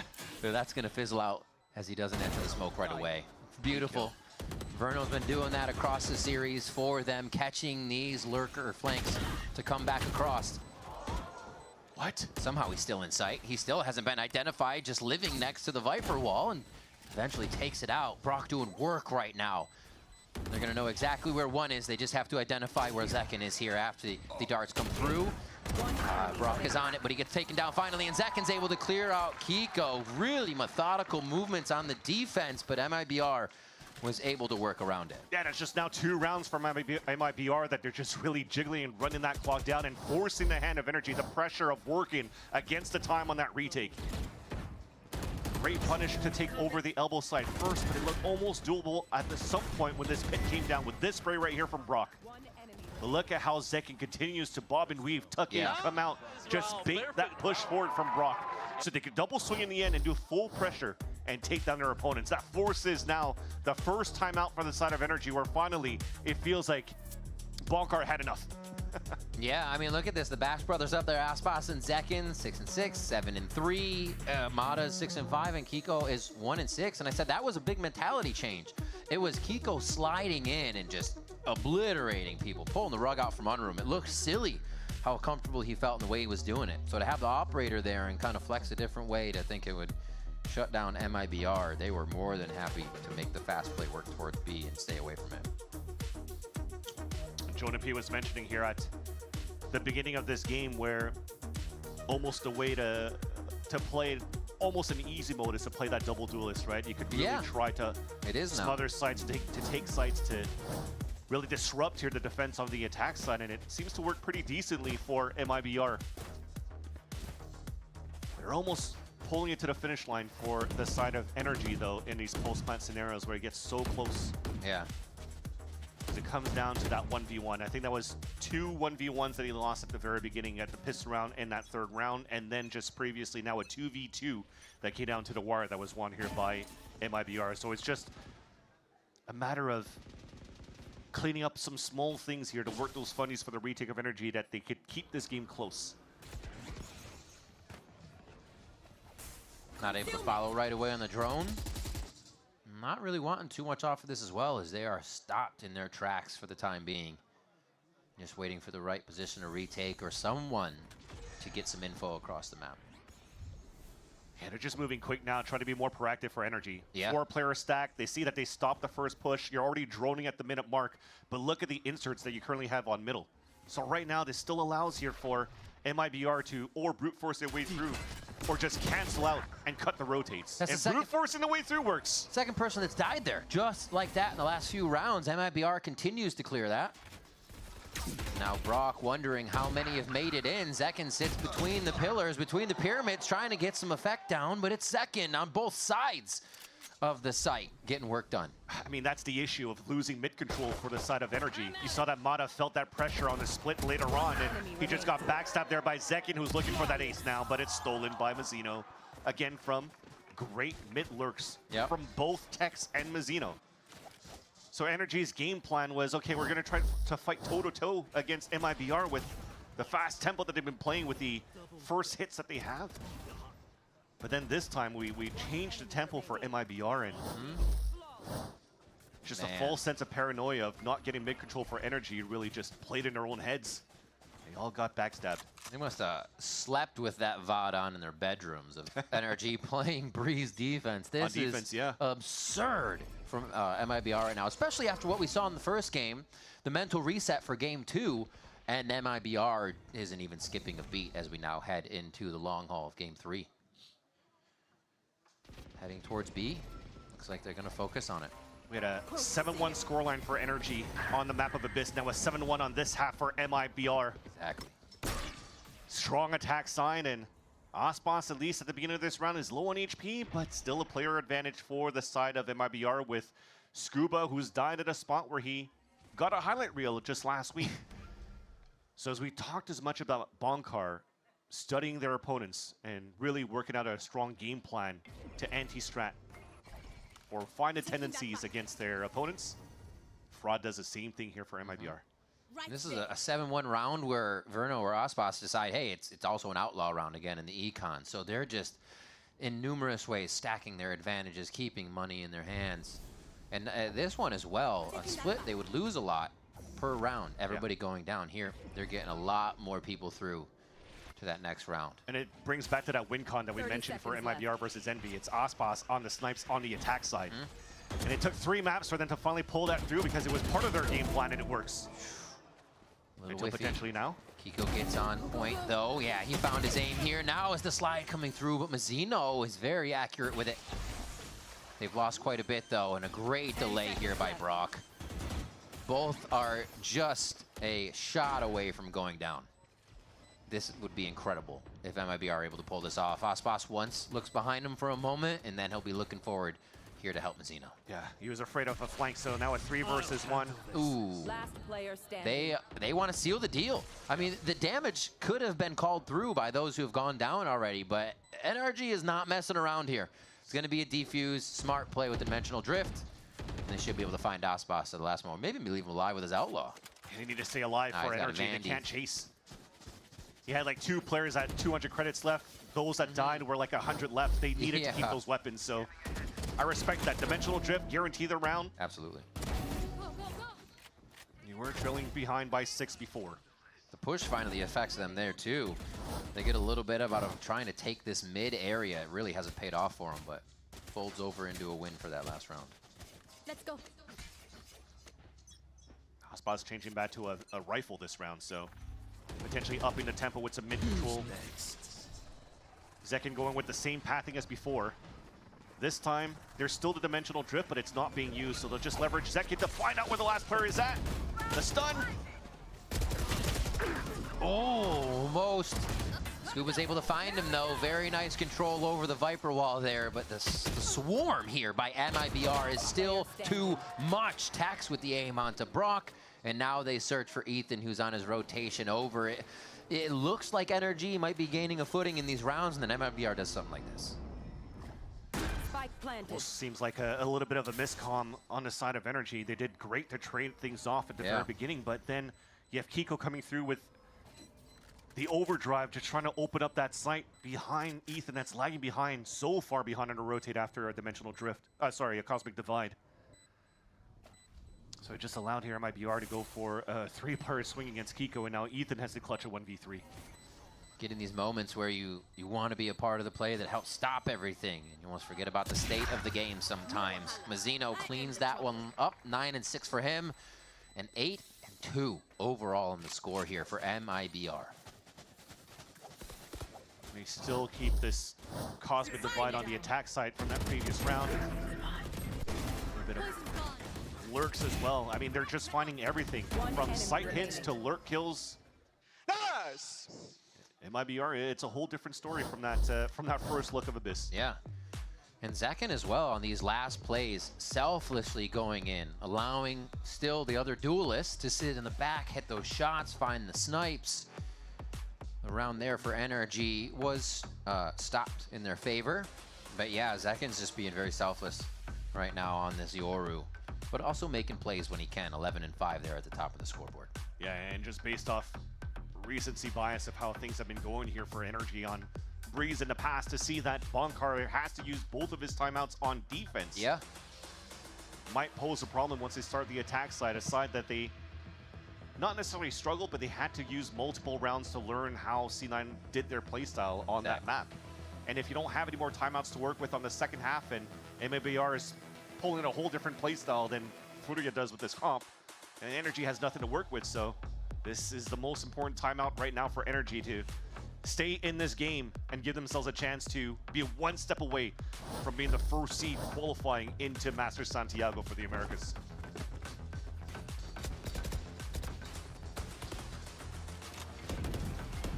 All right, round 11, 8-2. Your super team is coming to life here for a moment in map 3. And man, does it look good for this squad. Can they keep it up is the question. There's still another half to go, but even more so rounds here in the first half. If Energy can get these last two, they'll be sitting much better. A bit of an explosion here towards this B side, where once again a solo play anchor hold on this B side by Ethan. He's been very good dancing around this map before, already avoiding so much util, but that shot breaking the recon gives his position away. It still gets the kill though on the Zekin. The long-range ping was still orbing out, unfortunately, as he hid behind the wall. One teammate down. Mata flicks the crosshair to get an answer on the close box, the far, and then his left. And that's Brock and the rest of the squad coming in so fast on the reaction there. They do indeed grab themselves around after the timeout. So you need a 4K from Mata and a 3K from Mata to, I mean, you're not wrong. to allow Energy to stay somewhat in this game. Right now, but you're at not this wrong. point, in that back of the site, I usually call Castle for me. I'm gonna have to start calling this spot Ethan. He's just deadly at that in that area. But at least they find that footing after the timeout, convert it here after the round 10 timeout. The economy still pretty good for MIBR. Hunter's Fury available as well. They're looking to fake a conditioning for mid control. Clone to dash. Oh my, Mata! That's insane. He almost had all three. What a showing of skill from him currently to keep NRG in these rounds. You said it was a 3 or a 4, right? That was a 2. 2. So they might Next round, struggle 1. a bit here. But Actually, thankfully it's last round. Yeah. We'll see. Still got to find Aspas, Verno, and Mazzino. And Verno does the finding first. Brock goes down, so Ethan's going to be forced to peek here off contact, and it's Verno again. So clean in these outright engages that he's finding.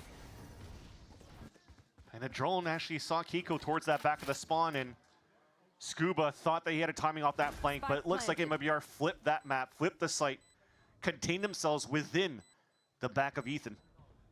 Ethan's spot. Hearing a little bit of reload, but that could be anything. It'd be 2-3 people stacked on each other, so you got to be very careful. This is Kiko. Scuba makes a little bit of noise, so Kiko can maybe have a free look if a head was turned. Oh my gosh. Cooking him up, just saying there's almost not enough time for you to do anything, so we'll cut off the entryway. And Kiko here has to get it to half almost in this instant. because it's going to be two people playing cat and mouse with him right now. A great first half here by MIBR, and Aspas will find the 3K to make sure the 9-3 does go in their favor. A strong finish for MIBR within the half. A timeout where you thought that Energy maybe could have strung 2 rounds in a row to close that gap, but MIBR continues to be amazing in these post-plant scenarios in terms of delays and forcing that clock against Energy. Oof, so nicely done. We're going to be throwing it down to Emily, who's standing by with our on-site co-streamer, Lockie. I'm here with Lockie, and now that we've seen both teams kind of live up to their expectations, Energy dominating that map 1, MIBR coming back in map 2. How are you feeling about this map 3, and is MIBR going to be like the super team of Americas to actually find success this early? I definitely think so. I think there's so much firepower on this team. It's so exciting seeing them play finally. I know with roster mania happening and everything, everybody had a lot to say about MIBR, and I think they're living up to the hype. I think map 1 was a little bit of a misstep for them, but it just goes to show that it could be anybody's game. But I'm backing MIBR today, and I really think they could take it all the way. Wow, I love to hear that. You know, let's send it back to the casters and see this map play out. Thank you so much, Lockie and Emily. Another MIBR backer, Vans. How is the prediction feeling?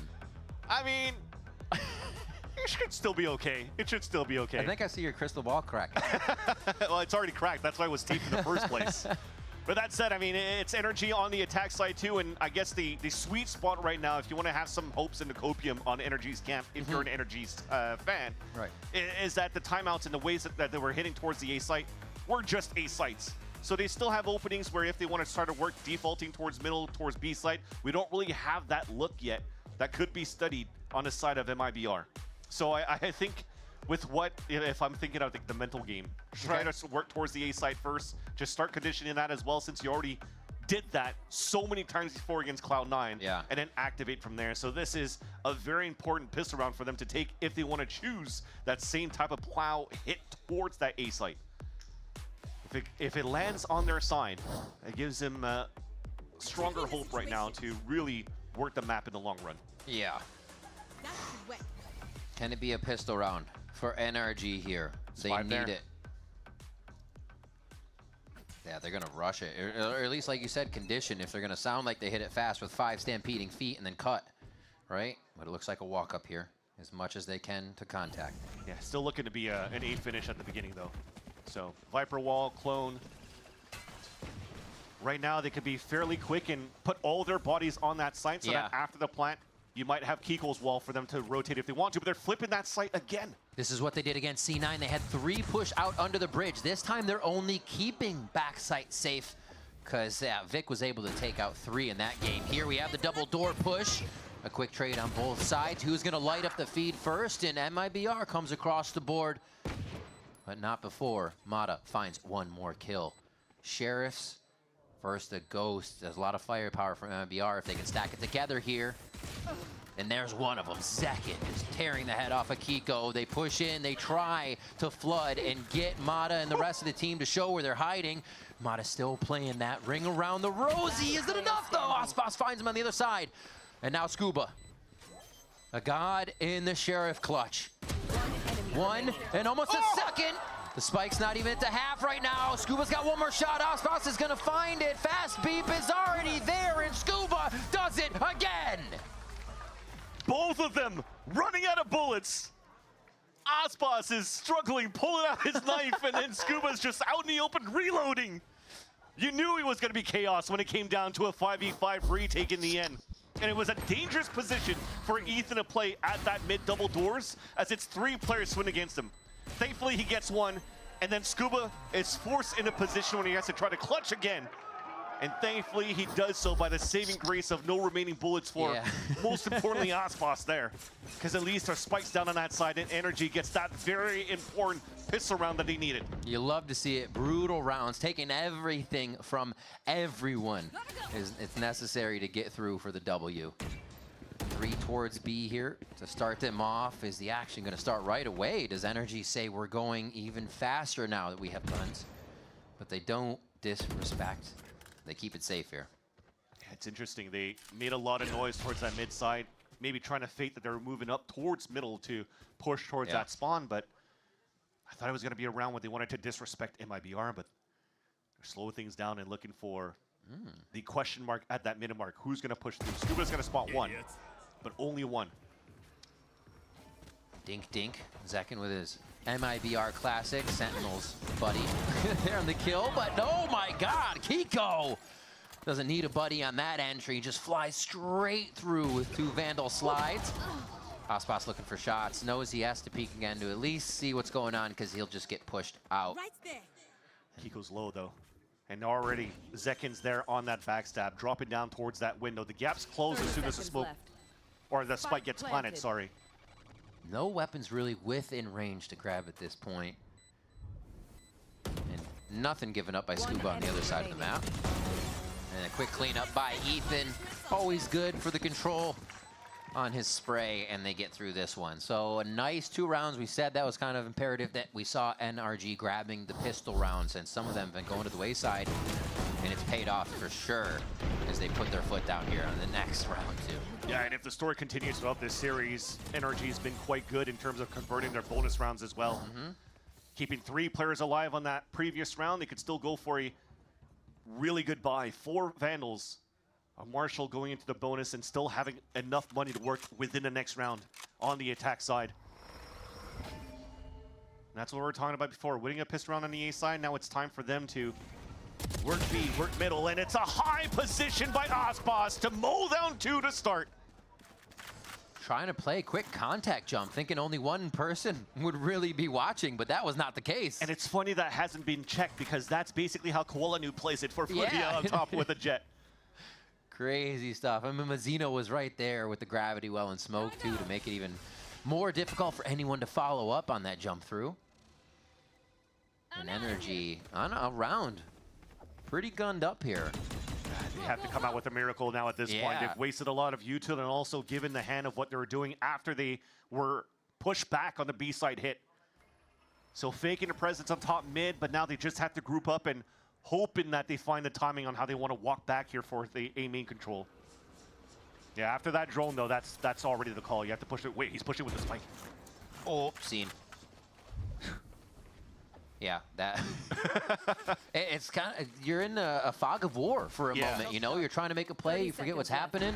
That fog of war can affect anybody in these tight moments, but we see him recoup and back into the safety of this drone before they make the play.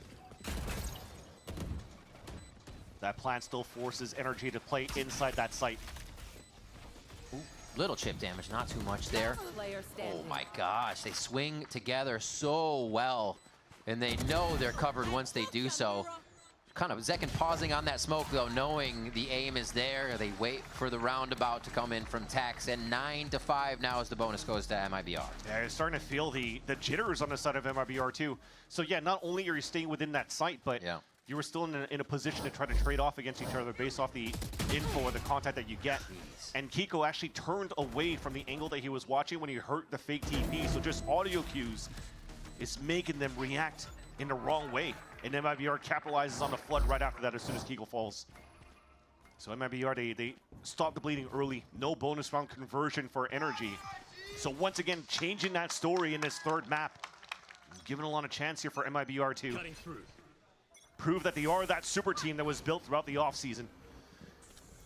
It is so wild to see Aspas switching back and forth in his agent pool and just how much that jet excels all the time. But that's not the case for the current round. It is the push in from NRG. They need to root themselves in this site to make sure NRG or MIBR cannot get back in. Aspas is trying to do that just by himself. All 5 are here for the 5v5 retake. A few watching back towards main, actually only Kiko. Is now the smoke's clear, the dust settles and the fight begins. Trades towards that left side crab, everybody needs to get there. It's about to get bloody. It's about to get bloody and that time is still ticking down on the spike. The move needs to happen now for MIBR. They're all activating towards the left side of the site. They're all gonna have to just clear out. Mana gets one, the Bulldog fired into the smoke isn't really going to give much back. but they're also not getting the spike just out of the smoke. This makes it so awkward. And NRG and MRBR basically look at each other for an entire round. What a play by NRG to make it weird. You're going to have to look back at the POV of the 10 players. I think down to that 5v5 retake, it's a cloudburst to a nebula to a slice wall. It was just so many smokes around that map that it came down to that final line of scrimmage right at that spike where he got as bloody as possible. Everything in arm's reach at the end of the round. But all those smokes, it also slowed down the push from MIBR, and now you're seeing very similar looks into NRG towards the end of these pulse plans where they're able to really run down that clock and pressure out MIBR to make these mistakes. But thankfully, there's still another lifeline for MIBR, enough economy for another buy. The last one into the belt before they have to potentially go into a half buy here, and it's Dimensional Drift from Mata that clears out the full B site. Yeah, Mazzino had 4 stars dropped on the site. He drops Mata as he get back into position, dismissing a few. Yeah, it was a clean shot. He put his smokes up so he knew exactly what he needed to shoot through on the way back, dividing that site in two. Helped them to slow it down, but Kiko drops Verno on the way back in, so they have a little bit of trouble now detecting where the rest of the members are. On the side of NRG, a moment to take a breath here as MIBR sets up. The concuss comes through, and Kiko gets another one from the same spot at the back of sight. Aspas first 2. We see it come down to this again, and he may be able to get half through the smoke. He will get half through the smoke. It's about to clear. He's going to try to hold it. Pulls him off. Just a little vuln for now. And yeah, that's going to be another round for NRG off of time. Playing so well in these moments to string it out as long as they can. Wonder what happened there too with that star taking a little bit of time. I wonder if the recall was a little bit too late for Ethan and he was struggling waiting for the star to be activated again so he could actually pull that grab well. I still like the look. Brock going for a plant, has Hunter's Fury and goes for the immediate Hunter's Fury. Yeah. So it could still continue to disrupt the site, allowing Kiko to get a lot of value back towards Castle. And also utilizing the grab well towards the end to win it off time. So that question mark that we had, how does NRG look on the attack side? It looked a little bit rough at the beginning against a breach comp that they had to be acquainted to. But now understanding here how this comp is being played by MIBR that's been seen before by other teams. Looks like they have found their footing on their own attack side, even denying that orb being picked up by Verno, which would have put him 1 away from getting the ult in the next round. That's a big kill to start.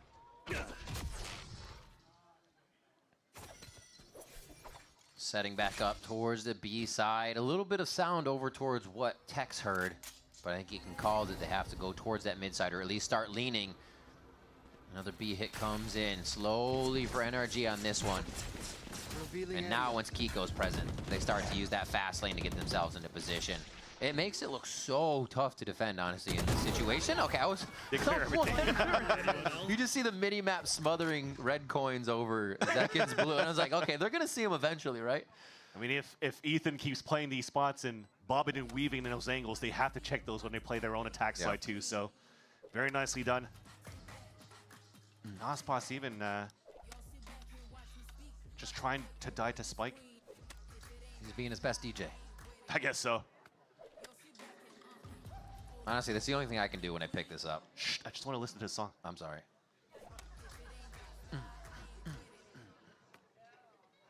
It just shows that we need more things to inspect and play with in-game, Riot. More things.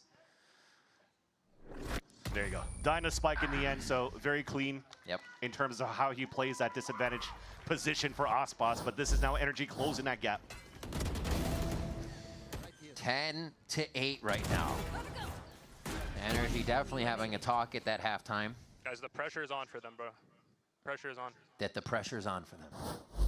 And that's the thing, because right now how things have been going so well for NRG with that last timeout that we talked about here for Bonkar that called at level 10. Yeah. Or round 10, excuse me.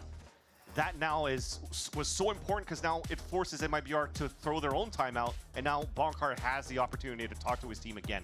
So seeing how things have developed here for NRG on the attack side, he now has the opportunity to absorb the last few rounds and also come out with something on his own, which is why we're seeing him being very, very vocal with his team right now. Mata topping the charts for the side of NRG at 16 13. Ospas there on the other side with Zek, and that double duelist composition is working for MIBR. It's just now that Energy is figuring it out. They're able to scrape the rounds back in their favor. The attack side is much more brutal. So let's bring the Copian back up if you're an MIBR fan too. All right, let's do it. Going at a timeout when they were, you know, starting to see a comeback from Envy on Corrode. What happens after the timeout? We have Ospas now with the operator, and he's taking forward lines. Yeah. And what he does very well, or did very well in Corrode, was also just utilizing the kit of the Waylay to disrespect the walls, the smokes, go for a pick, and just recall back. He can do very similar things this time around here on his Jet if they choose to do so. And so far with his position, it almost seems like he's looking for a mid-double doors peek down here. He'll be passive instead, though. He doesn't know which way he wants to put it. After hearing the drone, though, he's... Yeah. Doesn't really want to force himself out yet. He's safe, knowing the right side of the site has been taken each time, right? By Energy. They really haven't had too much care about the left with this wall that they're putting up until they go mid-site, bombs planted, and they can spread out here. Now they start to traverse that wall. They know he has the operator, and he gets out of there right quick to the help of Zekin. Oh my gosh, the rest of the team cannot do the same. Ospas goes down in the repeat. Tex falls. Mazzino has to push up, but he knows that Energy has gained so much ground now, and they're basically in his face at yellow. Oh, Brock gets the turn onto Zekin. They try to do the Cosmic Divide again, but it doesn't work. I mean, he stayed on the right side of the wall. He should have heard that TP. Yeah. Verno comes back. It's still a 2v2 after all of this. The walls are going to go down. The Viper walls not going up at this point as Mazzino clears another one out. 2! Verno stays on the spike with the safe hands of Mazzino, and that's the 11th round. These teams are capitalizing after their timeouts, Vance. Talk about upgrades now for the roster of MIBR. Mazzino, who's been so good as that flex role for the team. Even though there was a small mistake from Zekin on that side. Look at that, he's on the right side of the wall. He heard the TPL, but it's LAN, you know? So he loses that fight. And it's fine. We both whipped and still won. There you go. It had to come down to Verno and Mazzino going for hero plays. The slow scale up, catching their opponents off guard, and putting MIBR in what should have been an impossible scenario to win. And now 2 steps away of getting that victory over the champions of 2025 of Energy. Oh my God! 2 kills closer. Gross off the rip. Oh my God, how does his brain fit in the server? Zekin takes down Kiko. And they're still pushing from the outside of the map. You can see Ospas has an offline on the rest of it, so they are not even worried about this round. MIBR breathe a sigh of relief that they can clap back now this hard after their timeout. You have Ospas on the flank too, so they are pinned. Yeah. One shot, giving that up. Scuba could do a bit of damage here, but this one is just going to play out in the favor of MIBR. Just saw him. He's just waiting for the repeak of Verno, and that could start snowballing things for the duo of Scuba and Mata to work this site. Wait, he has a timing. Scuba for 2, and Pit! Pit goes down. Gonna get wall up to get plant, wall up to get plant. Oh, the wall's gonna go down. And that's what Xena won too! Oh, it's always at the last split second for these rounds between these two teams. They have to act and react to each other so quick in these situations. That was such a nice attempt by Scuba as well. The pit and stays outside of it, knowing and thinking actually that somebody would be swinging through double doors. He reads it perfectly, but just unfortunately couldn't win that fight onto Mazzino, who has gone 2 double crucial kills in 2 rounds to keep MIBR at the forefront. Map and series point for the Brazilian organization. Energy still has money to work with, but they also have to try to work towards the pit if they decide the A side. So now this allows MIBR to funnel Energy towards the B side hit where the op is currently posted from Ospas. Drone does the same thing. They're doing everything they can to utilize utility to force the players towards this B line. And look at that, it's a cancel by Energy. The call back from Ethan to group up and go for a mid take and just to leave that pit up inside A and once again going for potentially that pistol round of flipping that site and fight back towards that spawn on the A site. Pushing through double door is stopped. A little bit of a one-way put up on top of mid doors here. This could be a second phase too. Could be a drone into the ults just to flush them out and pinch them right through the double doors after. Doesn't spot anybody. Didn't see anybody, you're right. A few tags come out. Tex has that locked down. Not the first time we've seen him do that, as he gets a quick bunny hop to safety as well. Keeps his gun tucked tightly inside, but he still goes down to Scuba. Yeah, Second was never seen by the drone, like you said, was able to just mill about in that Viper's pit. Now, 3 left standing here as MIBR look to finish this game on to the third map of the series. Mata to even the score. 1 shot away from going down, though, so things get only more tense. But he's low on HP, and they're going to go for a huge play. He's going to try to wrap back towards the main side, so these two have to stay alive in sight. Ethan goes for a bit of a spam there, hip and hip. Are Verno and Aspas in sight. Second turns around, he gets the kill on Mata. So aware of the situation, now it leaves the operator for Aspas in sight. Verno there to the side. It's but Scuba and Ethan, though. Still trying to hold the spike. 1 peek has to happen, and now it's only going to be Ethan left alive. The captain to bring him into another round to keep him alive. He's got the spray. It's almost a lineup, but it's Second to capitalize for MIBR. The super dream is alive, and MIBR take down NRG. At .39, down to the wire, but MIBR stay composed to knock down the champs of 2025, proving that they are the super team, that they are here to just easily qualify to Masters Santiago and to be our best representative that we may have now for the Americas.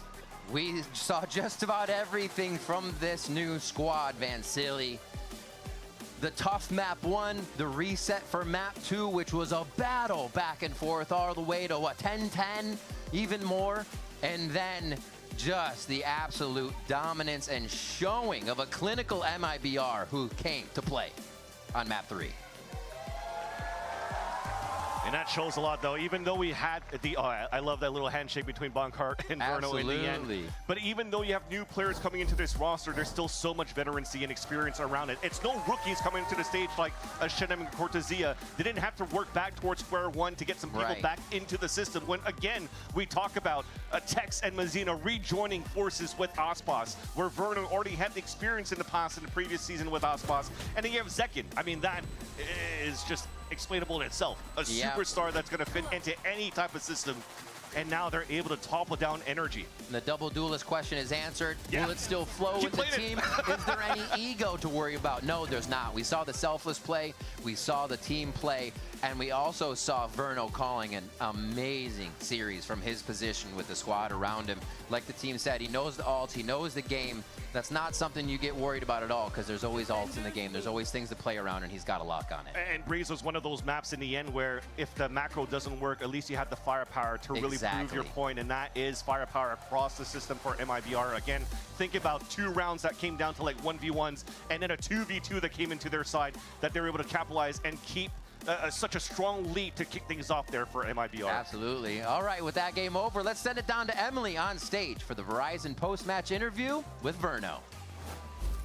I'm standing by with Verno. Congrats on the win and the bounce back coming in from map 1. But to talk about that a little bit, NRG came in hot on Abyss, and their coach Bonker did say that they were prepared to face you guys on it. Do you think that that preparation that they kind of came in with had an effect and kind of contributed to their win on that first map?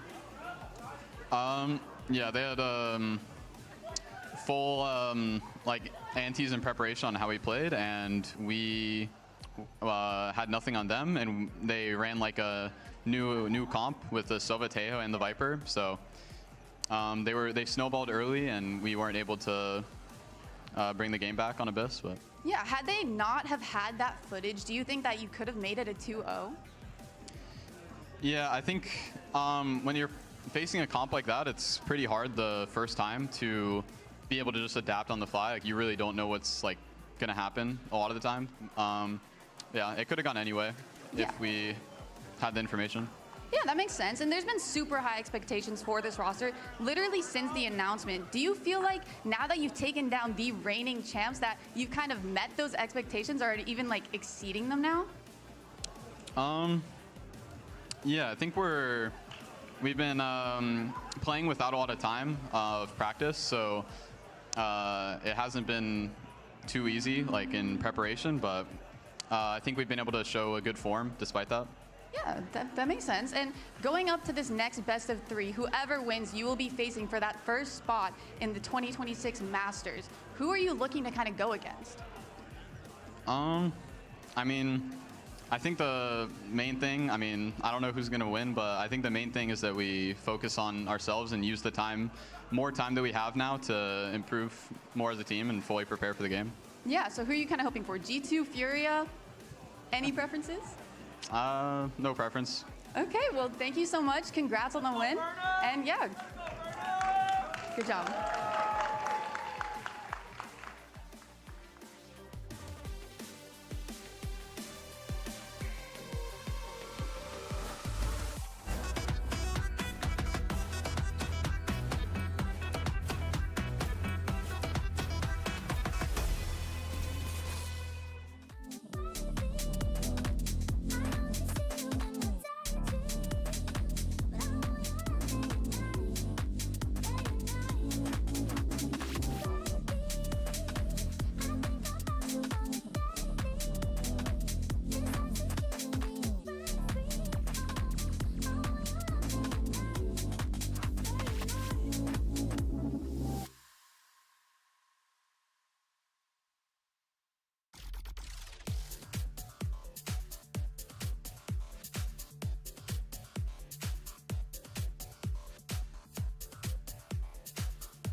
Gotta be all on him for an ace. Artson shuts it down. A 2-0 victory for Furia, the team who could not even get a win in 2025. Honestly, I did not expect to be facing Furia, but hey, props to them. They played really well, or Sentinels didn't play good. I don't know what was going on. Furia plays a lot of double duelists with Koala Noob and Alim.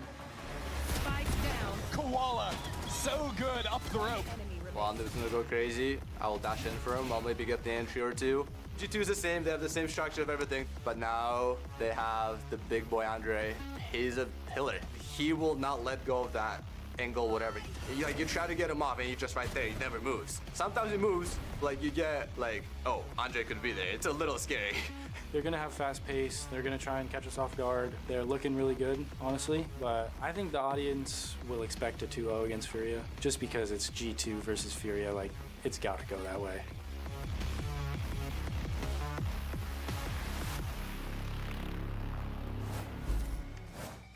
Welcome back, everyone, to VCT Americas Kickoff and our second upper bracket match of the day. It's our second match of the day. Oh, God, we've been here for a hot minute. I'm Golden Boy. That's Dryad. You also have Athena here. We're going to break it all down, and we got a great matchup for you, one that was quite unexpected. G2 facing off against Furia, which, you know, if you were following the sport last year, this probably feels completely random to you, but there is a reason for it. Let's go ahead and talk about this Cinderella squad, because this team that no one thought would be in this situation, Dryad, has met expectations, but not only that, is a comfort. There's just something about this team that is simply hitting right now. Everything is clicking together. You bring your IGL and your duelist from tier 2 and core, and then on top of that, you add players with a lot of experience, like you have Artsin, like you have Koala Noob that just played for EMEA, and that just really, and EU as well, and that just adds so much to a squad that even though the expectations were low, it seems like it was more because of the results of last year. But going into this year and looking at the individual players, you know the potential is there. Yeah, they're so confident.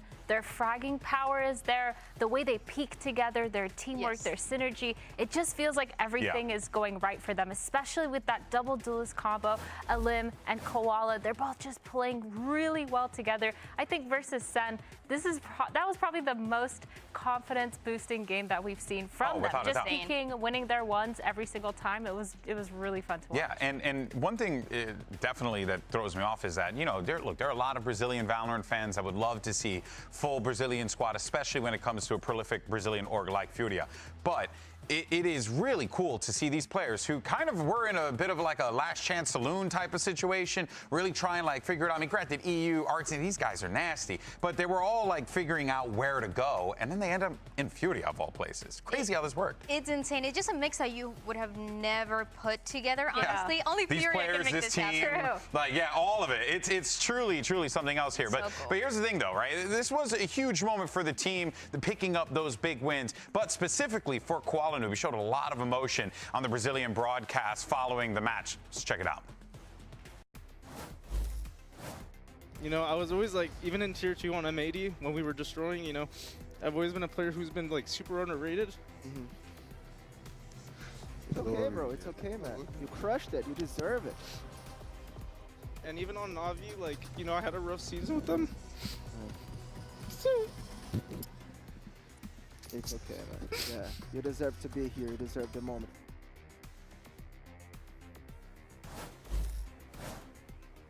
It is such an emotional moment, and to understand how much these wins mean for Koala Noob, we have to take a look back at his road in VCT. He started in Ghost Gaming alongside John Cutie, Brock, Kaplan, all names I'm sure you guys recognize, and meanwhile Koala Noob was still on everybody's radar. He joined Nearest Airport, another team that you guys might know, with Governor, but it was M80 where people started noticing him a bit more. He played with EU, Sander, John Cutie, and it was a team that looked like was ready for VCT Americas.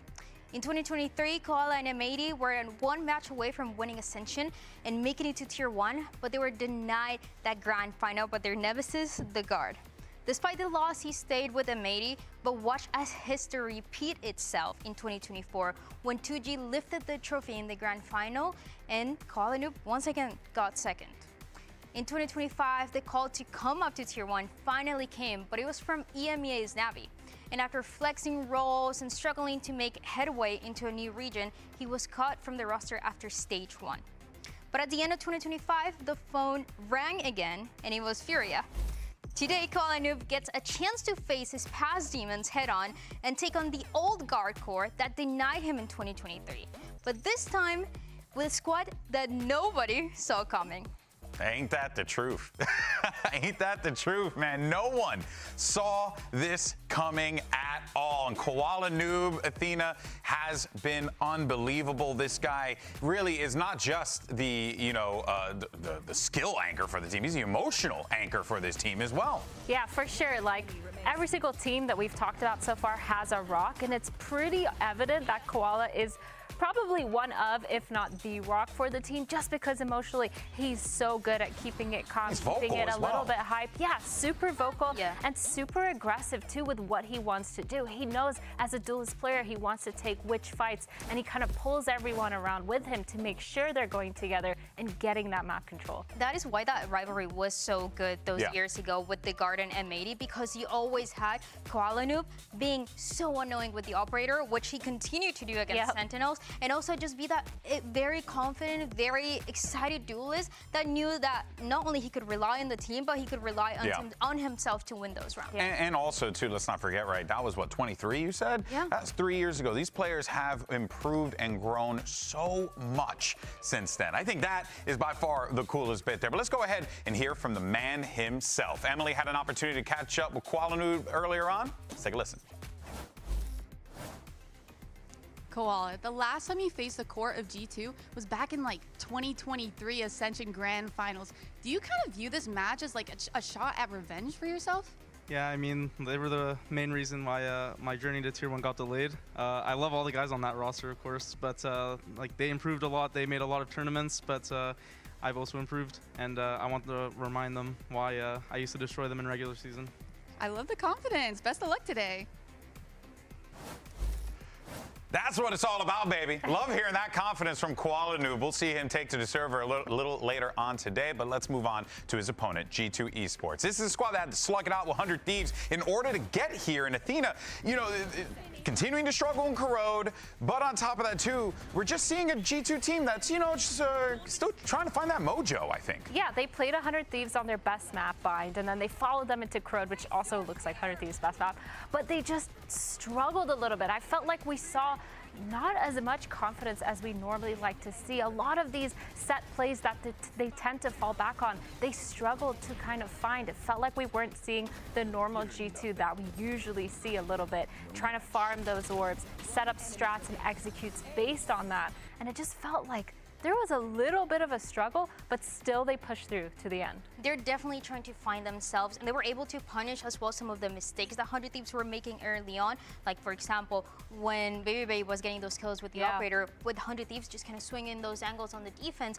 And then you also have a map number 3 where Leaf was just getting everything that he wanted. So they're able, obviously, to rely on those individuals, but you also won that strength, that team working together. The thing that G2 is known for, right? That cohesion that G2 has pretty much made their brand off of. And I think that that's something that Furia could very well look to take advantage of here today. Yeah, for sure. They have a lot of playbooks that are specifically kind of by the book. Yeah. And I think they're also trying to find that. And like you said, there's definitely going to be holes in that cohesion. A lot of these confidence plays are what kind of brings Furia up to this level. And I think against G2, if they're playing the way that we've kind of seen, it's going to look a little bit scary for them. Fascinating stuff here. Of course, G2 have a lot on their hands, specifically the captain. We want to get some words from him. Here's Valen. Valen, you are 2 matches away from qualifying to the first Masters of 2026. And this is arguably the toughest year of competition we've had in Americas. What are you doing to kind of put focus on to have the best year yet? I would say it's a lot of credit to the coaching staff this year for trying to innovate our playstyle and make sure that not only the team tactics are really up to date, but also just the individuals. I would say like everyone's getting better individually and as a team across all regions, so we got to step up as well and try to become better players. And you know, we got a great opponent today like Furia, so we're just trying to be humble and understand that maybe we're not the best individuals and we got to get to a higher standard, and from there just, you know, try to strive for the top and get to the top again. I love to hear that. Best of luck.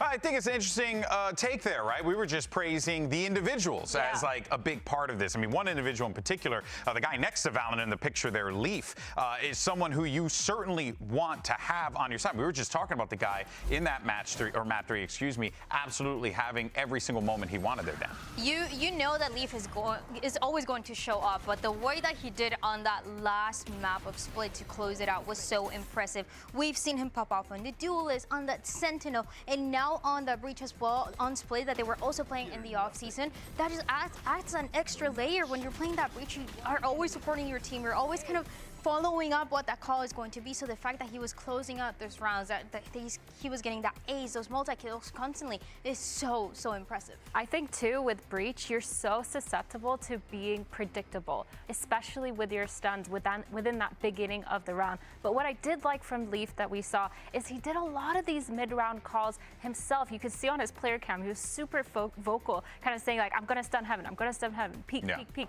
Throwing that stun, throwing those flashes, making sure that everyone is kind of peeking and on the right time and together, which I think is kind of those glimpses of teamwork that we've seen a lot from G2, but they kind of struggled a little bit. But in that last map, no, Leaf kind of like had it on lock. And that's going to be the thing I'm looking out for too, right? On both sides, right? Because you got Furia, who are a new squad coming into this, needing to find that cohesion. So far, so good. Meanwhile, you have G2, a squad that core's been together for a hot minute. They've won championships together. So there's a lot at work here that's going to be quite fascinating. But, you know, as speaking of fascinating, I think a lot of people have been enjoying our skirmish side selection. It's all in effect. So we've got the coaches that are going to be dueling for this one. It's Shaw, who who takes on Josh RT. So I'm excited because we get a little coaches brawl here. I think, honestly, all skirmishes should be settled between the coaches. Yeah, personally speaking. No, that's going to be or so Or fun. just the staff in general. Like, just get like one of the managers. Yeah, you know, like just the team photographer. Just yeah, team photographer, get him in there, get her in there. You know, I think it'll be great, personally. Oh, okay. Josh RT. All right. Okay. Oh my God. Wait, is this going to be a stomp? I know. So- I believe in Shaw. plays those 5 stacks with Vans. I've heard of those. Oh, with Vans? Yeah. Oh, yeah. Oh. Yeah, I know. That doesn't mean anything. It doesn't mean anything. Doesn't mean anything. Oh, we didn't even acknowledge Van Silly's, crumbling bracket. Oh, yeah, true. Oh, you hate to see it, kids. You hate to see it here. I can't believe you already messed it up. I did. Or he did, and I messed up not mentioning it earlier. All right, 3-2 so far. Josh RT Dude, I love this. is up by 1 here. Okay, sneaky. Okay, Shaw, a little tied up 3-3. Okay, Shaw. Okay, outplay. All right, so this is Shaw's POV using the default Vandal. Josh RT, oh, big dink, gets 26 on that. So what else does he have to work with there? So close. Wait, I'm so stressed. Actually, what a bold play. Wait. I don't think I've seen that. I haven't seen this ever. Dude, what positioning diff is going on right now? Tied up, 4-4. It's coming down to the wire. This Who is gets intense. it? This actually is quite intense here. And it's Josh RT. That's funny. Oh, man. Josh RT picks up the win. Well done there, and that will, of course, go for advantage for G2 Esports. They get that 5-4 skirmish victory. But let's go ahead and continue to talk about this G2 team here. We got a little bit of time, and you can't talk about G2 without mentioning the newest addition to the team, Baby Bay. You know, that guy we used to work with. He looks familiar. Yeah, he kind of does. Also, that lower third is diabolical, Alex. So let's discuss this. Let's see where is Baby Bay right now, because I feel like currently Dre's out there putting in some work. I do really like what we're seeing from him. He looks more confident in the roles that he has been playing. I still remember his opening matchup when they were still trying to figure out how Corrode was going to look for them, when he was still playing on that Vice, and how they still wanted to play a few of those 4-1s that when he was left alone, he was a bit uncomfortable. Now you see those 4-1s for G2, and he looks a lot more confident. He's getting a lot of space for the team. He's fragging out as well. He's finding those openings. It looks like a player that he's been here the whole time. Yeah, he slotted in really nicely, and I think also for me what stood out was his chamber on Bind. Of course. I have been raving about Cryo, and then Baby Bay just comes in and starts winning those opening duels against him, kind of winning in those operator fights, getting a lot of those first kills. And like you mentioned, they realized that they were getting punished. They just started avoiding Baby Bay, and I think if you have that much impact in the server that the whole team is just calling like, yo, find Baby Bay, avoid him, let's go somewhere else, or dump all the util we have on him so he doesn't get any more kills. Like, I think that's and the thing with a player like him is that, knowing him personally, right, like he's a very confident guy. Oh, yeah. So if he has that feeling, if he has that read, 9 times out of 10, he's going to take it. He's not going to be afraid of someone. He was so confident that he was getting those openings and standing up when the run just started. He just got 1 kill.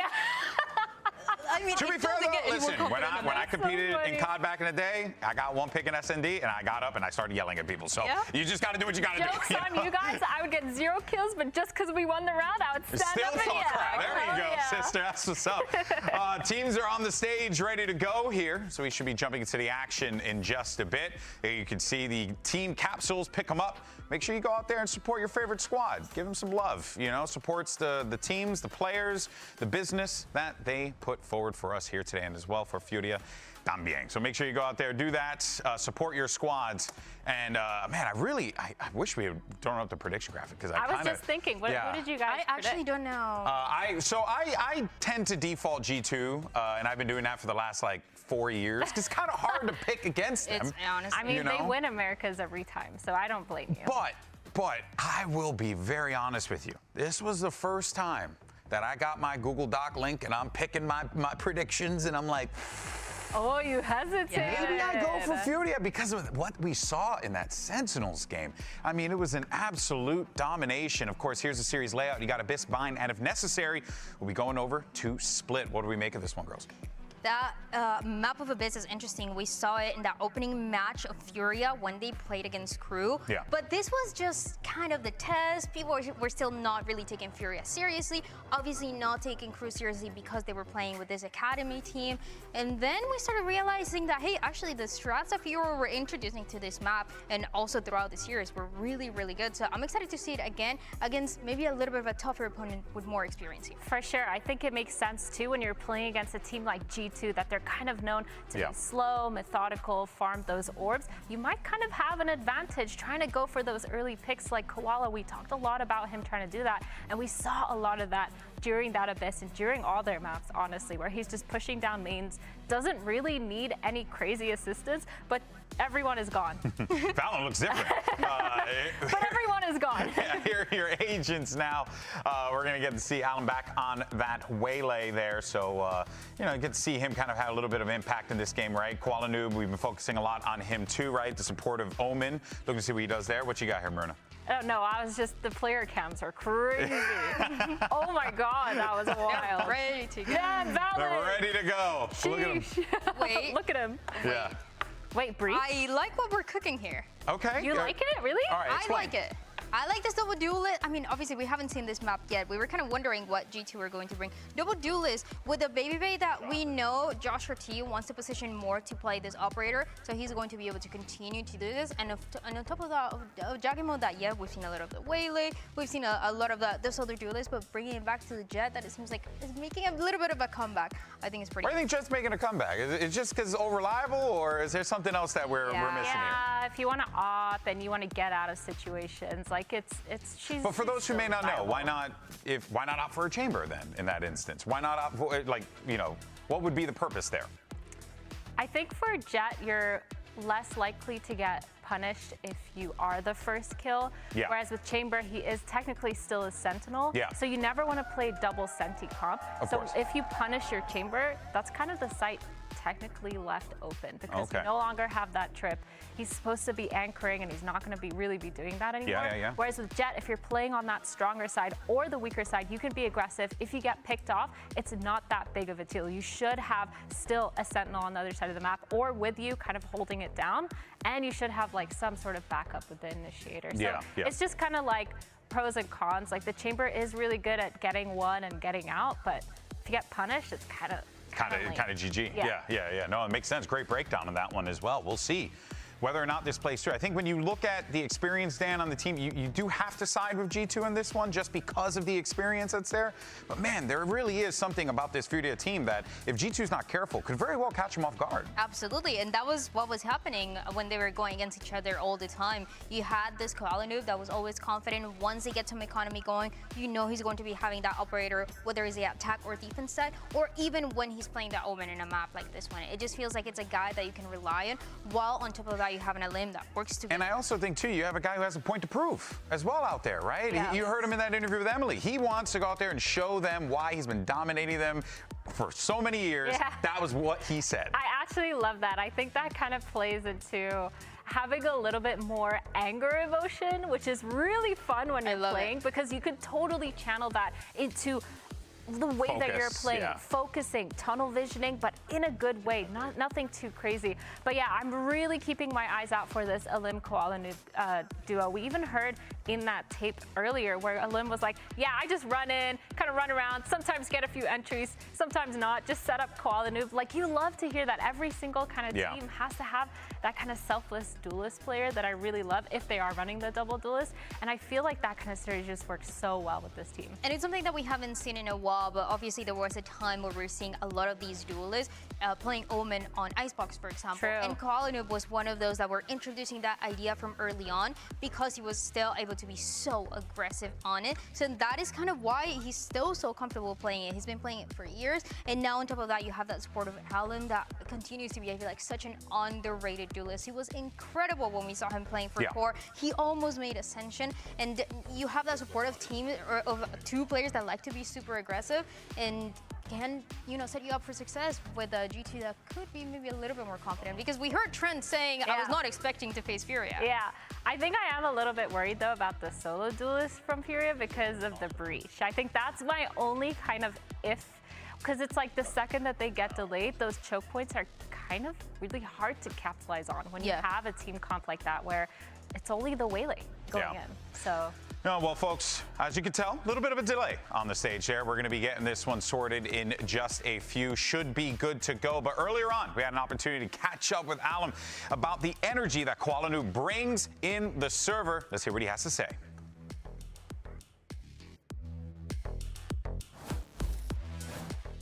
Kuala, we haven't had bad morale, bad vibes yet. I don't think ever. So it's not an issue where you need to have one like hype person to keep you hype. Like let's say Zelsus, perhaps he's like always hype, gets the team hype. Like Kuala is kind of our Zelsus, but he only gets ours more hype when we're already hype, and it just helps the team. I have him turned down to like twice as everybody else because he's a naturally very loud person. So you have to have him a little bit lower, but like kind of evens out. Well, as a naturally loud person myself, I can relate to that. You? Not at all. Never. I would never. No, my wife actively tells me time and time again, just bring the volume down. I can't control it, man. You know, I've been doing this for 15 years. Now, of course, so we'll be getting this one going in a minute here. And what did you guys pick prediction-wise? I said what I picked. What did you? Honestly, I can't remember. Come on, Dan. I Really? can't remember. Can we flash the graphic? I feel like if I went safe, I definitely won G2, but I was thinking I wanted to take a risk. The question is, did I take the risk? The question is. I don't know. The question is, what was I going through that day? Exactly. No, you get it. Exactly. Yeah, what were my emotions in that moment? It all matters. What was my mental state, then and there? Actually, I did find out we do have the predictions, so we are going to flag these in a moment here. here. I picked G2. Yeah, I wouldn't be shocked if it's G2. Okay, all right. Oh, you did Furia. Okay, and Emily went Furia. Okay. And it turns out, Jonah went for MIBR. Literally, he's the only one. Wait, no, someone else did MIBR. Yeah, Riv got MIBR as well. Damn, they knew. Okay, so Furia. Yeah, I mean, makes sense though. You're feeling it. You're in the. Again, I was like, am I taking a risk or not? And it turns out I was willing to take a risk there. I just feel like this Furia squad has been so underrated, and I feel like it was a bit of a joke as well because of how much they struggled in the past. But again,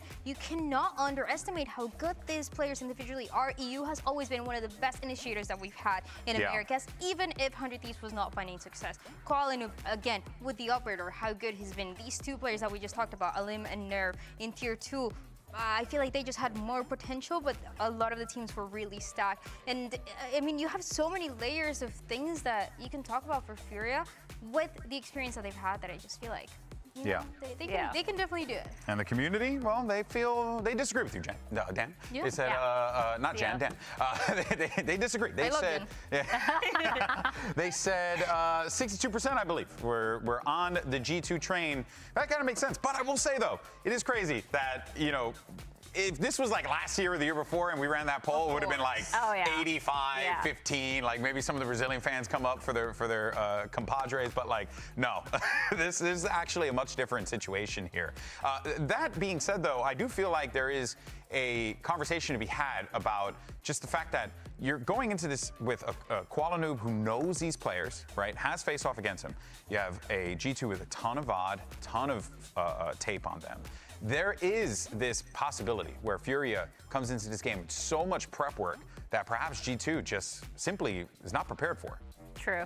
I think it's kind of the tale of two stones. I don't know. Is that a saying? Did I just make that? Tale of two stories or two stones? I don't know. Two stones? On one side, you have Furia, who has a lot of VODs on G2, but on the other side, you have the Furia, who's super confident and can just play their own game. And I really feel like their playstyle does counter a lot of G2's playstyle. Yeah. They do like to kind of hold those chokes, get the aggression, kind of deny a lot of those first kills. And I feel like for G2, the second they don't get those first kills, they do struggle a little bit. Obviously, Valen, he's really smart in that mid round. He knows how to move the pieces around, but sometimes they do slow down just a little bit too much. And for me, the only downside to this G2 team that I'm seeing right now that I'm really begging for is that they set up Jogamo for so much more success. I kind of feel like he's on these reins where he's just not zooming in as much as he used to, not taking a lot of these And when he hero gets plays. a chance, yeah,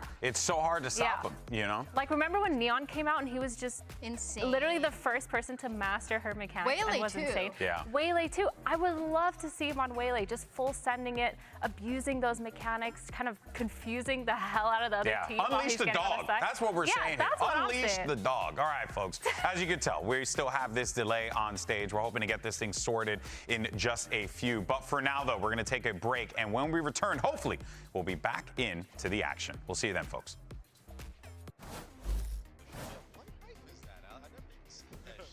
So Gary Small Half-Life 2. Dead ass. What the? I got that shit on. He got the Gordon Freeman. Gordon I've never Freeman. seen that shit. That's the Wasteland? Yeah, Wasteland.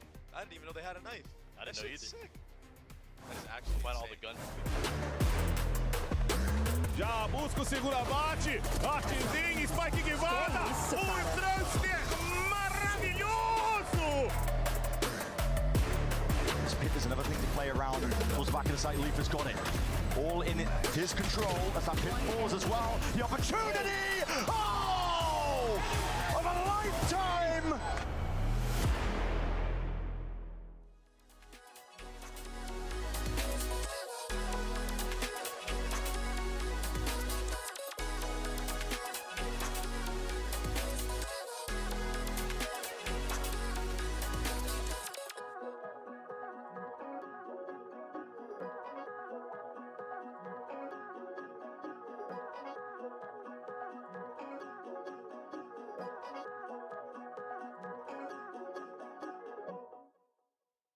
Got me caught in the middle.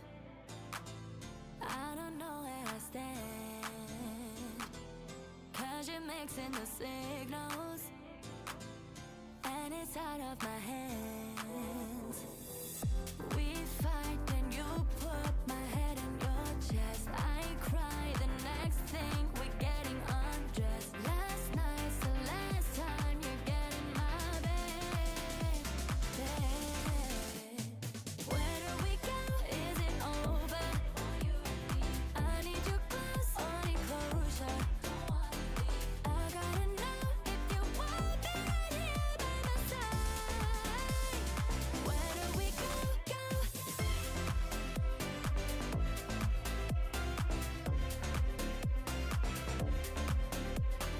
Where do we go if you want me right here by my side? Where do we go? Can you make a decision? 'Cause I can't make up my mind. I tell myself that I'll be better on my own, but I come back every time. We fight and you put my head in your chest. I cry the next thing we're getting undressed. Last night's the last time you're getting my bed. Where do we go? Is it over? I need you close, only closure. I gotta know if you want me right here by my side. Where do we go? Where do we go? Is it over? I need you close, only closure. I gotta know if you want me right here by my side. Where do we go?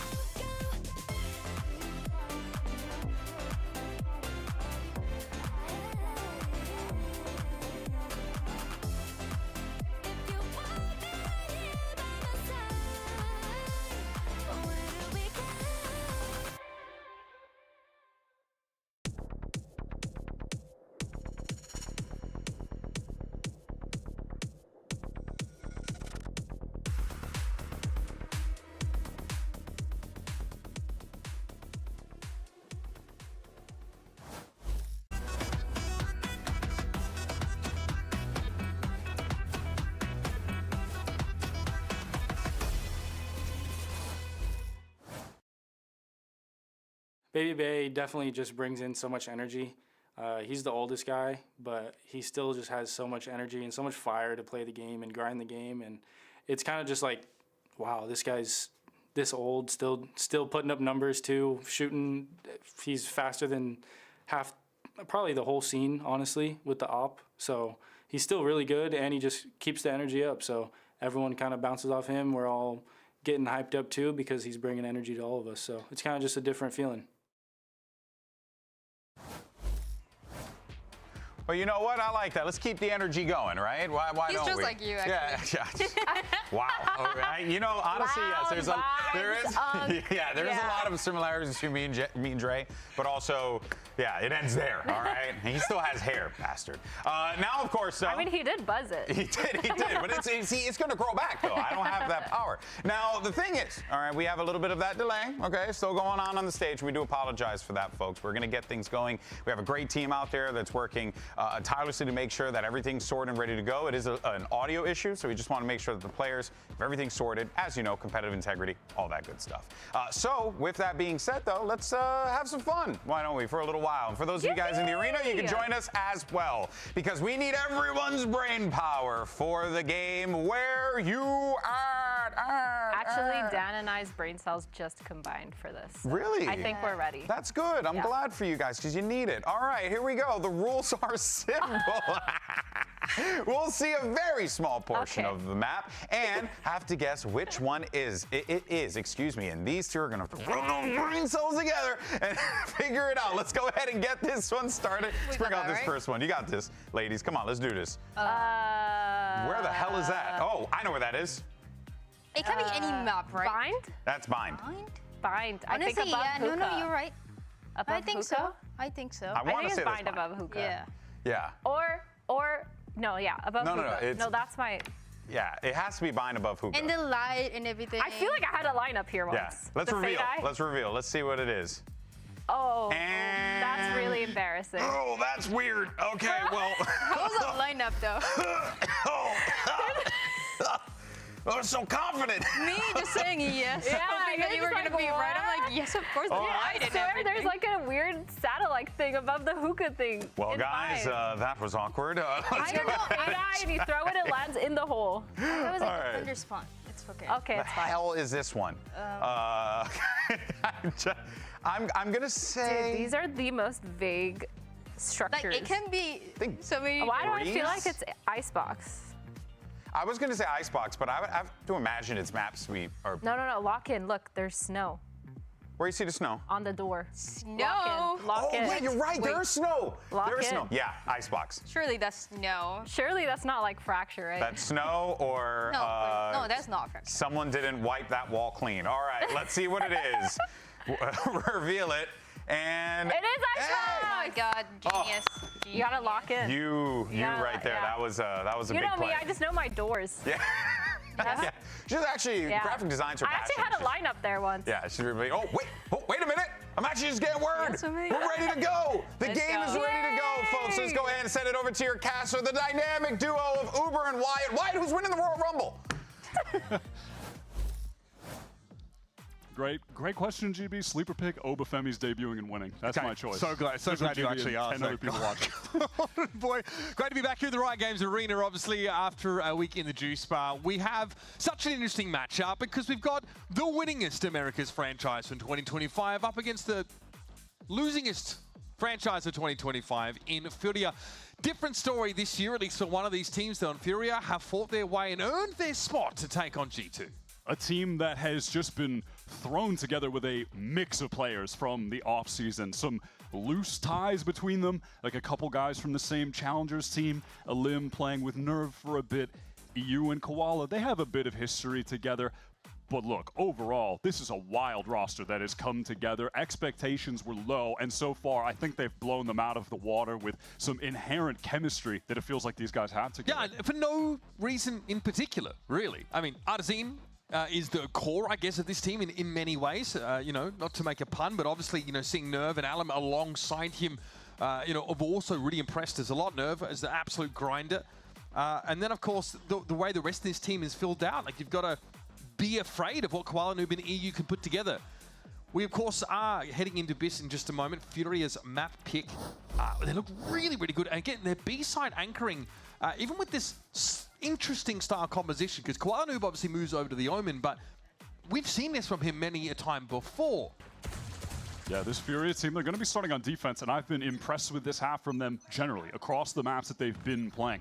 I think they have some great chemistry, anchoring sites together with 2-3 players. They're great at setting up the right crossfires in the moment. Just those fundamental aspects of play as G2 intend on getting a fast A hit activated. Yeah, sitting in the back of the site here, tenuously Arzine. He might need to drop back behind this smoke. It's going to be Jogama pinned out, though. This is still G2 able to move up, and Arzine still out in the open. Didn't want to play in security Wyatt, doubling up with Alam at least, who can cut G2 down to size. That's a great trade. Ooh, leaving a bit of danger. Call the corner is Dre. He goes down. Just great timing for Alam to surge up, find a pick. Nova Pulse is going to force Koala out of the game for the time being. Leaf, Val, and Trent all very low. Alam sees a fair big, but has to refract away. And now Leaf gets caught out. That's 3 for Alam. Trent with the right click around the corner looks good, but it's down to Valen at 1 HP. And Alam exits with 4. Look at that unit of Furia. 4 players just synced up beautifully, just pooling out of back sight together to collect all of the trades. Alam using that refract to the best of his ability, taking that initial jiggle peek, spots out a player, gets out of there, swing comes instantly after the fact. I mean, what a beautiful tap there. Util to clear out Baby Bay. Thorough, yet simple at the same time from Furia to get them over the finish line here early. Nice. You think it might mean something to that guy? Listen, that's why Alam has him at 50% volume. That is why. There's a number of people in the front row visibly recoiling after that. Yeah, I think Koala Noob certainly feels like there's a lot on the line. So just a pistol out of the way, and a couple of issues being, I don't know, untangled here. It seems like it might be, was it earlier an audio issue? We'll see what the consensus is going to be now, whether that is resolved nice and quick. We will let you know. Yep, hopefully it's something simple. Maybe in that downtime, someone forgot to be charging their mouse. That's always a strong possibility. I'm trying to get, hopefully we get a good look at Baby Bay's mouse pad. Is it like a Yuki aim mouse pad, or is it just something else? Because I didn't know he was different like that. I don't know. You gotta tell me. That's out of my wheelhouse. I don't know. I don't know. I didn't think Dre was about this either, low key. But there you go. I have to ask him about it. He needs to move to move it to the right a little bit. Can you spot out what that is? Is that? I mean, I can't. You know what show it is, or what, no, what's going on actually, there? I don't know what it is. No, I have to. Maybe someone in that chat can let us know. Oh my God, just ask Dre. I just didn't take him for a weeb, honestly. Or he could be like that. He could be like the closet weeb who just like kind of doesn't want to tell people about it. But I mean, then he wouldn't have this playmat right on camera. So yeah, I digress though. Better angle on them. We got Tech Pulse here, gear related. We'll be back hopefully with a bit more action. So don't go too far. This is G2 versus Furia. We are 1 round in. Many more to come.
So good at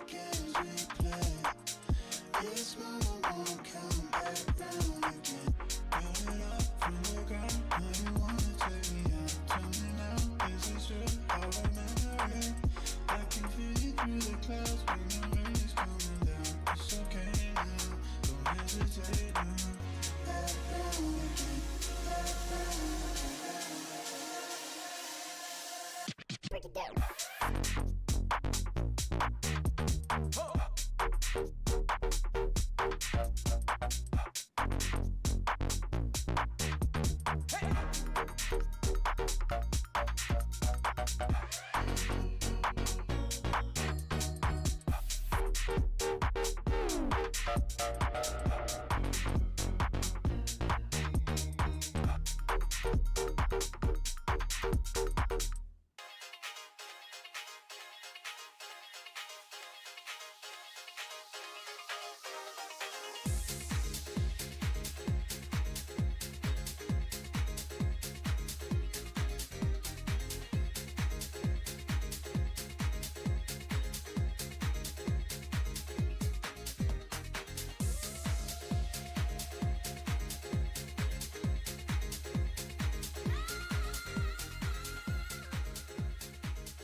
Well, it may well be time to jump back into Abyss. We've seen one round of it so far in this matchup between G2 and Furia. This is an important upper bracket game. The winner of this will be able to play for a chance to represent this region, of course, at Masters. So we are getting pretty deep into the bracket already as far as the upper teams are concerned. And we just saw Alan with a pretty nasty share of 4-piece in the previous round to get Furia out in front early. Some good fundamentals from Furia as well. This is round 2. Leaf is going to pick up the Sheriff. Last we saw him on the Breach, he was a monster. He put up 26 on that split game to send 100 Thieves down a bracket, get you to their first win this year. Definitely looking to see if we get a bit of a repeat performance. And he was sending out a lot of good util in the late rounds, just harvesting kills. Yeah, and look at that. It basically cleared mid. I think that reclear attempt could be pretty important for the Sovi here, but Adam's already been able to peek in and take Jaw out. The weapon advantage being felt here by G2 is they had something cooking over towards that mid-A connector spot. Now, a couple players stranded top mid with only classics. Yeah, Nerve taking that contact when he gets pushed. Koala Noob ready to collect a couple easy kills, and there they are. BU was just being an absolute goblin in vents with a judge to get the other kill earlier, and now it's all on Valen to, well, try his best to maybe do some damage. But that's not going to happen. Clean and easy for Furia, retaining every single gun into their bonus round. And Alim dangerously close to an early conversion pass. I'm looking out for this, though, a little bit. The guided salvo towards top mid, also Astra Smoke to Catwalk. G2 do have the mechanism to quickly take that mid control. Obviously, here it's wrested back for them really effortlessly because there is judges around corners, there's stingers, but that idea, you might see that played out in a few different variations over this half. I'm really curious to see what G2 have in store for us as far as the executes with this jet, because at least from what we saw against 100 Thieves, they're heavily indexed into Waylay and have some great sequencing of utility to set up Jaw playing that agent. So I wonder how it's going to, differ or be similar to this jet. Koala is just taking some space down mid. One of those variations here from Fury where they push off that B site. And a very common from what we're seeing with Yorus on this map, sending that gate crash all the way up mid, sometimes taking it, sometimes faking it. This time it was a fake. G2, they're in that A site. Artson fully committed, gets the first. Again, we saw this last time from Fury. They're so good at just standing in the face of these fast hits.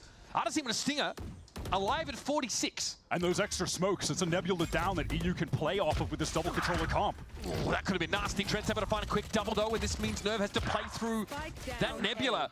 Not to be, Trent found 3 on the round, and now Nerve has to get in there to shut out. G2 on the board. G2 make a good decision in the moment there as those additional smokes that Furia have are blooming on the site, which is to just slow down. If we over push into these, that's how we're going to go down to those cheaper weapons, shotguns, SMGs, etc. Let's just wait for the smokes to drop, play at a bit of a longer range, and collect the kills.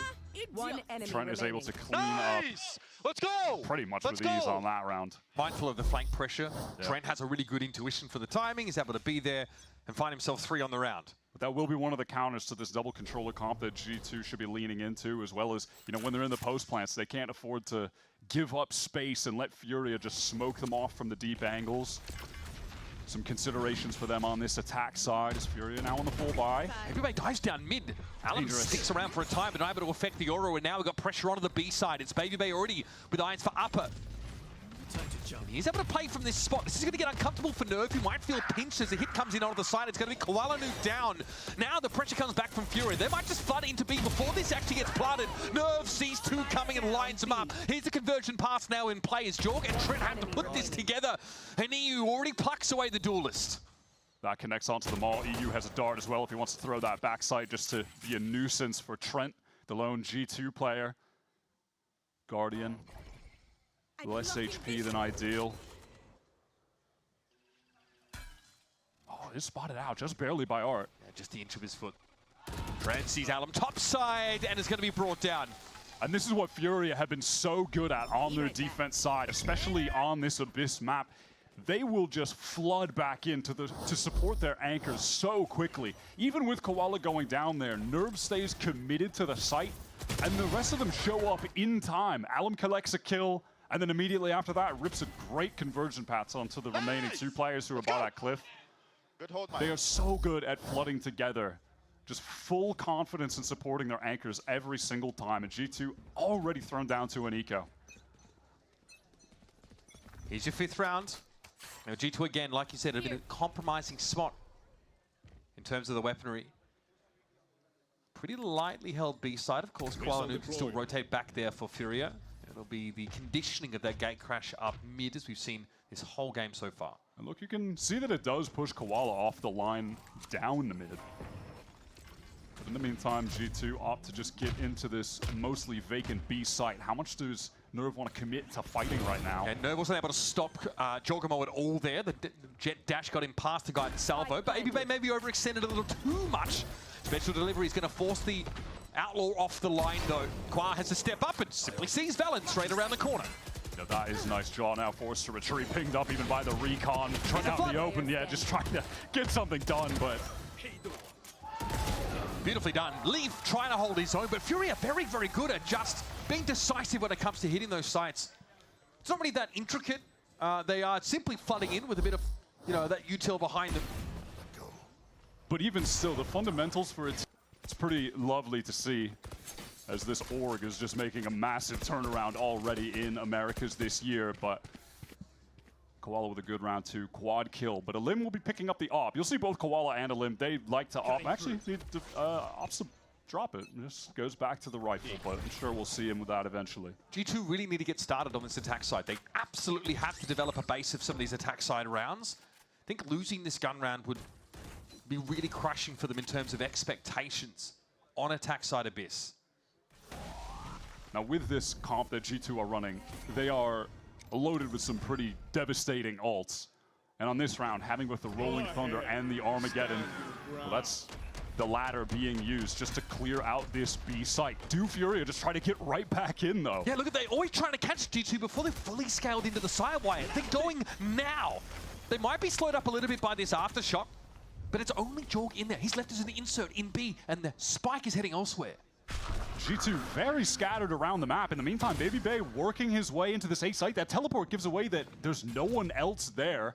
Furia on the rotate. 3 players in spawn headed towards A. It's a bizarre pump round fake right now. It's a pump fake. Here comes Trent back in that B side direction. Alum just trying to tiptoe off the side, kind of convinced that they're done here. Now he's going to push through and see Leaf right in front of him. Now G2 full control of this B side of the map, with Baby Bay fairly deep in security across the map. Rolling Thunder. This is going to secure that upper control for Jorg. And look at this.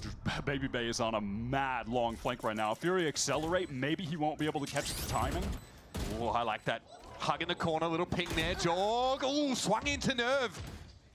Now G2 going to have to pull off the side and play this post plant. They've got a pretty darn composition for it. And there, Baby Bay just told to do whatever he wants. Come across the map from the A side. Get into the works and start to drag Fury down. They're down to 2 players who are in no position to contest this round realistically. Yeah, absolutely no time to do it. They'd be content at this point to just try and take some guns away from G2 when they retreat here. Artson playing in spawn. Definitely has an opportunity tucked in this corner. You check this, surely, right? All right, just the one. G2 will at least take his rifle out of the game for now. So hard-fought round still for G2, only taking 2 of those weapons away from it. But we're starting to cycle into some of these key ultimates, right? Both duelist ultimates up for G2.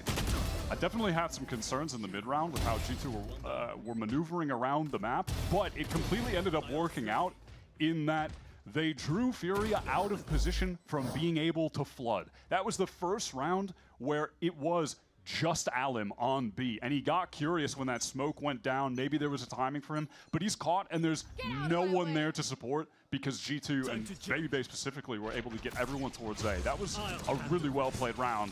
And now this dimensional drift going all the way up through mid. Vents split into A, get the information. Oh, Alim has to get out. Yeah, sees that Cosmic Divide coming down. Furia knowing full well that A is the weakest site, are gonna have to play for retake, but what is the timing gonna be on this flood? Classic combo with the drift into the stun, but Alim is just too quick to get away. It looks like Jaw wants to play very close, right behind that Astra Wall. His nerve clears out Vents. Babybay getting flanked. Alim's gonna get in here. Is Babybay tucked in the right spot? It had to be an almighty flick, the timing of the owl. Drone! Alim reveals himself, and Babybay can drop out of tower now, essentially scot-free. Flashing it back to A main. Now, Armageddon is in the game here for Nerve, so you can't simply sit in A main. It's going to be thrown towards the backside instead, where G2 simply are not really present. Oh, and that paranoia didn't connect. On the Babybay does go down, but Trent cleaning up. That's it. Round over. G2 able to hold off the flood of Furia players. Nicely distributed across A, but importantly wide, they select that weak site early and have a Cosmic Divide to get in behind. Yeah, honestly, it feels like kind of classic G2 where their big ult execute rounds, they just always win them. And there's so many cases of games where those are sometimes only the only rounds they get on attack, but then they switch to defense and they're so good on that half that they close it out. Like, that was pretty common for them last year, honestly. Where's your hand? There should be a hand right here. Waiting. Oh, there we go. Landed. All good, all good. All right. That brings G2 back into the game now. 2 rounds in a row, and the money's starting to get pretty tight for Furia. Notice a Bulldog there for Kuala Nu. So again, here is that sort of util top mid to imply heavy presence from G2. In fact, that would be correct. They are scaling up the middle part of the map. Drone to try and get Alim in position, takes that peek, but scared as there are just far too many guns pointed his way, so refracts out of there straight away. But giving up mid control definitely means that Furia need to be concerned about someone playing right where Babybay is, just waiting to flank. But look how quickly G2 bounce off mid now that they have that insert top. And Babybay was a real problem, I think, back in round 3 or 4, when he was able to run up behind Furia and unravel them before they could hold on B. That's another thing that could prevent that flood, that disruption from your own half of the map. G2 setting up for this B execute. Kuala Nu does love to play backside here, tuck in Cubby, have tons of smokes to play around. You can see the Astra puts down the Nebula. He's got the dark covers as well. Oh no, here we go. There's no flood capability for Furia. They're completely off the site. And Babybay is in between them and B. 30 seconds Yeah, left. he really has been tearing Furia apart, just playing top mid and getting really nice timings. This time far faster than the last time he went for the same flank in the same spot. And it looks like he's going to catch Furia again, honestly. And by my reckoning, we've not really seen Yoru. When Babybay was a duelist, Yoru was not good. But, well, the boy is back, and he's more than happy to get into the Yoru's driver's seat. Yeah, Art gets the one, but this time has to save and get out of there. Yeah, it is funny that seeing Babybay playing Yoru feels like, whoa, he's on Duelist? He's been playing so much Viper and Chamber for these guys since joining late last year. But he played Duelist for years. Yeah. He played it his entire time with FaZe. A prolific Jet player, primarily. Yeah, before he took the break and then now returns. I mean, look at Zekin. It's just, honestly, it's part of growing up. He's starting to play those, non-duelist agents. Yeah, here is just... What? Looked like Nerve was kind of aware, honestly. Thought that there was going to be that exact timing, but yeah, maybe a bit too fast with that shot. Let's go! Come on! I mean, Yoru really allows such a deep level of skill expression for those with the game sense to carry it, right? Babybay just seems to have found himself in the right place on a couple of occasions, but you're right. Nerve did have the read on that. He's got an idea. But G2 simply will condition by throwing heavy util mid Baby Bay could be top mid, he might not. It's going to pull people off the sides anyway. Yeah, and even still in that situation, Nerve's attention is being drawn away towards mid and can't support Kowalinu, who's super isolated in the side, right? And so I think in this timeout Furia, they're going to need to address exactly this, because G2 have been sending that gate crash up mid basically. I think it might actually be every single round outside of the pistol. It was at least like 6 out of 8. So they're going to need to address how to play that. You know, on that round, they wanted Alan to fight, but they did it so early and then he got out that there was still more than enough time for Baby Bay and G2 to work that mid part of the map. But they're going to need to, you know, find a time to try and fight in that area and try and clear Baby Bay out. Set some kind of trap for him even, you know, when he pops out of that, gate crash, excuse me. You know, have something ready. Like maybe, you know, Nerve's there ready to send it. Like they have 2 drones. Maybe one of them can re-clear and then Alan could dash in, throw the stun at him, get him hindered, something like that. But all right, this gets G2 back to 4 rounds though. So a bit of a horrendous start. They've sort of stabilized that ship, and you'll notice now there's no full commit to top mid this time. It's actually Baby Bay much more passively working that part of the map. The outlaw. And hey, not so passive anymore perhaps, but still. That is Artazine out of the picture. Furia attempted a double swing onto him, but Outlaw at that range and low armor. Very easy for Baby Bay to get that first. And now surely G2 just lock up this round with full control of the site. Alan the only player on Furia with a rifle, but yeah, dangerous. Traded. Okay, Saturate doesn't connect, and Trent is able to back up here. There is an owl drone to play off and probably some aggression now. He's good, guys. Don't worry about it. Bro is our pro. Literal world champion, by the way. There's EU, though. That's dangerous. Jorgamon Trent going to be brought down. So Fallon, Baby Bay is in a decent position to cover this, but he's going to be smoked out and forced to step up. Fallon has to lock it down. And he's up against Nerve with only a Sheriff, and he's able to win it out. This guy, with over 600 official matches of Valorant. That is over 100 per year that this guy has played. Fallon, 350? Yeah, Nerve is in his debut season here in the VCT, but this guy is a grinder like you've never seen before. He is a super grinder. Like, since the beta has just been consistently playing in Tier 2 the entire time, finally has his chance on the actual VCT stage. Fun Havers, Knights, Sick Nerd shot. Street, any challenges, any Tier 3, 4, any tournament, he's for those who are there, in there. like he's in there, man. What a sick clutch. I mean, Furia just pulled that off out of nowhere. Man disadvantage, worse weapons. EU with a sick double kill. And now Kowalinu picking up the off. First time on defense, I think we're seeing Furia with that weapon. And now look at this in the mix. It's that dimensional drift coming from Baby Bay towards A, like when they split main with it last time. What? Alan clears that out. The real hit is on B. It's going to be coming in hard and fast, but Nerve is going to be ready for it. It is hard to get past this anchoring duo for Furia. They aren't going anywhere. Artazine posted up on the site. Nerve ready to cover if there's going to be a push up in the middle of it. Fallon going to be pinged out a great distance away, but the spike in the meantime will go down. And Aftershock to clear that close corner for Baby Bay. Nice recon coming out. Leaf has to break that and retreat. Low HP. But still 2 players on site. Baby Bay close range. Here they come. What a pass. That's perfect. Baby Bay, though, doesn't need fire rate right now. Just 1 shot is all he needs, but he'll be surrounded and eventually dragged off his pony. And that is Furia converting off an insane Thrifty. Just a very convincing hold. The bread and butter on this map, these B floods and B retakes, they excel here. It's so frustrating as this attacking team to try to get in and actually kill the anchors because they have so many smokes to play around. Like, Arson is never in danger really at any moment there. I like the idea from G2. They attempt to make it look like they're replicating that round from before where they just pretty much cooked Furia with that A split execute, dimensional drift up mid. Make it seem like they were running it back on that exact play, but this time fake into B. Furia did not buy into that though. And honestly, that's something that I typically have seen from them on defense so far generally, is that they really are not biting on fakes. Their anchors usually play pretty strong, pretty dug in on the sites.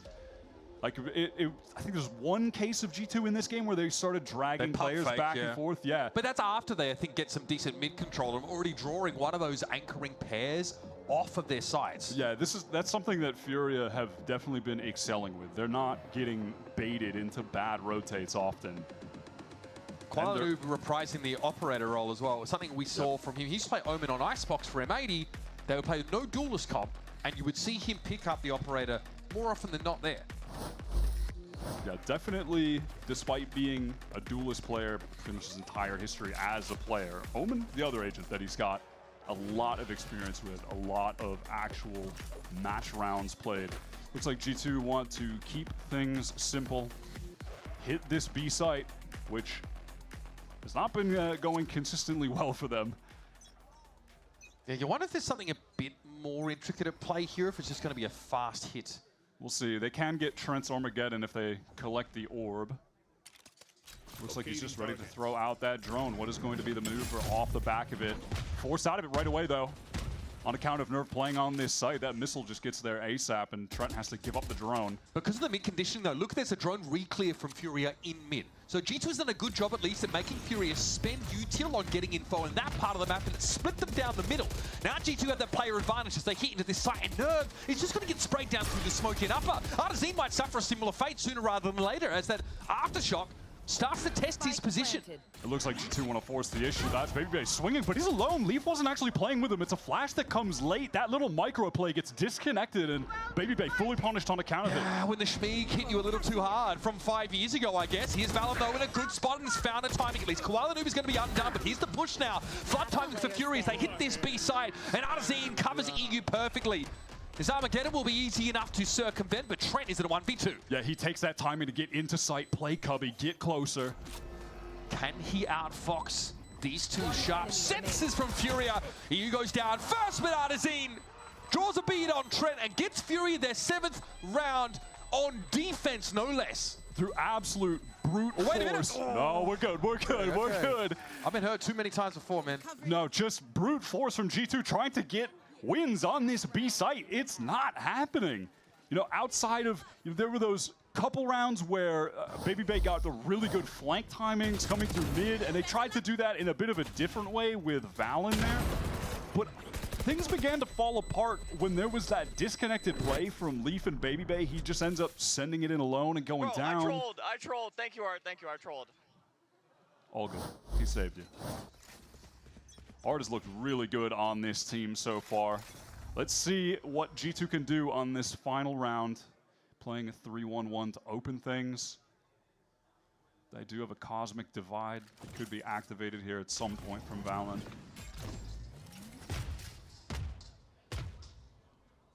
Another slower start here for G2. More distributed across the map. But had the makings of more of a default with the Astra player in mid. And now Furia do have 3 players on B, but the drone from the Teo is being sent out right now. That's going to clear out everything, so Furia should feel comfortable rotating away from this site. You can see EU on the minimap. He is on the move at the moment. As Alan with this off just posted up down mid. Maybe there's an opportunity to catch Valen lower. Shows. Alan, though not in a position to swing off that and has to refract away, but still he's in a decent position. Can reassume that line if he would dare. Pumping back to B side now, but look at the push up from Artazine. You will hear this. Hoping that Baby can sell this over on A. Not going to happen. This positioning could be perfect from Art. Rips their heads off. Leaf is at least able to get one back, but this gets ugly from here on out. Aftershock's going to give Nerve the hot foot now with the guided salvo. Doesn't really bother Leaf. He is in this B side. Spike, though, headed elsewhere. That's going via spawn to A, and Leaf is the insert. Left behind and quickly dealt with. Those anchors so patient holding the angles. Spike will go down for free.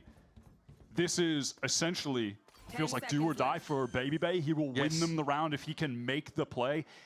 But if he doesn't, is there another way for G2 to actually pull this off? If you're Furia, you're assuming that Baby is in some sort of nasty, ratty position on your side of the map. Yoru's had enough time to work that A side. I mean, at that, look at the utility that Furia still have to work with. They have a Recon, Smokes, Armageddon. I mean... Here's the Armageddon. Yeah, there's backside Valen forced away.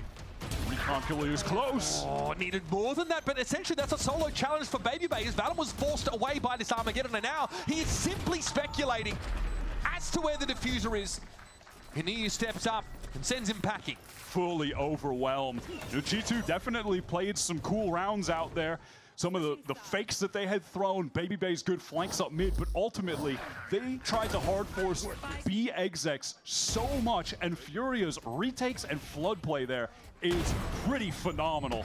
They were able to win the vast majority of rounds over on that site. Their anchors are really strong. Insane fundamentals here from Furia as they get 8 rounds on defense on Abyss. Stick around, of course, more from this map and the rest of the series after the break.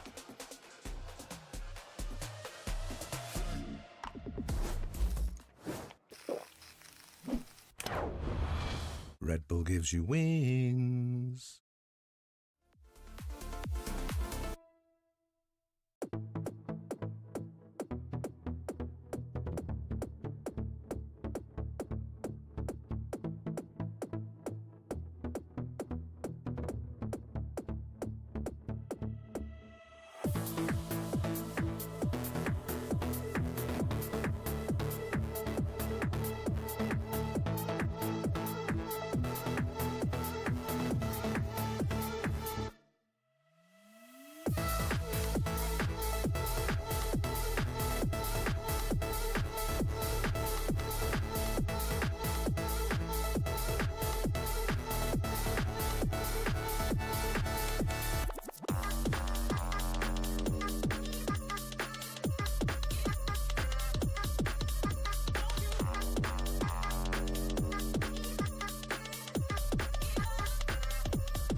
Many of the positive things we saw from Fury in the game against Crew on this map, Abyss, are being shown here.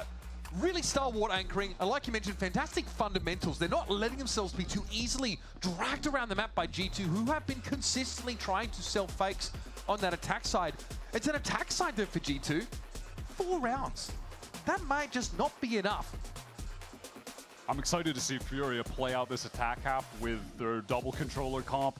They have some funky executes where they're basically looks like they're setting up a more goated Viper wall with like 3 smokes in a line on B. I mean, they do some funny stuff with it, but also just on a practical level, it's so good for creating misinformation in mid by covering off the angles with the extra nebulas you get.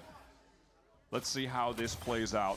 Furia took that first pistol round. It looks like they're geared up, ready to get into this B site fast. You're approaching me? Yes, Salam drops in immediately. Valen is taken out of the game. Nice shorty connections to Koala Noob, also really happy to take the fight to Leaf. Leaf with no friends and no help on that site. After Allen gets the opening, pop flash out from Baby Bay, trying to find something right now. Might catch Allen, no, not quite. This pistol round for Fury has been spectacular, honestly. And they won their first 7 pistol rounds of Kickoff. They've been very, very good with putting these together. G2 are, honestly, they're just sitting in the baby seat in the back. Rattle in hand. All safe and cozy, being taken off to Furia's domain of choice. Koala cleans up with a nice triple on that round, but big credit to Allen for getting the first kill. And honestly, I feel like you can even just see on this first round now, the difference that having the waylay makes, the impact that you have on these executes. Being able to get that close, just completely closing the gap on one of the anchoring players. And then even if Allen doesn't get that kill, spots out one of the players, does some damage, gets away, they can just pounce on him. And Jet in that position is what? Dashing into a cloud burst and then hoping to play off of some kind of util? It's not the same. You don't have that rewind capacity, of course. G2's more dated composition, dare I say it. Feels like it struggles to match up. Here's Allen on the corner. G2 again, try and cook something remotely satisfying at the start of the round, but it's feeling like instant ramen. So that is pretty good, to be fair. Yeah, instant ramen's not I bad, like but instant ramen, yeah. I got what you were trying to say. Yeah, saltine crackers. I like where you were taking it. I'm surprised that G2, the originators of throwing yourselves off the map, have not opted for that strategy at this point in the round. Okay, I was just saying, talking generally, like in terms of how this map is going, just played rather spread. I mean, usually I feel like every team at this point, you just stack 5 players somewhere. If they walk into you, cool. If they don't, you just jump off the map and move on. They did have all classics, but I guess Leaf picks up this Outlaw, so maybe they can do a little bit of damage. Artson, not going to repeat that episode. Oh, but, you're kidding. Yeah, was waiting for him. Everyone gets cleaned up, and EU very close to an early Hunter's Fury in this half. Could be pretty massive on this kind of map. It is easy enough on that B side to start to pick out some of those positions. Here's that early push up from G2 again. They're just trying to manufacture some kind of material advantage, maybe get some weapons early.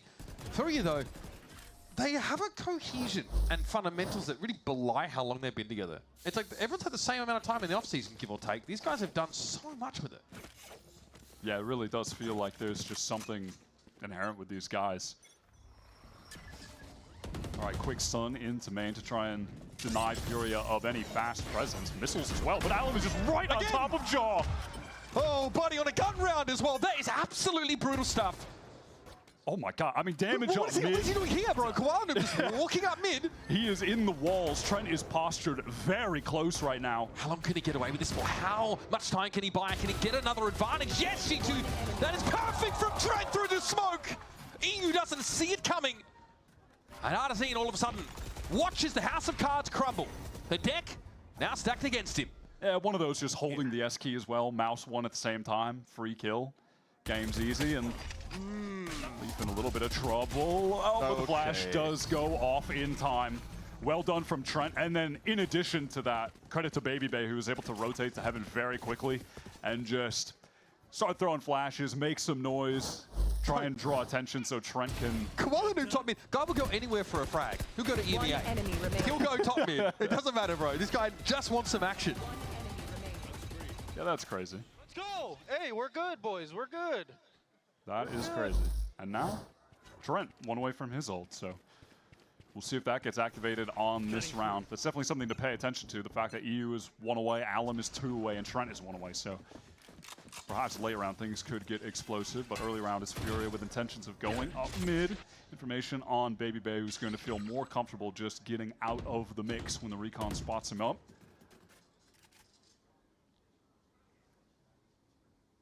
So Furia are loitering through mid at the moment. And there's a re-clear from Trent. That drone goes through top mid, and off the back of that, Duelists intending on taking some space, getting close up on that bookshelf. Does BabyBay remotely consider that Furia in numbers have hung around a mid for this long? They're starting to finally peel away from this part of the map. Caution here. So G2, credit to them. Haven't really shown too much leg early in this round. Yeah, this Furia team very content to take things slow, wait out any effort to get proactive from G2, re-clear of A main. EU can get this orb now, get the ultimate. My ult is ready. Orb picked up.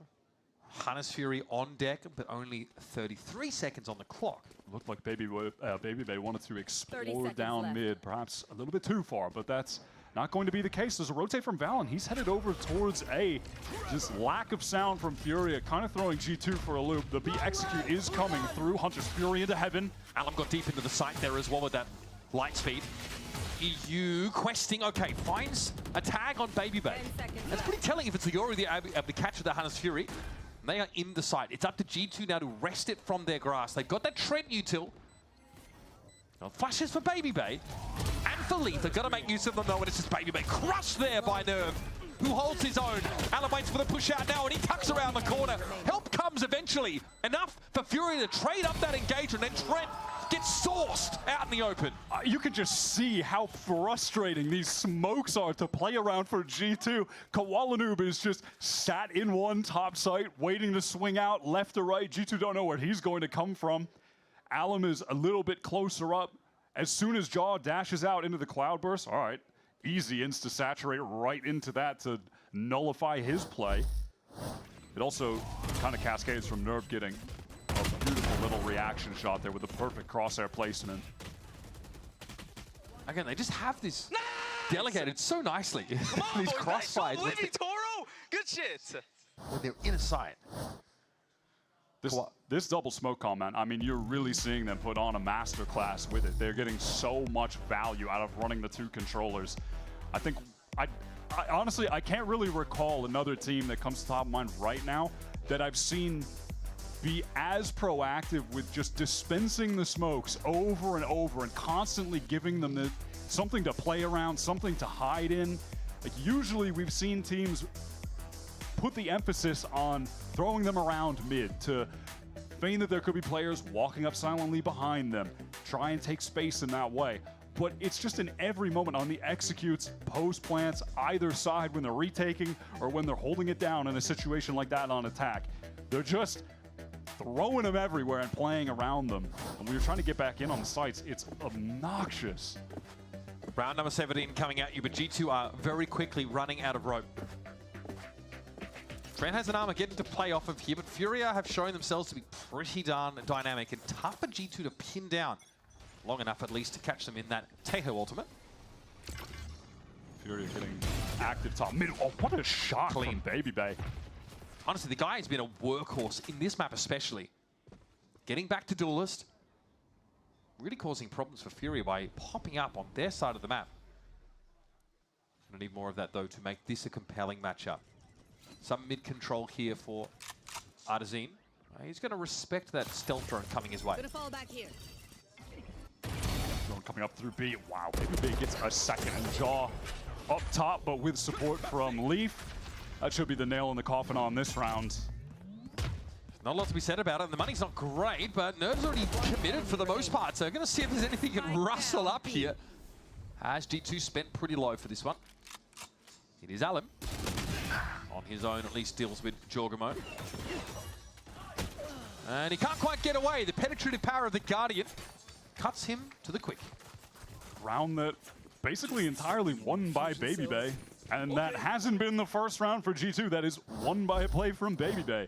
When you said it, he's really been the workhorse on this map. Trent as well. There's like a Bronco out there. But just being able to get that first kill, teleport away, and then is so active getting back into mid later as well. Someone who's been pretty notably absent here is Jorgamo, right? That attack side, G2 really to get that value out of him. And he says in an interview recently with Sage Datwin, actually, that he's not the kind of guy to come alive when his team are behind. When things are going tough, he can struggle to be that guy to get in there. That's Baby Bay's job. Furia want to keep it simple. Look at all the smokes that are going to go down on this side. Alum straight through it. Shotgun in hand. Maybe not so unwise, though, to give up the side if you know the Waylay's going to be coming at you with some form of shotgun. They're hoping that they can just play a retake with this Armageddon, surely. Okay, have a control for G2. Yeah, a lot of smokes you've got to fight through. Remember, you've got double controller set up here. And Nerve finds value with the Bucky on A. We're in the post plant. Trent has to guess somewhat. Hitting back A with his Armageddon might not hurt. There's going to be plenty of room for Furia to get out of it now, as we're going to have crisscross of those Tejo ultimates in play. And it's Trent, he finds a nice timing off Heaven, but Artazine trades it. 20 health between these two players and Furia now. It's Artazine. And it's going to be tough to hold up under this level of heat. The Furia players just so weak, outgunned as well. And they risk a fair bit using the Armageddon on that round where they were definitely disadvantaged. But listen, I get it. I'm not mad at it. If that is able to get the kill, maybe they win it out from there. So. This is obviously Baby Bay trying to get in. Kwanu playing back towards security. Jorg fighting inside the side, finds a couple of key frags there again. Anything to get some momentum generated. And you've got a Rolling Thunder to the next round. So again, you spend pretty heavily for G2, but you do have these pretty effective Flood retake ultimates 2 rounds consecutively at your disposal. Yeah, I mentioned it before, but the comp that they have is dense with strong ults. G2 going for a very proactive play down B. Furia, again, full intentions of just getting into this A site, however. Getting that orb over towards EU, dash in. This time into Heaven, and Valen, he was spotted. Oh my gosh, yeah, the last second, and he's caught. Baby Bay's trying to get some control of tower again, I think. Here's that Rolling Thunder, but how are we looking to play off that? Baby Bay emerges actually into the stun itself, but is able to win the fight out against the Waylay. Artazine tucked close here, no plant yet, keep that in mind. Now Fury across, and it's perfect timing. With the grab well in play, Baby Bay can't safely swing that to catch them as they cross. Look at this fight that's going to take place in A main as well. Jogamo on the flank. Baby Bay trying to make some noise, trying to distract, and Jog gets a crucial kill. All of a sudden, these Furia players, they're getting pitched from all angles. Timing! Oh, could have been big, but Kwalanu found 3 and really even this round up. Artazine's util trolled Baby Bay for a solid 20 seconds inside tower there. And now it's on Jorg. If there's any time to come alive, it's right about now. And Artazine says, no, stay dead, actually. Just too fast on the reaction. Give me the Koala replay. I need to see whatever he was doing back sight there. He opens it up with that kill onto Valen, just catches him, yeah, right there as he's trying to retreat into that dark cover. But then Cook, and then coming out up top, wow. Fighting. I mean, just great adjustments. Boom, baby! That's how you do it, baby. You like that? You like that? Come on, baby. Come on, baby. 50% Discord, 50% audio. It's 2 big booms so far for your boy. Is it time for Furia to run it back and just go towards this A site again? Recon down mid and smokes down mid from Furia as well. So they're trying to act like, okay, there's some presence there. Surely this isn't just a 5-man A slam again. Maybe he does have a contact line here, but this drone kind of messes him up. So already the answer to it, he's just got to have a shot through this. That's a guided salvo. He steps ahead of it. Here comes the crosshair break. And the refract away for Allen. Baby Bay is just taking pot shots at the moment. Yeah, Furia haven't gone all the way through, but Koala Noob is up in the vent. Use his ultimate to get there, but will eventually have to make noise on that door break. Do Furia just cut noise, try to re-hit? Do they leave? Baby Bay aggro. Crouches into the shot. Nice connection. Despite still is in A main. Furia have to step up onto this side, but Nerve and Allen do that with confidence, swaggering into A. No patience. All desire to fight from G2. They go down. Valen on the flank. Okay, a little bit lazy on the shot, but is still able to find it onto Art. Either Valen's late or his teammates were early. Either way, he eventually gets one. But now what? We just push straight through this A site if you're Furia. Looking for that last round, that last victorious round, and Leaf is utterly overwhelmed. Nice double swing. Valen has the rifle, but low on HP, facing 3 players. Gonna fall back here. I mean, this is Furia's game to lose right now. They should be taking their map pick in fairly dominant fashion, and they do. Unreal. That is unreal. Beware of a team, folks, that is free to reinvent themselves. Like the ghost of Christmas past, Koala Noob's like, hey boys, remember me? Settle in. We got a whole series of this. Dominant showing for Furia. A sick defense side, frankly, that converts into what looked like an easy finish. Look, Baby Bay and Trent, they were definitely trying their best out there. Both of them were shooting, but that wasn't enough. You could immediately see the impact that Allen was having on the game when they got onto attack. Hell, he opens it up on that defense pistol with the 4K, but as soon as he is just bursting into the sights, he was tearing G2 apart. And then off the back of that, Koala was putting up numbers, and I think Nerve was a monster on that map playing the Tejo. Mentioned a debut VCT season. This guy has been putting in insane work to get here for 5 years straight. Pretty sick first map of the series. That's a best done. Bind is around the corner, so don't go too far. G2 have a chance to answer back with their map pick.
Red Bull gives you wings.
Busca o segura bate. Artezinho, spike que volta. Transfer maravilhoso.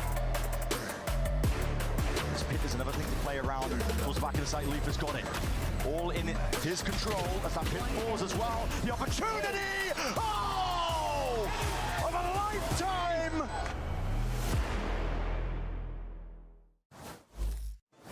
I'm here with Coach Shaw. Sometimes, like when I was just watching your team play, the synergy, it felt like they were just reading each other's minds. And I'm wondering, outside of practice, what are other contributing factors that make them play so well together?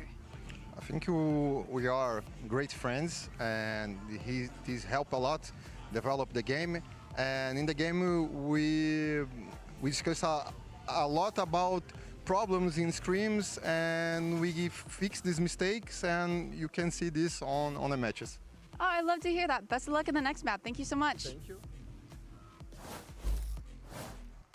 Who would have thought that friendship would conquer all? Welcome back, everyone. Golden Boy here alongside with Dryad and Athena. We're going to break everything down. And as expected, Furia picks up map 1. We totally all predicted it, right? Well, I did. Oh, okay. Oh, that's right. Dan is here, so that joke doesn't actually hit. Unbelievable. All right, but yeah, look, let's talk about what we just saw here. Taking out G2, map 1, just beating G2 in general, right? Multi-time America's champions. I mean, Myrna, we're talking about some of the best in the server, and Furia took it to them 13-7. I mean, Furia, they looked phenomenal. Every single player did their job. They played really well. But what really stood out to me is the way that they were fast flooding or playing on these sites for a lot of the retakes that they were kind of facing. That's why they were so successful in that first half. You can see they won 60% of their retakes. And the only reason why they lost a couple of those is because Baby Bay was so fast on that flank. But yeah, overall, looking really solid. A lot of the time we saw these players playing on site, contesting a lot of the time, making sure that they don't get past that choke point to even settle into their post-plant positions. And it just looked phenomenal. Other than that, they were so ready to come in and fight with the rest of their team. That's the thing, they were quick to do it as well. Yeah. We've seen teams that attempt to go for these retakes, but they look uncomfortable. They hesitate. It seems like that was not the initial plan, and they cannot figure it out, but it seems like it was a Fury that had a very clear understanding of how they wanted to do it, what the step 1, 2, and 3 were going to play out. And on top of that, you have these players that are so comfortable taking that space going into that second half. You look at Kolanub, you look at Alim, and you look at the little things that they're doing to make sure that they are very overwhelming and also taking as much as they can. Yeah, and I feel like Coach Shaw even touched on that a little bit, saying how the synergy and the friendship and building everything together outside of the server has really contributed to that. And we can see it because they're not hesitating, like you said. They're just confident and they're going. They're ready. You guys were talking about them. Let's actually continue that conversation, right? Because on the one side, right, Giacomo and Baby Bay had to deal, and well, I would just say it was just straight up outclassed by Alum and Kuala-Lumpur. An absolute brilliant performance from those two. You guys were singing their praises, and it goes without saying that, you know, their impact in this one, Dryad, certainly was felt. You were seeing so many times Kuala-Lumpur pop up on that kill feed, multi-kills, bailing the team out in those critical moments. Yeah, this team's got it. It's been so interesting to see these two players work together, because you have some maps where they're playing the double duelist, where one of them is playing the Euro, then they switch it up, somebody else is playing the Euro. And this time around, it was a Kolanub that was playing the Omen that we talked about before, is obviously not that duelist, but a player that is so comfortable in this Omen, getting aggressive, in some rounds even starting with that operator too, or then switching it up, giving it to Alum. They just have such good synergy. It seems like they've been playing together for years. I think it's crazy as a controller player to be able to keep up with your Waylay. Like, that's kind of insane, Loki, when you think about it. Like, you're literally, Waylay is just full sending it onto site and you're ready to follow up, constantly being there, getting a lot of those triple kills, and just constantly being that second person that's ready to lead the charge. Yeah, that's right. Well, let's go ahead and hear what's going on with the G2 camp. Excuse me, we have Coach Josh RT standing by. I'm here with Coach Josh RT, and I just wanted to get a little bit insight into that comp you're running. What was the idea and game plan of running that Jet Yoru comp versus a standard just solo Yoru or Waylay? I just wanted a double duelist flavor that was like ours, and we figured like that it's a good fit for us in terms of our agent pool. Unfortunately, it didn't work out the way we hoped. In practice, it was a lot better, but you know, it is what it is. We'll just focus on map 2. Yeah, I mean, I love hearing you play to your comforts. Thank you so much. Best of luck. That's some pretty interesting insight there from Coach Josh RT, right? They felt good about this. They wanted to try it out. Fortunately, didn't work out for them. But now they got to get ready for bind here. And, I mean, we know that in this bind situation, we've seen G2 have to deal with quite a bit in the past, right? Especially against 100 Thieves. So this is certainly going to be a toughie. This is going to be an interesting one as well, because what we talked about, the reason why G2 started so strongly against 100 Thieves on this map on the attack side was because of Baby, and he had so much impact on this first map as well. But I'm wondering how much of this map that we already saw was Furia able to study, to understand, to make sure that, you know, they're being a little bit more careful, because, you know, on the other side is going to be a Chamber, is going to be a Baby that can be really overwhelming and can take that space too. Yeah, I feel like they definitely have to counter it with a lot, but I feel like with the way that Furia is playing right now, what we're gonna see is a lot of those double peaks, a lot of those util to kind of push them back. Don't forget that we have a lot of VODs now on G2, and we've seen them play this map, and Furia looks like the kind of team to take advantage of that. No, without a doubt. Can Furia close it out against your three-time America's champs? Unbelievable. In a 2-0 fashion? We'll have to find out after this. Mitch and Wyatt, we'll see you on the other side.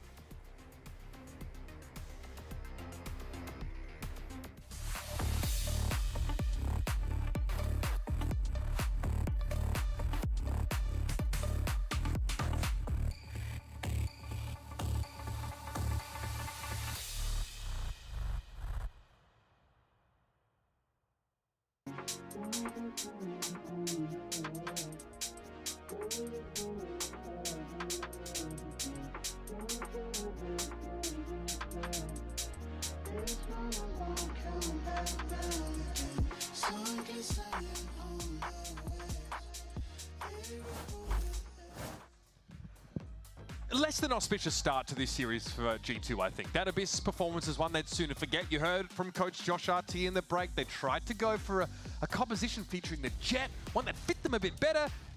And practice it was good, here not so much. But G2, Wyatt, have always cared deeply about finding the best agents on a map and breaking them. That has always been their style. It was their thing all of last year. It was with Trent playing Taeho, it was with Jaw playing Yoru basically the entirety of the year. They will just hone in on, okay, what agents are the best and how do we push them to the limit? And it felt like coming into this year, that was their exact intention with Waylay, which is why I was so surprised to not see it from them on Abyss. And I think you could just see that agent in the hands of Elim was clearly finding more impact than the Jet pick. Now though, we're over to Bind, and we saw G2 best 100 Thieves here, a classic 100 Thieves home map, and their game plan really came down to how do we put Jogamo in positions to get opening kills. Valen will be dropping smokes specifically for him, just in the center of sights so he can dash into them, and then there will be a pop flash coming out of it with Trent sending one of those birds, goes out, boom, and then he gets right out of that jaw and tries to find the opening, refracts back, the rest of them push in. Like, that is their game plan to a T. They're so focused on setting him up, and then in addition to that, you have Baby Bay just playing his own game. He will wander around the map looking for kills on the extremities. Feels like what he did on Abyss. Yeah, tons of attack side opping I'm sure we're in store for as long as the economy allows it. I mean, he really did tear 100 Thieves apart playing this agent. And he punished a lot of those defensive push-off from sites from 100 Thieves. That's actually something, though, that Furia also did very, very effectively against Sentinels in their previous game. That was across Split and Breeze. So curious to see what the balance is between these two. It's G2 on the attack side, though, here in the pistol. And look, now that we have Koala Noob on the Yoru, a real Oppers agent, we could be in store for some pretty sick battles between him and Baby Bay, who is currently positioned with the entirety of the team over at B-Long, not playing his own game, just taking contact forward. Looks like, though, they are going to try and fast hit this site once that the wall timing can be navigated. And if G2 do commit to this B hit, everyone from long, Fuka is definitely going to be a concern. But look at Koala Noob, he's actually pushed all the way out. It looks like he wants to maybe try to flank B long. Is he going to have the timing here? He's the guiding light and the dash in onto the site. Nerve inside a Sky Smoke now is going to give some groove. So it's going to be a full retake and hope that Koala Noob finds a nice timing. But I think he might run into some form of this util here, and he's spotted out. It's Leith, though, who comes off decidedly second best in that exchange. Baby Bay caught inside a C is completely outdone by EU. And so it's on Valen and Trent, With Alum about to emerge from hookah. Bandit in hand for Trent. Sees him coming, and there's Captain Valen. Deals with Artazine. Hindrance here on Trent as the Saturate connects. But it's 2v2. Push onto the backside. EU bounding his way forward like baby's able to get the better of Valen, and now it's on Trent. What a shot. That's a big deal. It's already gotten to half, though. Trent needs to intervene, and he does! What an opener for G2. The Red Bull clutch from Trent gets him on the front foot first. Trent definitely has been shooting today. Even in the loss on Abyss, he was one of the two standouts for the G2 side on a desperately needed pistol, just to put them in a position to feel some level of momentum heading into this map after that defeat. Oh, my, what? That's a sick tap shot. Bro, you have Trent on his feet. Big win for G2 out the gate. And already in the hands of Baby Bay is going to be that outlaw. Just to use one of two shots on that haunt. Not ideal. Oh, are they gonna flash out of this smoke and try and get this outlaw away? Baby Bay's got backup though. We're about to find out that a hard way. The singer sings out, and oh, 2-for-1 special. Don't mind if I do. Furia do get that orb in shower. I think EU picked that up, getting pretty close to the nightfall, but I'm sure G2 on an attack side. Are they going to take their time? Are G2 going to? Now listen, it is too early. They would never do that. It's too early for SAS, Mr. River.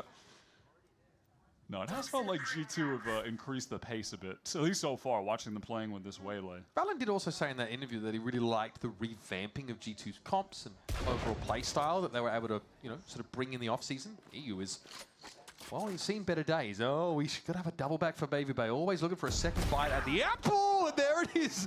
Looked a bit dangerous. It's Artazine on the side too. This is so much information. Yeah.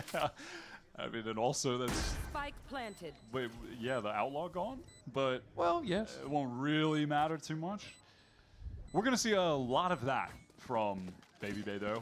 And by that, I mean him staring at showers, walking through showers, trying to get kills in showers, all of that. It's just like going to KBBQ with Dre. He's always asking for more. Bro is always downing it. No, I respect that. Yeah, I feel he's just like me. Oh, yeah, you're a fiend as well at the barbecue table. Bro's always bulking. Right, Artazine, of course, is head of the outlaw over to Nerve. But to see if he could get something on the exit side after the detonation came through. Jorg trying to do much the same. And there we have it, no outlaw maintained. And they didn't really want it too much anyway, so no worries. Easy kills for Baby Bay on the cleanup. And he really just wants to stat pad. He's going to go in there and just try to get some more. Why not? Now switching over to the rifle. Let's see what Fury have in store for us on their first buy round here. This is their first time playing this map this year. It's been one that they've just been kind of floating. Second ban, I believe, as well. So not at the top of their pool, but oftentimes we see teams at the opening of the year really misjudge their map pool. Some maps that work in scrims, horrific when it comes to match time.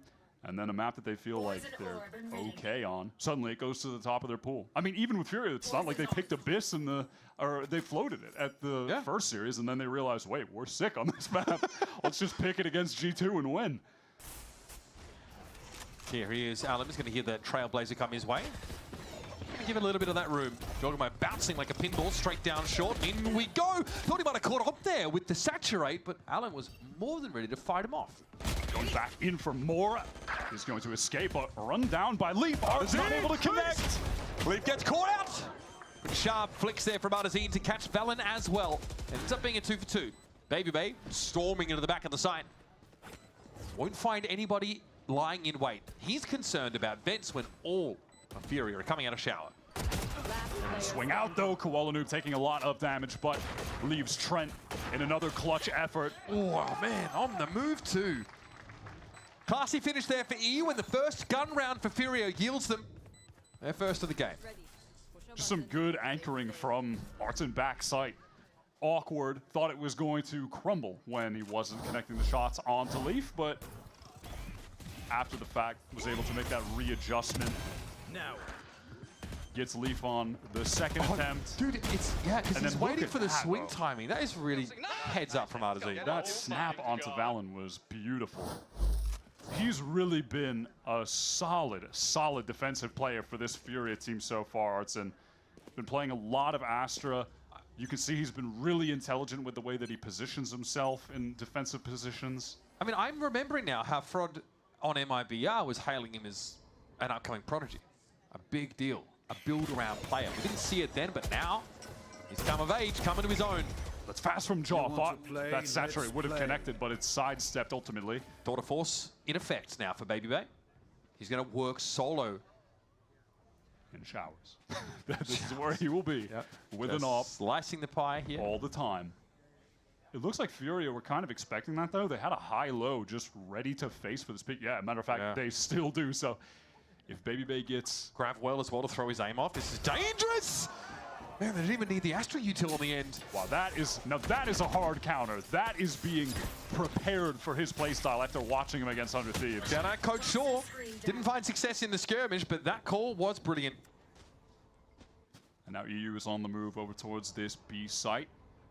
Furia, 3 players ready to go if the execute comes through from G2.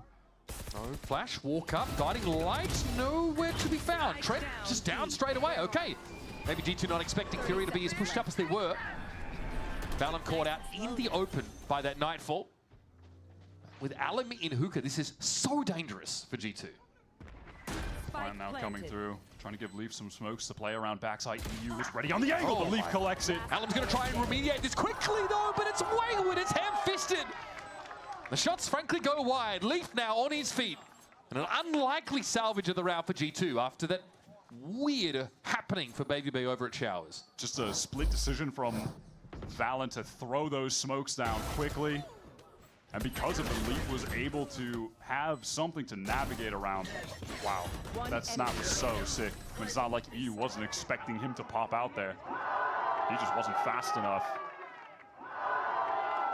Decisive from Alum to try and clear that side of Leaf quickly, but yeah, you're going to have to not miss if you want to come at that guy.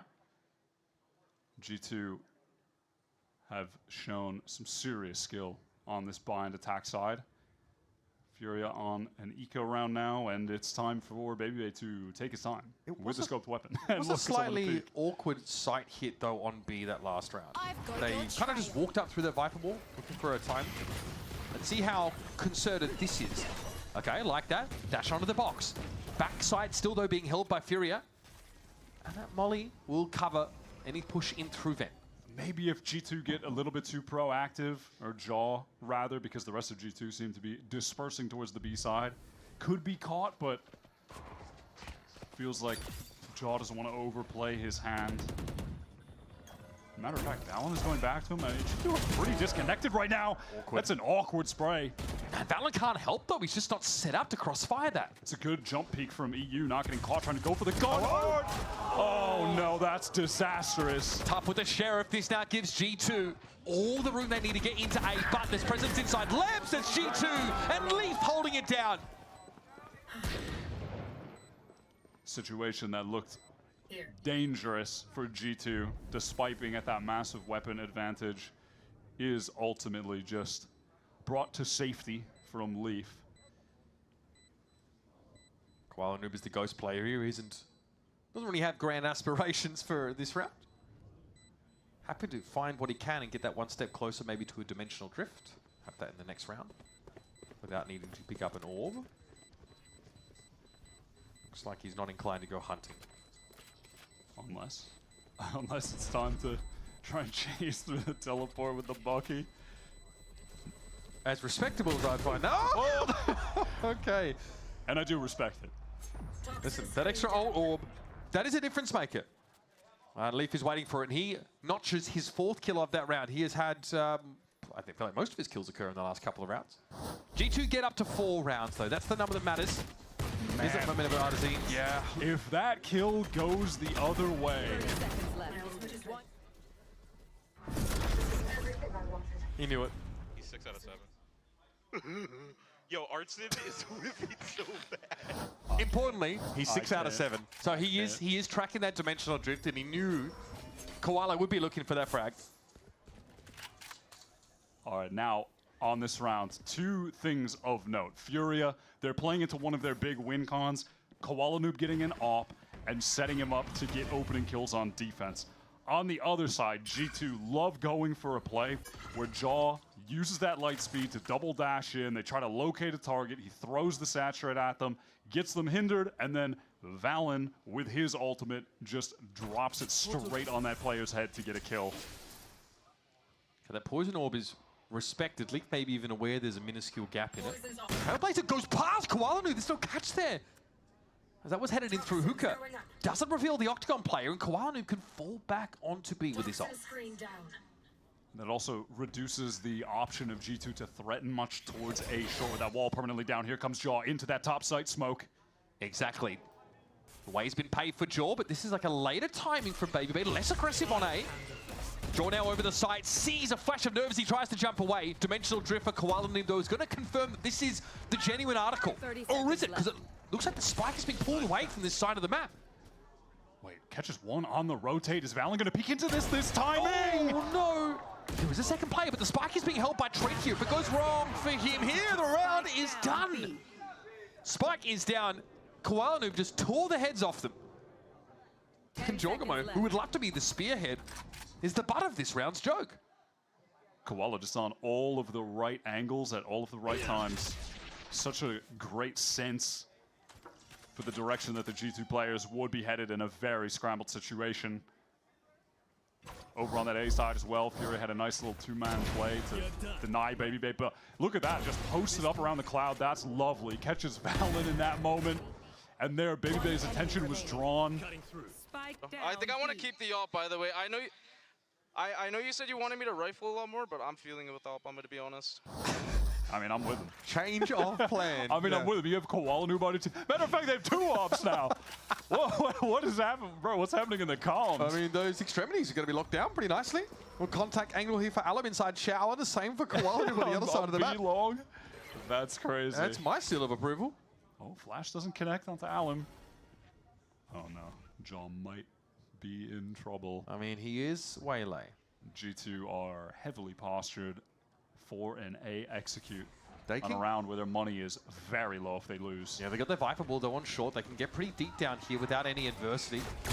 Oh, dear Alum, that is not what you want to see. He loses his nerve and the op. Pre-plant pit on the A side. The pitter-patter of feet for G2 as they swarm over it. And Furia have no business actually trying to play Valorant this round. Yeah, no. This one is cooked time to save that AWP. Not 100% sure they needed two of them into that round. It was a bit of an unfortunate timing. I mean, Alum wanted to avoid the Trailblazer, so he stepped forward, but then his crosshair was a little bit off for that wider swing from Jaw. I mean, you are going up against the Waylay who will break the crosshair placement if she can anyway, so it is tough to hold line. Maybe he was just hoping it would be Alum v BabyB. Yeah, right. It's just BabyB peeking that with the AWP, but doesn't end up being the case. And then BabyB just does his thing late in the round to kill those defenders while they're being pushed out of positions. G2 do use several ults, though, to win out this round, so... You mentioned it last map, though. It's those G2 ult rounds feel like they are they're just very locked secure. Up. Yeah, it's like they have a 99.9% win rate on the we are using our ults rounds historically. Real facts being cited here, folks. Right before your eyes. Looks like we're going to... Yeah, it might be a timeout here for sure. Yeah, I get it. I mean, Jaw on that wide swing, and then BabyB picks up one player on the retreat. They knew Artson was stuck right. He just makes it look effortless. If they're just doing shit, we do our shit better. How about that? Brilliant. You know, why didn't I think of that, honestly? All the time. That's crazy. All right, is that what you're saying, ranked? That's inspirational. Why don't you bring in more of that? That's the level of comms that I can bring to the team. Me just playing a rat Cypher setup, no calming for the rest for like 10 rounds straight. And guys, can we just play better? Oh, that's crazy. Yeah, I'd be really receptive to that form of unsolicited feedback, especially given that it lacks zero detail whatsoever and no game plan. BabyB, though, in fairness, we saw him really like overextending these first couple of rounds, right? Really trying to get something started up. He's played a bit safer. We've also seen, you know, the previous round, Jaw wide swinging for him, making sure they get that challenge control where it's not just BabyB who has to go raw sauce and swing an angle to find a kill. But he also did his stuff better than their stuff that round. Wouldn't you say? I would agree. Yeah. Top tier analysis. Qualnoob looks like he wants to play over on A this time with the AWP. G2, no ultimates to work with at the moment. Only one is going to be in the hands of Alim, who I think will be giving up running the operator for the rest of the tap. Qualnoob is like, yours? No, mine. He is feeling himself. That last round, he didn't have a chance to make use of the op. He was out of the round virtually before he fired a shot. Now look at this emphasis on showers this time. This is the adaptation for Furia. They do not want to let G2 get in there for free. But G2 kind of read into this, right? They're kind of one step ahead of that. They're focusing more over towards that short side. No showers presence to speak of. And now with that Trailblazer used, Jaw wants to take the space, activates the refract. This is happening all at the same time. Yeah, it's just this slow work of short. Baby Bay trying to post up top side while the other players work their way into lamps. Now, there is a gate crash for Qualnoob to get in a position to cover a push out of lamps, but outside of that, he can't do a whole lot to stop what G2 are doing on A. Yeah, they have to know though, that it's possible that G2 are in these positions. Too clean with it though. Joel gonna back out now. Concerned about maybe a wrap from B long, and he's right. He has the intuition here, and Alim has the aim. And Alim has the convergent paths. The players from G2 in lamps have to be extremely concerned right now. This is, though, the cringe post-plant set up to some degree between the Brim and the Viper. And there is just a lot of delay on account of Jaw being on the opposite side of the map. The clock is already taking. Baby Bay posted up. He's off the line. Dangerous. He's off the line now. That's the problem. He's going to repost it now. He's going to be smoked off of it. Val in the corner. What was that? Unreal. The conversion to the player in heaven. Out of absolutely nowhere. Elbow drops Furia. Well, the rest of his team were just caught in the ult. No chance to actually take any kind of good fight. Valen just steps out and cleans up everyone with ease. Let's have a look at that again. Why not? This was Jaw earlier in the round. Tap on the cross. Okay, there's some help in that second one. I mean, Art has the knife out. They really think everyone was caught. They're convinced that no one was tucked on site. Come on, baby. I swear it wasn't my aim first, Matt, bro. It was this cringe-ass play. Any lip readers in the chat?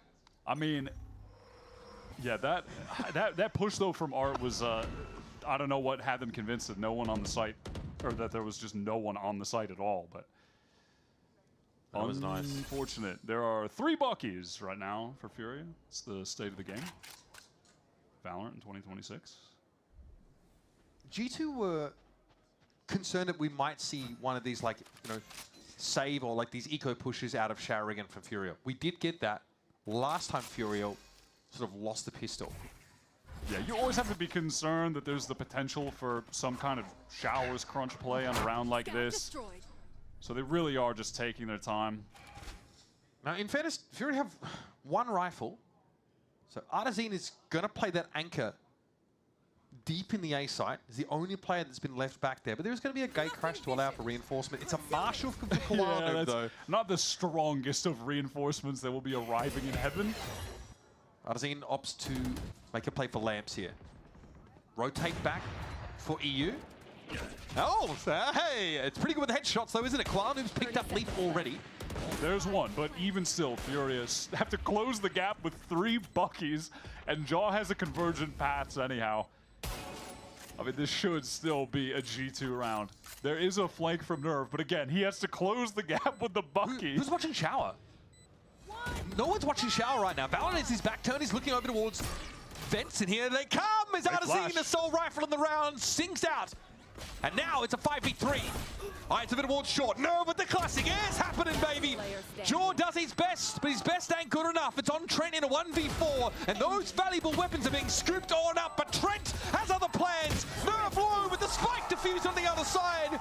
Never say never, Mr. River. I mean, there's your thrifty round. Just finally gets up close with the Bucky. Took him 35 seconds to do it, but that classic was good enough too. He just wins an isolated 1v1, I think. Sure. Why not? I mean, G2 should be closing that out. They all have rifles, and they rip the convergent paths. Was that I didn't see whose flash that was. Someone flashed the Valen backside. We'll try to find out who it was. Oh man, I buy the Marshall on Eco. I buy the Marshall on Eco, baby. It might have been a double flash, both teams just flashing everyone. I don't even know, man. But sure, Furia win that round after not being able to win with. If Koala Noob all of a sudden just did you see him? He's back to opping. Get me a scoped weapon of any variety on any round. He is back to opping. Look at that refract from Alan, by the way. Just zooms over the minimap all the way from A to B.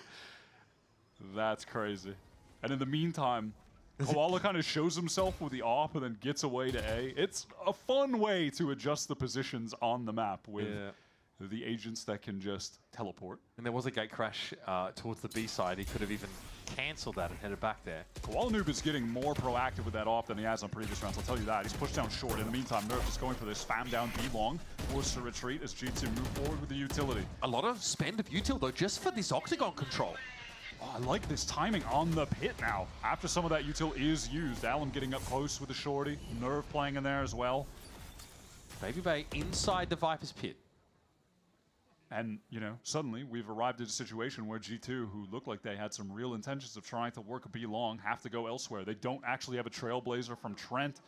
Baby Bay, I mean, this is crazy. What is the right? idea behind this? He's posting up 1 HP if someone on Furia walks forward. G2, they're forced to adjust, forced to send everyone out of hookah. Baby Bay's going to have to find a timing here, but Jorg is going to be inside a smoke on that B side yet again. Lee finds Allen. It's about finding the Viper player, I suspect. Oh, but Nerve is hiding down. Here comes the pit. Baby Bay's going to be low and still decayed when it disappears, but there's no one there to follow up on it. Because Furia, they're caught outside of the site. Art is trying to work himself into hookah for this flank right now. As G2, 2 of their players trapped in container. 1 to assist from Octagon. It looks like they want to take some other space. They want to get out of that uncomfortable position, center site, and fight elbow. They have to know that was a clone, but G2 think there's more behind it, and they're not wrong.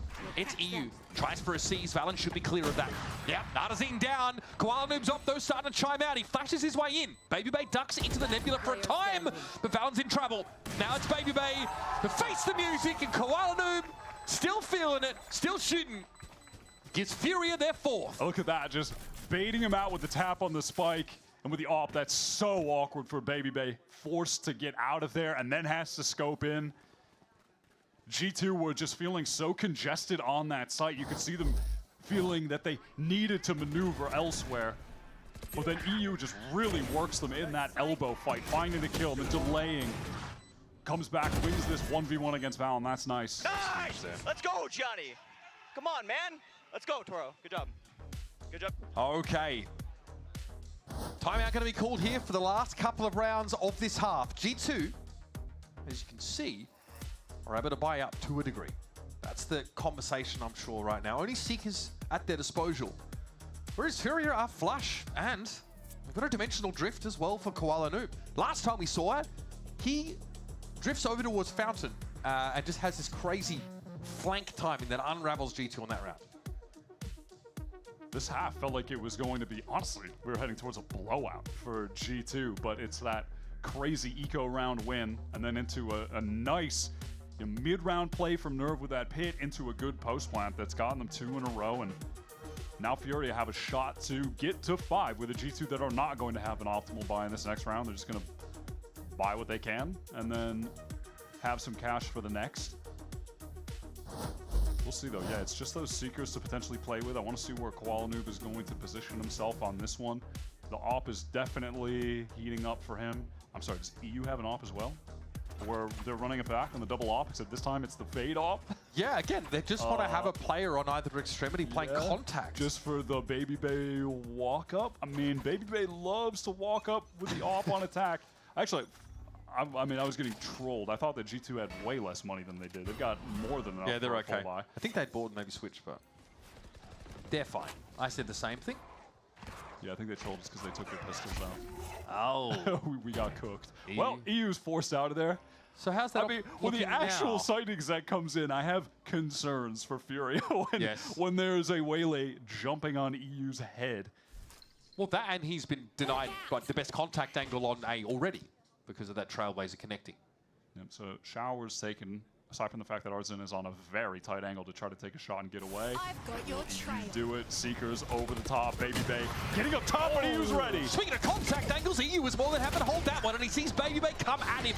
Valor, though, at least able to get rid of the Astra now. Oh, Playing what a by seize. triple. This is dangerous. The orbital strike hits Lambs, but Jorg gets taken down. It's through some masonry from EU. Trent's been here before. 1v4, 4 points of health, deals with Koala Noob, but there is the next wave always waiting for Furia. And that's 5 on the board for the defenders. EU, my offer? my offer? This guy's crazy. I mean, what was Cryo doing with the op all those years when they had EU ready to go on Fade, man? Here we go. So Baby shows here, I mean, he just has pretty good timing. And kind of feels like there's going to be something following the Seekers in. Spot on. Alan cleaning things up at the end. What is this buy going to look like for G2? They are getting the loss bonus at this point, but even still results in a few lesser rifles in their hands. Koala Noob, that's 1 op over on B. I'm sorry, that's 2 ops over on B. You know what? And then Koala Noob could go to heaven with the TP. None of G2 all go to heaven first. They're all trying to work this A side. Underseen again, tucked in this tight little angle. We're checking that corner. Yes, great saturate as he gets on out. And Leaf is able to capitalize. With Alam out of the picture and a pre-plant pit, G2 should have this one locked up for now. Yeah, not going to try to curse this one, but it should be over. this should just be a G2 round win. That exec is just too strong, and you know, Art, I think he's going to regret playing up that close against a Waylay. You are just going to be located, likely saturated, and even if not, the rest of the team are going to pounce on you after the refract. Well, that's a free one. Well, it's as free as it gets, but great entry point pick. Quality has a bit of an intuition for where he expects G2 to be lying in wait. Valen's getting active there. That takes G2 to 7 rounds on the attack side, but for Furia, it was 2-6 against them. Built back some fantastic rounds, and yes, definitely felt like Koala Noob was leading the charge, really heating up when he was able to get the scope weapons in his hands. Not just the ops, pretty insane Marshall Thrifty round for him as well. He said it himself. When we went to his comms, he said, I know you guys want me to be rifling more, but I'm feeling it with the op. I'm going to keep using it. And you know what? I'm here for that. Let's head to a break. 5-7 here on Bind. Don't go too far. Hey guys, it's Dryad. I just got the chance to listen to both teams to see how the comms are looking. And for Furia, that team that everybody is wondering, I was really impressed by that communication. It seems like they've been together for so long. You hear Koala Noob always confident, always hyping up his teammates. But on top of that, you hear both Nerp and EU being so vocal throughout the rounds, especially EU.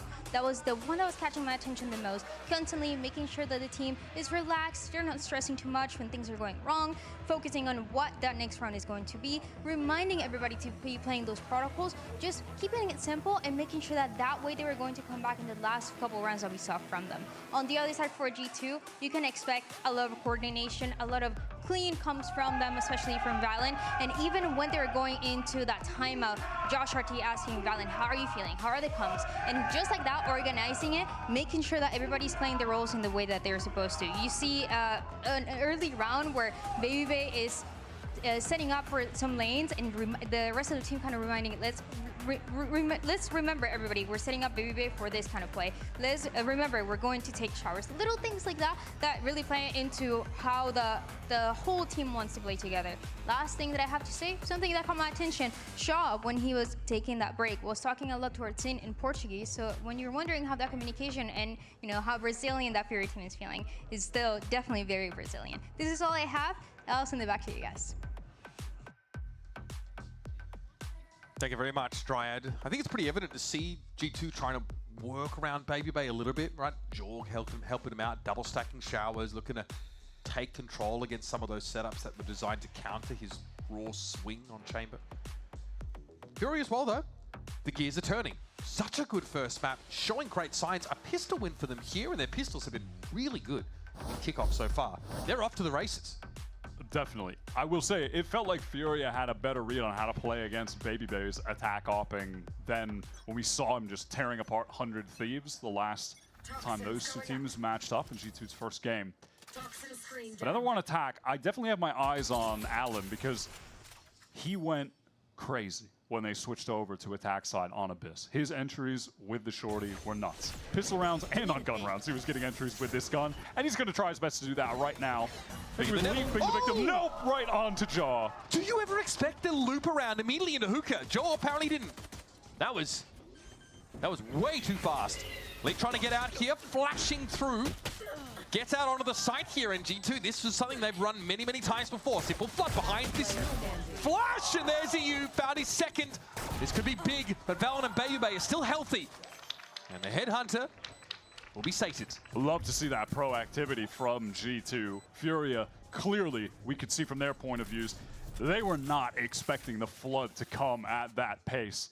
The pop flash out of the smoke from Trent was really nice. Leaf was able to capitalize off that instantly. Multiplayer swing.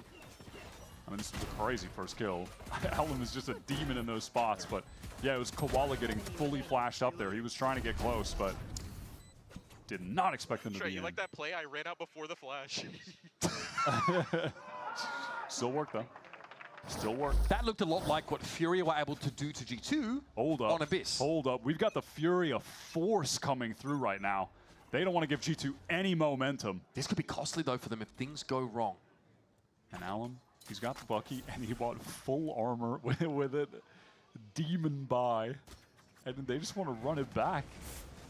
I'm okay with this. Prowler's going to force Leaf away. Armor, not going to save you. Yeah, Leaf is a little too sharp with it. Huh? Replay ops. Dial in and give me that. Give me that at 0.25 speed for the replay package. Alum simply ceased to exist there. Toxins going up. And that represents the gambit for Furia kind of falling on its face in the very early stages of this round. And unfortunately for them, it looks like they now have a desire to walk over towards A, where Baby Bay, of course, has an outlaw. And we'll be looking in their direction. And they do not really have a way to force him off this line outside of the horns. And then Jaw's going to, even though Baby Bay is watching left, Jaw's going to take this contact, shoot one guy. Baby Bay's going to just get a kill and then teleport away. There's the kill. Two. My bad, I said one. Two in the chamber, bro. That's the way it goes. There's the Headhunter getting involved. Baby Bay looking for more, but it's EU again who quickly with this classic, with this classic right click. Did he do that on the pistol? Look, he is going to have a nightfall here. I like the idea, but Leaf has the stopping power in this round for G2. First it's Alum, and then it's EU to lock it up. All right, guys, let's force again. Run it back. I still want to see that replay. Yeah, no, give me the replay. How did Leaf get that? Did he double headshot him, or did Valen do damage? Oh, yes. I mean, Valen must have tagged him. Well, Valen has kill credit. Yeah, he does have some kill, but is that just because of the smoke? Maybe. So, I mean, that was ridiculous. Yo, I just shit on this kid. I was about to say, I was going to say, what does Leaf have to say about that? As soon as I hear a producer say, hot, I was about, okay, well, Leaf is ready to talk trash. Yeah, that's fine.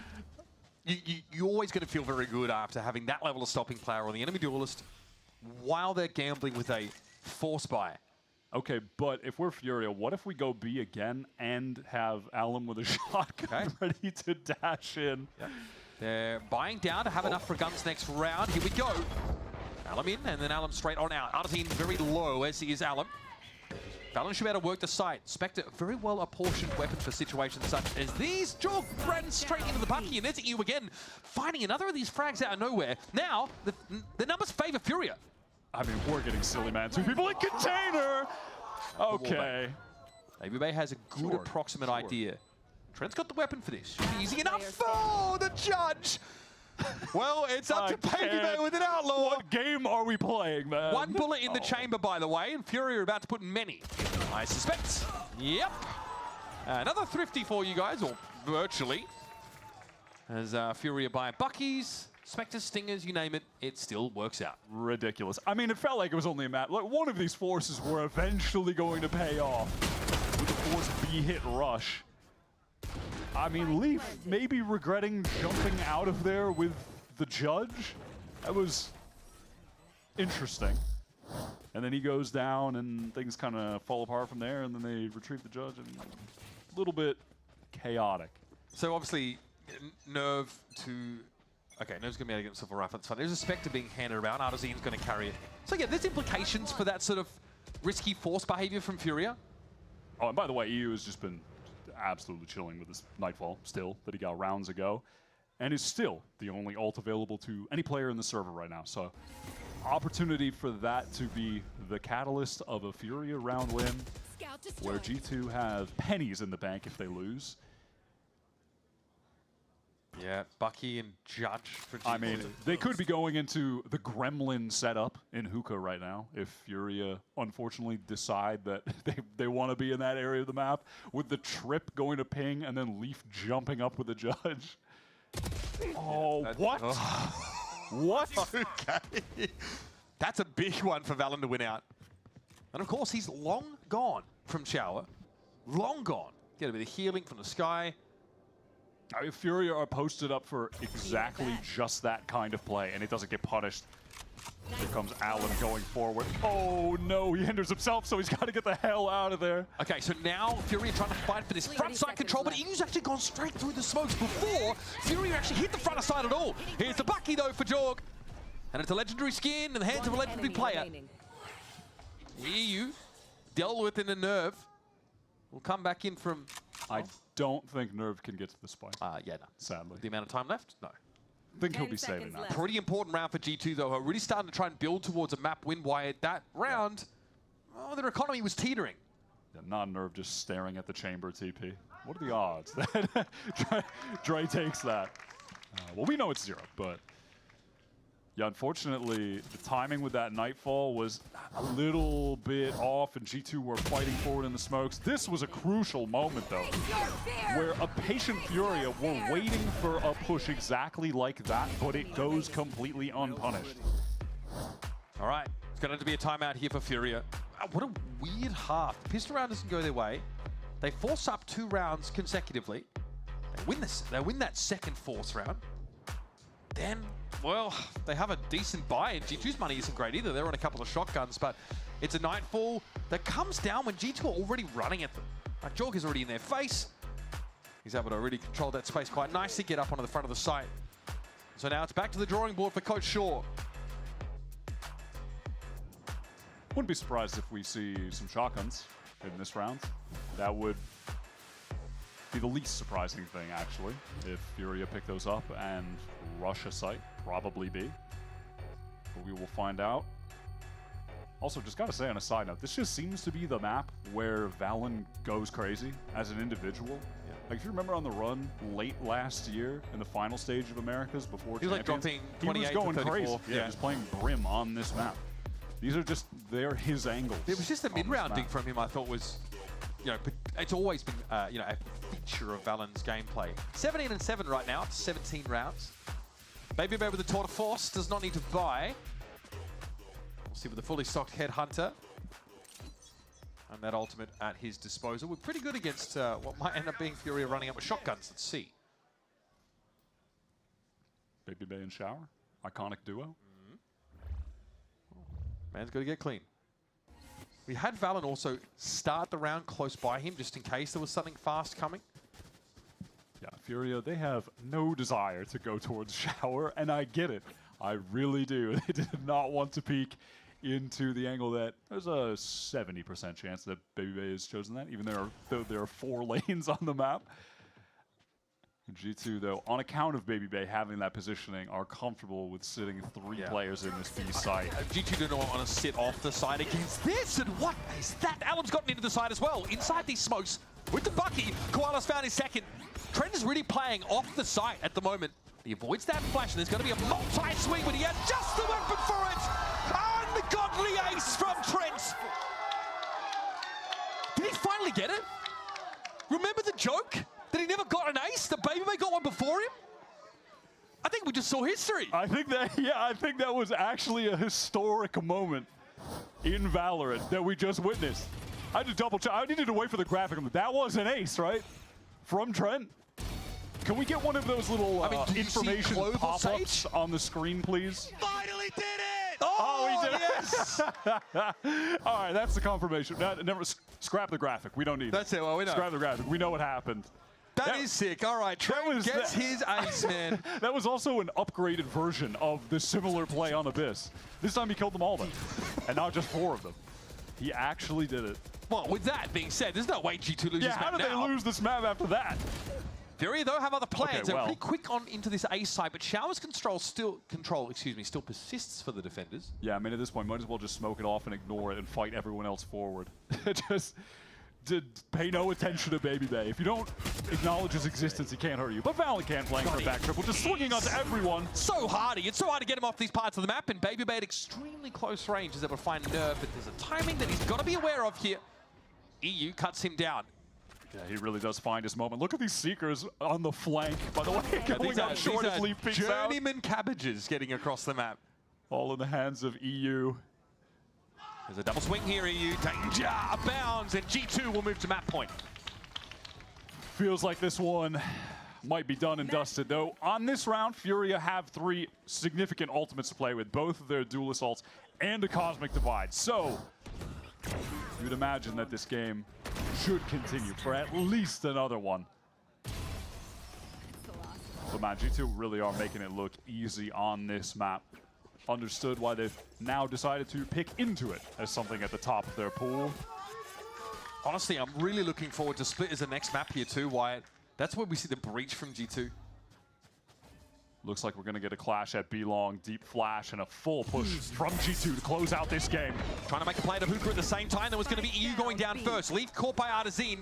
Still though, Furia haven't gotten deep on this B-Long now. Trying to play around this convergent pass. The shutdown from Jorg.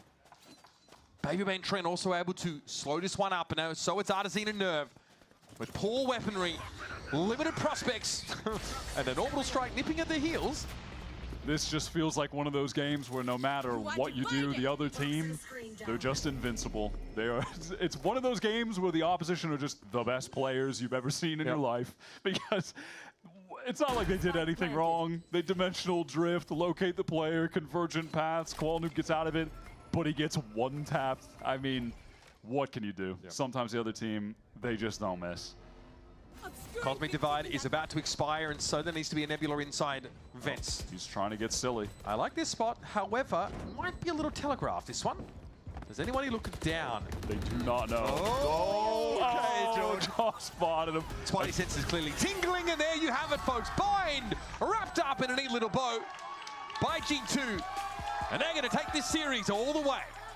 Dominant showing, courtesy of IGL Valen calling a great attack half, and also just putting up some superb numbers himself. Feels like this is just his map. This is where he goes off as an individual player. And Trent gets his first ace of VCT, something I'm sure he didn't want to let it seem obvious that maybe it bothered him a little bit, but a great performance from him across this game. He ends up 228 ACS, 18 and 9. I started with that clutch on the pistol round as well.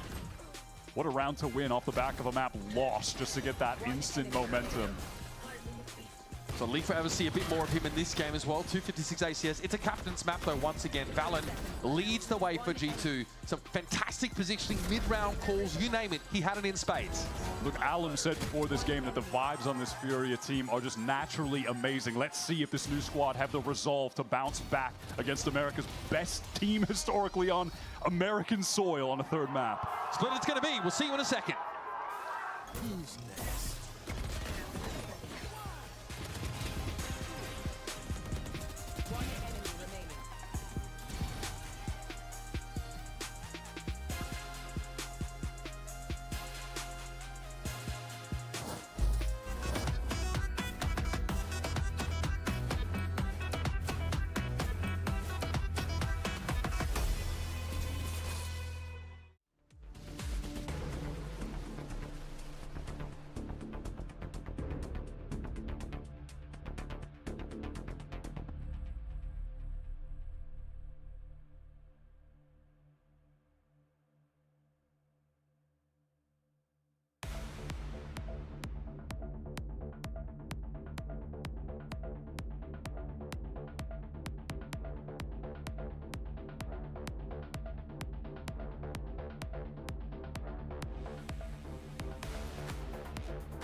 Rusco segura, bate. Artzinho, spike que volta. Transfer maravilhoso. Spit is another thing to play around. Pulls back in the side. Leaf has got it. All in his control as that pit falls as well. The opportunity! Oh! Of a lifetime!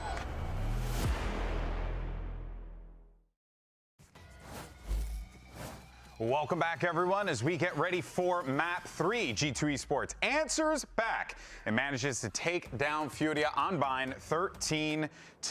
And there you can see the boys as they're getting ready for Map 3, celebrating after, you know, honestly, it was a really big tone shift from Map 1 to Map 2. You know, you felt like we were seeing the G2 of old kind of come to fruition here. And even though there were some great moments from Furia, you still saw the Americas champ pull through.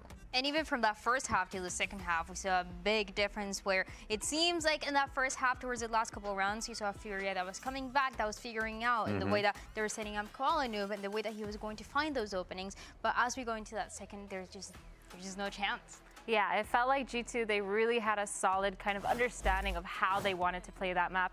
Definitely probably the reason why they picked it, but one of those main reasons was definitely their post plans. I feel like as a team, they were so solid playing on site. They denied a lot of that flood retake that we've seen Furia be super good at, especially that last map, but so much delay. Not only were they fighting on site, they also knew when to kind of fall back, play around with that Viper Molly, the Brim Molly, doing a lot of delay as well with that Brim Molly to just stop that flood retake. So it worked out really well for them for that first half. Yeah, they knew right away what utility was going to be available for the post plan and kind of work around it. And you see it in the way that you're talking about the ultimates, of course, Brim ultimate, for example, but also if not, if it was one of those early rounds, you saw how much space they were willing to take, especially towards that A side. They were willing to take as much space as possible because if not, Furia was going to do a little bit of what we saw in that map 1. So G2 not only adapting, but feeling more like playing their own game. Yeah, no, I mean, it was reflected in the stats, right? Of course, big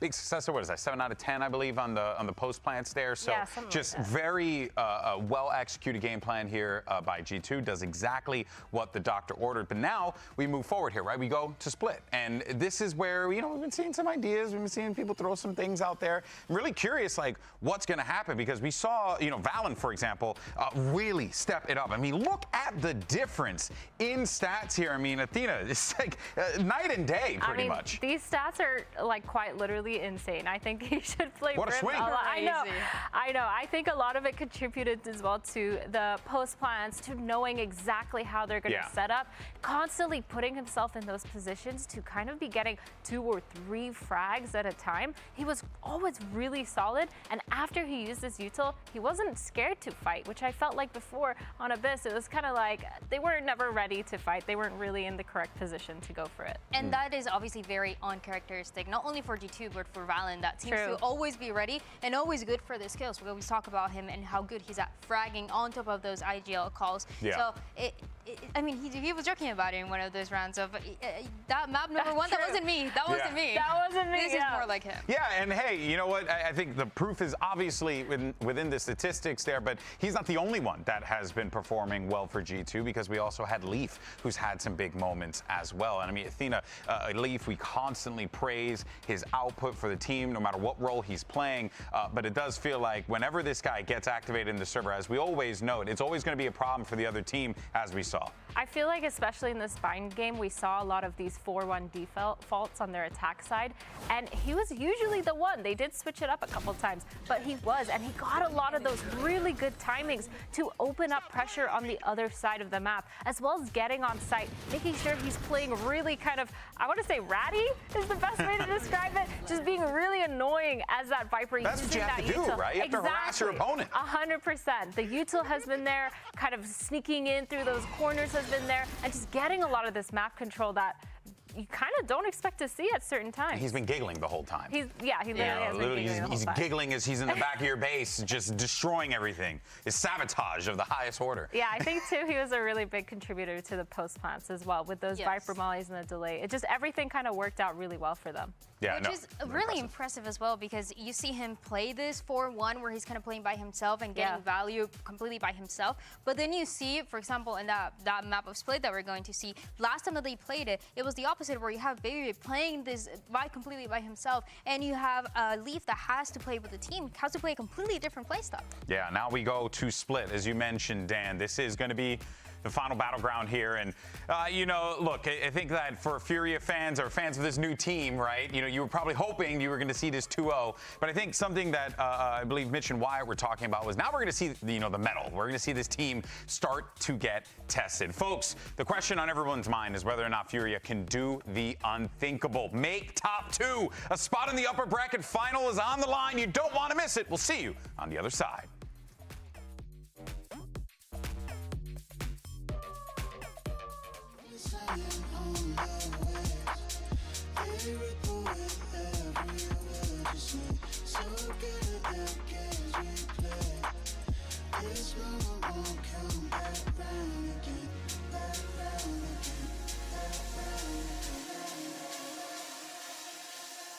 Break it down.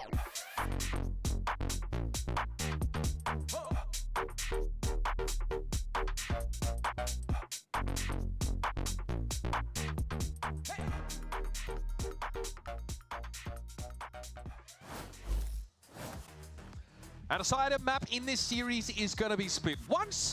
One that we've had the chance to see both of these squads on, and pretty different looks. We saw G2 in the past. They're still going with this breach setup, so still a big investment in the Waylay. Fade and breach, Waylay combined.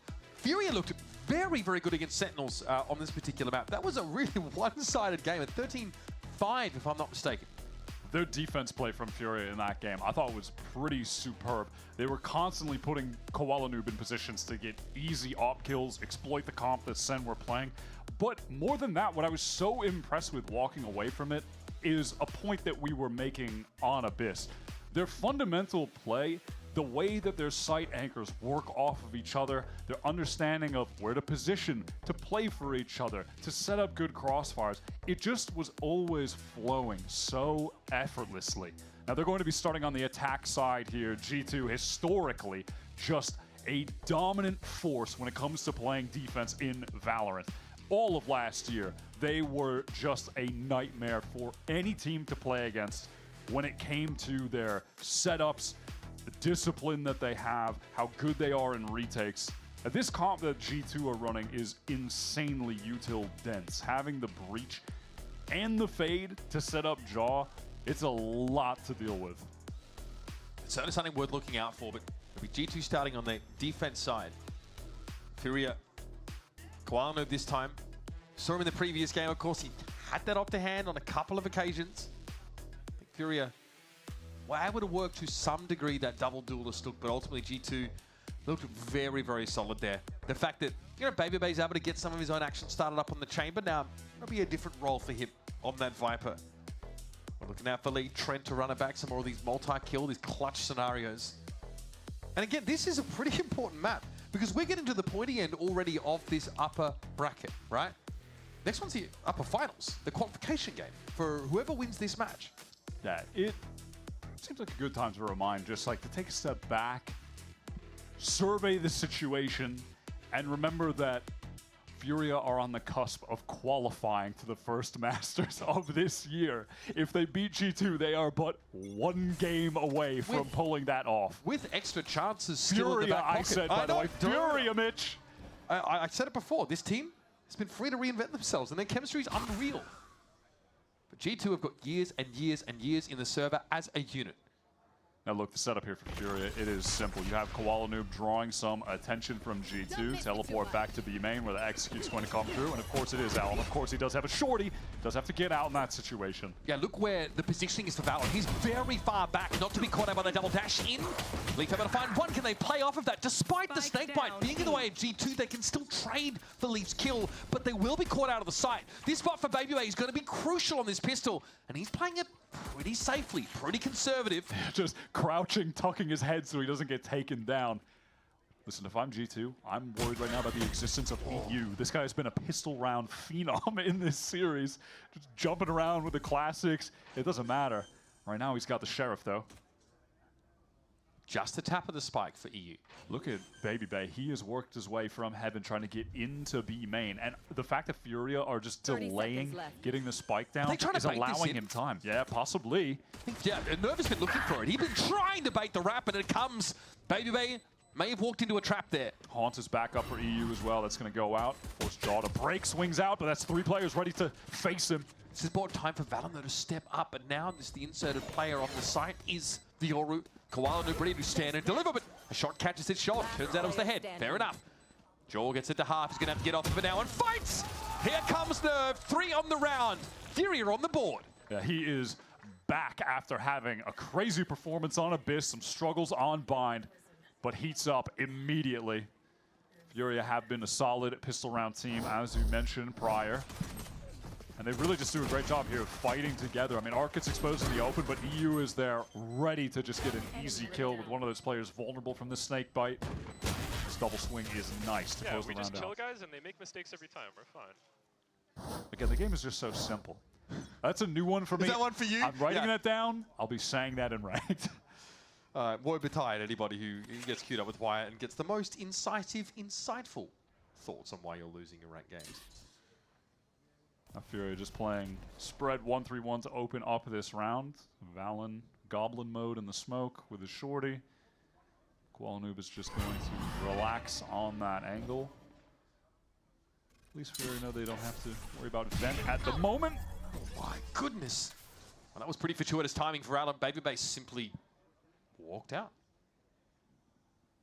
That really is the goal right now from Furia. Just get some of these G2 players to expose themselves to the open so they can get some nice and easy kills. It's validating for what EU said at the end of the last round. It really is. Valen, can he get this? That like might be a little too far. Nope. All right. Gets up close. Don't know if that's enough, Wyatt. The 1-for-1. Was Valen at the weak side? I guess with the Viper seem down? likely. Doesn't seem likely. Leaf does have a Bucky, by the way. I'm curious to see what his buy is going to be on the buy round with the Bucky, but can he set this fault line up for... Okay, Jaw wants to join him. He needs the full kit.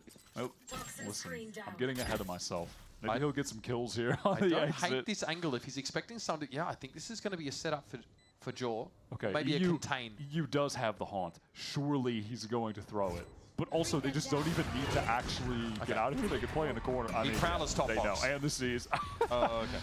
Fault line comes out. This is to dissuade Nerv, pushing out. Still don't know about Jorgamo here. Doesn't matter. Oh, he's going in. Oh, okay. Alan falls. Or he's going out. Because he gets a free gun. Yeah, obviously those 3 players won't perish to the spike. They're in a safe pocket away from the blast.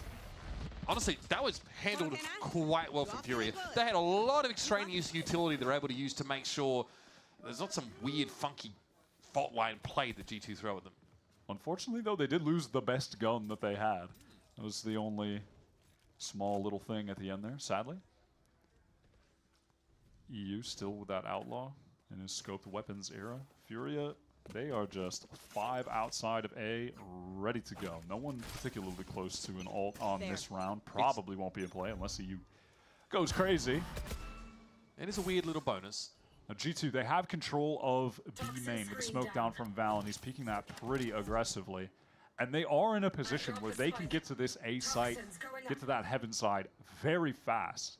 So it's very, very possible that they could try to fight Furia here. Nerv lining up the rafters snake bites. Yeah, Leaf already used his stun, but from this position, he could have had something to help Trent over in heaven. It's a push down mid from G2. Furia getting into the site, and with the way they've positioned themselves, getting into this site to fight, no longer an option. It's going to be a straight-up retake. They have the better weapons to pull it off. And they got the breach and Fade util at that. Ooh, out in the open. Oh, 2! Bro, I'm telling you. I mean, it's a new era for EU. Man, that guy was just waiting for the perfect moment. The wall came down. He found himself too, and the fade off is complete. G2. Is this just a save? Yes. Is this just a save for G2? There's no way they're going to go for this. And look at the buy for Furia. It's free real estate. It might be a little bit hard to get these guns if G2 try to patrol heaven. I mean, no, they want to collect them. Everyone's going up ramp to get these free rifles. I mean, What an easy round for Furia. That's wraps. Super sick from Furia. That is crazy. I mean, EU just simply shot them when the wall dropped. Yep. I mean, honestly, though, that is, you know, a bit of, feels like laziness from G2, just not having that cover, not being prepared for anyone to fight that angle. Were they light armored? They were First one was a headshot, and then the second one was Leaf, who was light armored because he bought the Bucky on the last round. I mean, listen, I'm assuming that's why, but. Yo, let me just win us this round real quick, bro. I've been telling Shaw for so long, he keeps saying no to me. I've been saying Outlaw in the gun round is the most broken thing in the world. Maybe in 120 words or less next time. Yep. If we get it though. Point made. That was real nice. EU said, this gun? Yeah, you're not getting Koala Noob. Sorry, buddy. There. He's playing for that rafter and ramp site. I'm going to need someone to check about the armor thing, by the way. Not that I'm going to be able to see it, but someone check. You know what? Post it somewhere that I won't see it. You could have just brazenly said it as if it were fact. I mean, I did say it, and then I felt, I mean, I should have You just need to gone go to with the Matt Morello School of Stats. Regardless, Furia, they're all the way up in B heaven. Though G2 have the utility to slow them down as Leaf has made his way towards stairs. G2 with the 2 rifles to work with, that they, escaped the last round. This carrying. This action, though, in heaven's been louder than my stomach in the last 5 minutes because someone's brought someone very scrumptious into the arena. Something crumbed, if I'm not mistaken. That's devious, by the way. After the fact, though, No, I just messed up that I'm on a cut You- right now, and I'm you're smelling hungry? that. And You it's, smell it? yeah, so, you know, someone's eating something delicious It in is here, real close to the aromatic, yeah. casting booth. All right, hold on. Let me dial in, Mitch. I'm getting hungry. Let me dial in. Dog gets an entry kill, and then backs away, dialing in. All right, Prowler out onto the side. A lot of this U2 Anagate crash gets Furia pretty deep here. Deep enough. The Trent's not going to be ready for Alan to catch him. But here's Jaw off for timing. Gets down ramp. Still 2 Furia players up on the site. G2 with the numbers. Time might be on their side here too. Real danger there for Jaw. Look at the weaponry, by the way. Jaw, the weakest, is the only one with a rifle. VALORANT trying to close the distance with this stinger. It's tough from here. Artsy and Alan both healthy. And that's the round falling flat on its face for G2. They're just doubled up, letting G2 have to work their way towards them on the retake. Better guns at range. And that damage onto Jaw ended up being pretty significant. Found the food light. I don't even want to hear about it It's anymore. I don't want to think about it it's anymore. Wafting. Good recovery, though, from Alum. And EU continues the reign of terror with the Outlaw. Will he buy it again? That is the question. Or is it back to rifles? All right, well, it's going to be a timeout first and foremost, because G2, as astute viewers have noticed, are not on the board yet this game. We're in the doghouse. It is tough. What is the move for them out of this timeout? Well, as of right now, it is getting an AWP into the hands of Jaw, who at the moment is the only player really putting a few kills on the board for G2. And what a time this would be for him to actually start lighting the server up and coming to life. This is, let's just face it, not been a great series for him so far. It has been a quiet outing, but he is a player that at any given moment can just explode in the server and absolutely crush the other team. I mean, he's one of the most dynamic duelist players that we have in this region. G2 have played in some very, very long series, in some very, very important, high-impact, high-stakes games, and Jorg is never spending an entire series on the sideline like that. There's no way. He's got time to get back into the game yet. EU was in the timeout, debating with Coach Shaw, and he won. He has the Outlaw again. He beat him in the marketplace of ideas. You've got that Socratic method going, you know? I respect it. Broken cell, ice to a polar And bear. he's actually going to face off against Jaw, by the way. Yep, okay. With an Outlaw against the fully armored target. Yeah, luckily he has enough cash for the full armor. Unless he stood in the wall and then got shot, that would have been messed up, man. That would have been messed up. Everyone on Furia, they are working their way towards this A side. Can this be Jaw's moment? 1 kill. He also has the convergent paths and can absolutely set up his team for a round win. Stall out the rest of Furia if they try to get the kill on him. Prowler dealt with so many tools to force him off the line, and he's going to be in an awkward spot, a little bit exposed here. Shoots at the clone, as you do. Haunt as well, and now getting chased Bro, down. everything in the kitchen sink, and they got him. Jorgamo down. He got back into screens and got picked off through the smoke. So much for having value from that operator. That util sequencing is actually just vile. What do you mean sequencing? Impossible to deal with. I mean, it was one thing after another. It's called a sequence, buddy. That's true. I'm not gonna argue with that.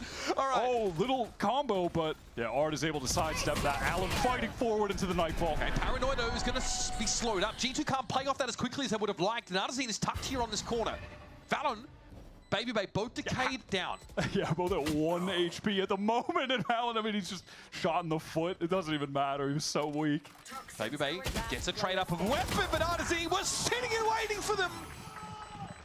How about another round for the Panthers? Straight out of the timeout, they are just eating G2 alive. Poor Jaw. I mean, watching that in his point of view, how could you feel anything but just bad? What is proportional about this, exactly? It's just messed up.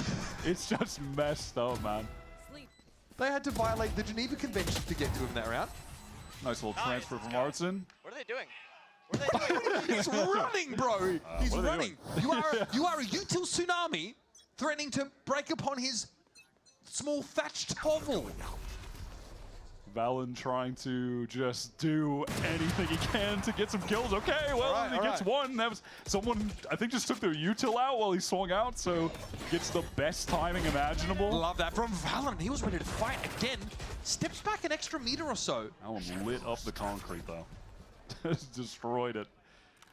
But now down mid, a Prowler went, and it looks like Leaf wants to take some space off the back of it. Yeah, play a bit of a forward angle. Just, yeah, be a... Remember these weapons here for G2, not spectacular. Okay, Element is now what? Whoa, he dodged the saturate, not bad. Oh, Valen exposed though. That's big for Nerve to find. And now with 55 seconds on the clock, there is an opportunity for Furia to be a little bit patient, slow things down. And as things stand, there's no chance at the moment they'll be running into the Bucky, so they have to just deal with Baby Bay on this site, playing with the Bandit. Sees the barrel of EU's rifle. Unfortunately, that advance notice just isn't enough to tip the scales in his favor. Yeah, wasn't expecting that Artson was already going to be kind of pushed, tucked around that corner. Only a Sheriff now for Trent, and Furia are easing into these post-plant positions. Yeah, they can let G2 go forward. Art can just send a Paranoia off. There's even another Prowler. Yeah, that's two Prowlers. Oh, me. Guy's got everything. Jaw can skirt the edge of this. Oh, sees the shoulder of Arzine. Okay, now they've got good positioning. Convergent pass, and you can half the spike behind this. Trent is definitely going to have to take contact though for Jaw. And there's Nerve. They've got it. Unbelievable Thrifty. Convergent pass at the perfect time.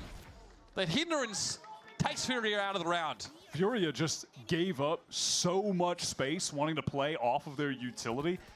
But after it had been sent out, there was more than enough time for G2, and it's really just Jaw being able to catch that kill in the corner on Art, a little bit exposed. That's a frustrating round. I mean, how does Leaf get that kill, by the way? Crazy little shot. But honestly, it's in the same vein as what Valen did early in the round. Just being positioned up, just a variation thrown in that Furia aren't ready for. Now look, even still, Furia, if they win this round, the economy for G2 is right back in the bin. One orb away is Trent from getting his Nightfall. Convergent pass comes through. Are they going to clear Valen? Yeah, they do. Yeah, Valen doesn't have time for the hindrance to wear off. Pretty powerful, fast ult play into the B side. And Trent offers pretty limited resistance. Yeah, Baby Bay tries his best to get over there quickly as well, but is unable to get anything accomplished. Nerve needs to tuck, get out of the way of that aftershock. Okay, Leaf. I mean, random spray kill onto Art, and all of a sudden, G2 have a chance. Rolling Thunder to come through. Alum gets popped up, I think, above the Viper's Pit, potentially. Hard to say, but Jaw gonna drop in. Hit the Saturate as well. Nerve gets flattened, but the pit is now going to fall. EU steps up, and he knows he's going to be crossfire potentially, but Leaf doesn't have it set up in time. Turns to Flash. EU looks like a juggernaut out here. 10-2! You can't stop this guy! EU is a damn demon on this map right now. And he just cut that crossfire so comfortably.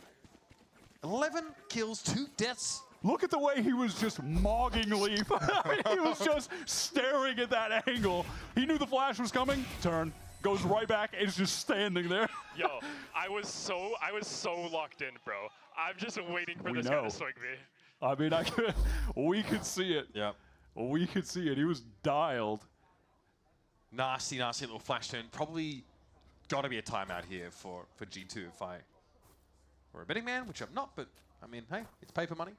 And you won the bet. Yep. There is, in fact, a timeout because Furia, like I mentioned at the start of that round, they threw in, and I respect it, great call, they threw in the tactical round loss, where you let only one of them live, so when you win the next round, they don't have the round loss bonus, and you break their economy. Yeah, reset it, yeah. It's genius. Yeah, it's been a thing in attack shooters for quite some time, now, although it varies in severity game to game. In VALORANT, yeah. It's not too bad, but it's definitely a tough pill to swallow.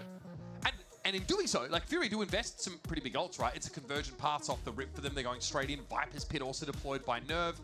So even though the Rolling Thunder is committed by G2 with that retake attempt, it's shaky at best. To widen the scope a little bit as well, it is just bizarre to see EU on Furia. Who would have had that in their off-season predictions? He's not even the strangest player in this strange collection of players. It, on paper, is just such a bizarre team, and yet they are working so well together. And what business do they have being this good this early? It's a revelation, I think, in terms of our playoffs performances for Americas. You have Artzin going back to lead this team after MIBR lose at Champs, and he really took that hard, put all the blame on himself, and has bounced back, is playing a super solid controller so far. Kuala Noob is just one of the hungriest players out there. Yep. Just a guy who he'll do whatever it takes. Go anywhere. Yep. Could see how much it meant to him in that interview, of course, a couple weeks ago now. And then you get that new talent, Alim, Star Duelist on core, Nerve, who's just been grinding forever, and then you're like, wait, EU's not on 100 Thieves anymore? Nope. It's not like he was ever bad. No, absolutely not. And then he's over here, and somehow this team are just the truth. Wall is in with the Outlaw. Pretty silly, but yeah, follow-up is nice. Yeah, look, I think tough to call a clear round here if you're G2. Thought that was about to be a headshot. I think Josh was probably game planning for round number 9. Yeah, definitely. Last player Spike. Joe looking for a timing there, but Alan was locked in on ramp. Valen trying to make it seem like he's going to walk out of screens, but Furia know that's a lie, except Elm was still looking forward. Despite that. Yeah, despite that, Elm still not looking the other direction. Maybe some input lag on that information over there. That's fine. Right. Chalk up another one here for Furia. Now, G2's timeout that they called, we're going to be looking now for what that timeout actually meant. Adaptations perhaps around this Viper's Pit, maybe you just send it mid, right? Force the game out to the extremities. You've got a Nightfall for the retake if you need it. Yeah, another Nightfall. EU, by the way, because EU's just frying. So he has another Nightfall. Boom. Alan, baby. He was orb maxing there. Maybe that's why he died on purpose. Got a kill, got the orb, dies, 3 orbs. Genius. All right, well, you can clearly see the plan for Baby Bay in mid. Judge, ult, hit. There you go. In the meantime, over on the, A side of the map, you have a patient Furia and a very active Furia towards B. Look at that teleport, dimensional drift right in there. Leaf has to step up as the anchor. Jaw helping him out. Bang gets his. Alamo straight for Leaf. He's a little low, and there's no heaven control yet for Furia. Actually need some time. They need to buy time for these rotates to come in, but I love that from Jaw inserting himself down ramp to catch this cross potentially.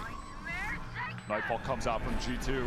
Counter Nightfall will be coming through any second now from EU, surely, as soon as they're aware that the players are coming out of heaven. It would give away where he is, though, so he's thinking about, I think, maybe how to make best use of this. The hindrance on Jorg, not capitalized on yet. Oh, okay, through the smoke, there could be something there. And here's the counter Nightfall now. The EU has revealed himself, and it is a flood of red on the kill feed, but Valen keeps his team in it. Only just. Decay down, trying to play through these smokes, but he might. Well, he would have had a timing if he hadn't made noise. He was deafened. And that's an impossible round to win. Another 2-piece for EU, 15-2. And with no audio as well, I like that teleport up top from Artzin. Yeah. Valen had no idea. EU, massive kill again. I believe he was the one that took out Baby Bay over on ramp. Maybe it was his teammate. Yeah, it was EU getting that kill. And as soon as he knows he's safe, Nightfall. Triple connection off that. Round as good as done. Oh my god, bro, I am heating up, gang. Such a wholesome way to describe it. He has been the main character on Split so far, though no one's going to argue with that. There's just no one on G2 at the moment that in terms of the firepower can compare to what Furia are doing. We are not seeing the Leaf performance that we had against 100 Thieves just yet. Okay. Sure. Right. Sure. G2 want to press a little bit forward and get some space. I mean, they know an Outlaw is there, and they're peeking out, but hey, they have one round. They're on an eco. They're taking risks. I can't really blame them for just having the feeling of, let me do something. Let me try to get a kill. Oh, the timing on the drop to the barrel. That's unlucky. Yeah, not much to be found in a round like this, I think, for G2. So Draw would like to fly high here, but on an eco round, I don't necessarily know if you're going to see Fury just jam everything through A main. Trying to reposition himself. Saturate dodged. Wouldn't have mattered anyway. Fire rate not the issue with a shotgun, and Alum is going to spy Jorg 30 early. seconds left. Furia are just on an insane run right now.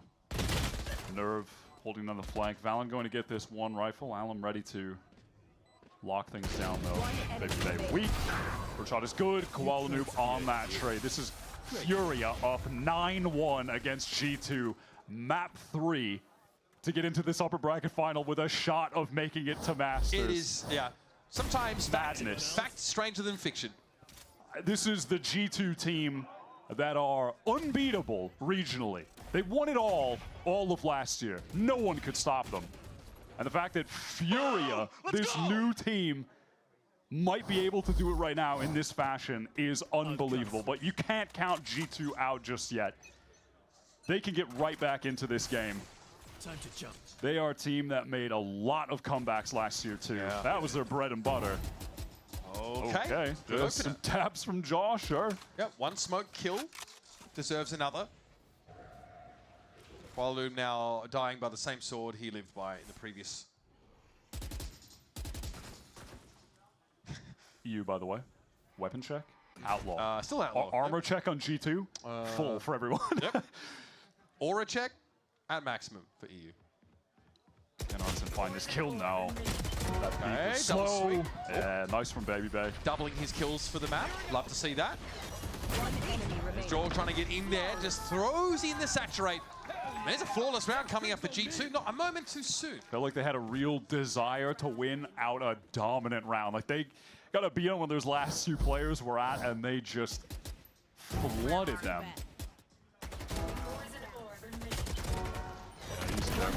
Nice shot shutting down in vents. Off angle. All right, flawless round. Statement round, to be sure, for G2. I think 2 to 3 rounds on defense side is it's not going to spark joy. Looks like we might be set up for a huge fight in A main. Jaw's convergent pass here could destroy Furia. Fault line first. Ooh, the Haunt didn't get anyone. If it got some pings, he definitely would have used that ultimate. He might just face this. Okay, no, I think Jorg has a good reason to expect there's multiple players here. So here's convergent paths. Now what? Yeah, they can't actually push too aggressively. That snake bite in the way. They got the orb. That's kind of it for now. And they have just used the Wale ultimate. Obviously, Alum still has a convergent pass. He's been sitting on it for a few rounds. Yeah, I mean, kind of just massive delay. They trade one ult for that into Leaf getting an orb, so he has Rolling Thunder, and they can use that later. EU feeling himself is just re-clearing this for free. Wow. The taxman cometh, apparently. Jaw is just a genius when it comes to spamming through that Viper wall. 3 kills in the last 2 rounds. Intuition on max. Furia making their way over towards this B side. G2 are definitely aware that Furia, they're making the way over towards this B side. They have 3 players there now. Jaw's just sat in A main. Here come the smokes, and G2 really can just play this out for a full retake. They don't have to rush this at all. Leaf has that Rolling Thunder. You could have Valen, well, he's going to get that first kill, but even at that, he could, well, just get a second kill. I'm trying to give him a strat, bro. It doesn't just kill him. Whatever, man, just kill him. It's a Viper's pit now. It doesn't even matter. Calling back at the side, his nerve was hoping to make something of this round. Yeah. Tactics, ults, who gives, you know, I can't say that on broadcast. No one cares. I mean, just go shoot him. Just go shoot him and kill him. The game's easy. Whatever. 2 flawless rounds back-to-back to cap off the half here for G2, and there was a lot of this action. Oh, there was an elbow through the wall. 30 seconds left. There was. Thank you, replay. Not with these. Oh, man. I mean, you are quick to see that. I am inclined not to believe that you saw anything at all. Right, 9-3 half. G2 finally coming alive towards the end, but still quite a mountain to climb. This is the side of map. Winner goes into our upper finals. Don't go too far. More of Split coming at you.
It's a 6-round game here on Split, but when you're looking at a team like G2, that's a gap that can close awfully quickly. They started to get the key pieces online in that first half, or at least towards the end of it. Jorgamo, smoke kills, aplenty, Valid having some really important moments where he's able to take a couple of these rounds over, at least make them interesting. However, EU is looking big and brolic out there, my God. He was 15-2 at one point, definitely feeling it. Definitely took that Outlaw into more rounds than was appropriate, but still, he was delivering the results, and Furia let him just kind of do his thing.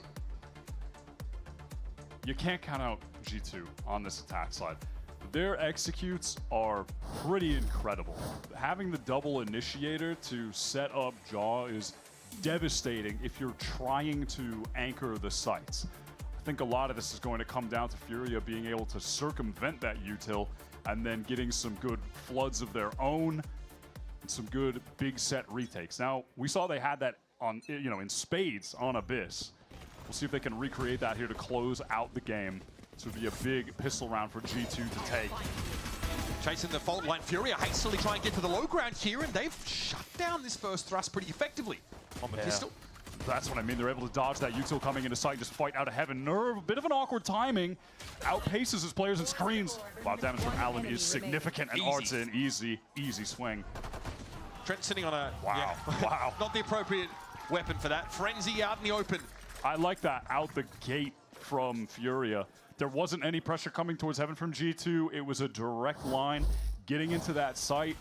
They were able to dodge out on that util. Allen drops down. EU had thrown a haunt just before that. And they are just able to clean up these G2 players trying to get out of the choke. Might have to drop him to 30% on calm audio. He's getting even louder. I feel it's like if Nikkei 30 got a little bit less family friendly, a little bit more sweaty. G2, they are opting for the Force. Real do or die buy here for them. Getting out. What a shot! Man, he led that beautifully. Koala Noob, he's awake and he's frying. Belen's able to get around the corner, but the Spectre does him in, and Koala Noob gets the post back up on the spot. This is just effortless. Baby Bay was on a late lurk to try and come through heaven. It's always a sick in your stomach feeling when you're the last guy and you're the lurker across the map. Okay, well, we are getting a little bit too excited here, Furia. Let's calm down. Let's calm down. Right. The stable hands of EU, all good, safe with him. Furia, though, carry those rifles out of the round. That's insane. He wasn't even, that was a quick scope. It was. That was about as FaZe Clan as you get. One enemy. Okay. And then he posts back up, right? Gets back into... yeah, just in that safe tunnel. position. Beautiful. And now G2, no real decision to make other than, well, we just got to run it back. Yep. It's going to be the G2 Stinger buy with a Bucky. All the main characters of your favorite G2 rendition of an attack side round. They're just jiggling down mid. Not going to get spotted out by that Prowler. Still, though, feels that some additional pressure could be coming, so he throws down the snake bite just to delay as the smokes get cycled from the playoff. Here comes Jaw. Renoy catches through. EU wanted a bit of a fight in mid. It's going to be Nerve now with the judge. Now, surely there's a way to play around this. Okay. Surely there's a way to play around it. There we go. Leave on the swing there. Artisine, though, at least able to make it interesting. Falls away. Oh, what a good spot to be with that stinger. Yeah, sharp shooting from Trent. Alum has the timing, but has now revealed himself. Can refract away, though. And this leaves Trent with the spike to hand, sure, but on his own in a 1v2. Another monster play would be demanded of Trent here. He was outrageous on bind. Started that game with a 1v2 clutch. Now G2 with their life on the line on map 3. 30 seconds left. Going to have to pull something just like that off again. These two duelists from Fury, they're doubled up, both working through screens. One flash for Koala. And so Trent will tuck himself here in A main. And This does have that haunt back. It did just cycle up. This was the gun round. This is the last best potentially buy that G2 has for this series. Trent has to clutch it after getting his first ace of his VCT run. Now he needs to go 1v2 in the biggest moment possible, and it's not to be. Alum will be doubled up and waiting. Alum is just so ready. When that peek isn't coming from heaven, not even a jiggle, nothing, and they've walked through screens, he's just prepared for the peek from main. It's a good opener from Leaf, caught EU off. Art was really fast on that trade, though, as well. Dual one in main. Good job. All right, guys. All right, play our game. Play our game one more round. Add that one to your repertoire as well.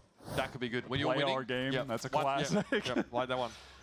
And EU, to close this out, wants to do it in devious fashion with the Outlaw, of course. Nerve with the Judge yet again to play towards mid.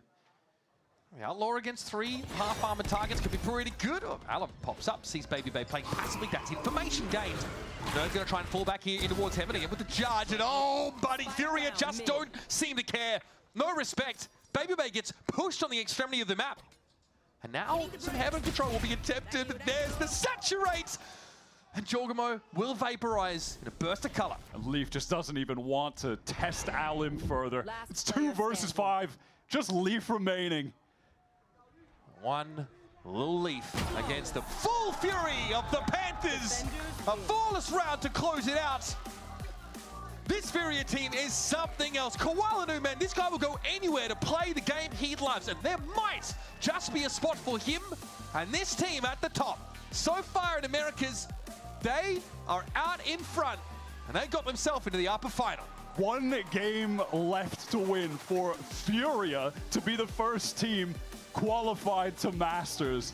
That is madness. What did you start this off saying? It's last year's most winningest team in Americas versus the bottom team in Americas, and they have flipped the script. This new roster is so legit. And on that last map, you just have to give the utmost credit to EU, who a lot of people were wondering, this guy's not on 100 Thieves anymore, and now he's going down to Furia, who have historically just been a cursed org in Americas, and look at them now. This team has insane inherent chemistry.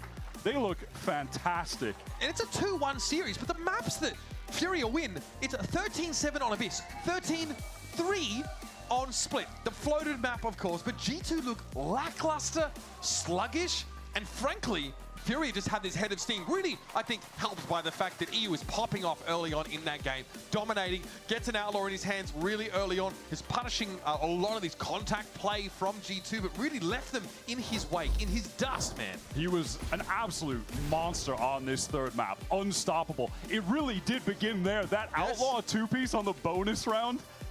But this clutch, insane how he broke this potential crossfire. Insane aura just standing at that angle, unwavering. He was like, you could tell he knew he was going to kill Leaf in that moment. But honestly, I think you have to give credit across the board to all of the players on Furia today. They all had their moments. This wasn't a one-man show.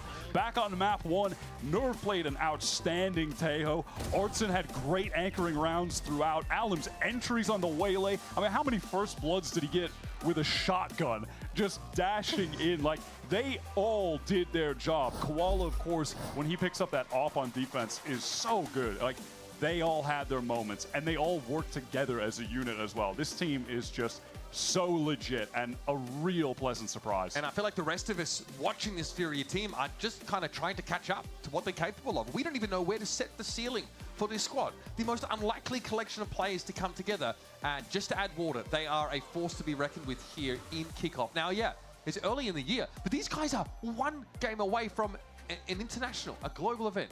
It is crazy. We've got to hear it from the man himself. Let's head down to Emily at the stage for our Verizon post-match interview with EU. You just beat the 3-time America's winner team G2 in upper bracket semifinals. Now 1 match away from securing a spot at Masters Santiago. How are we feeling?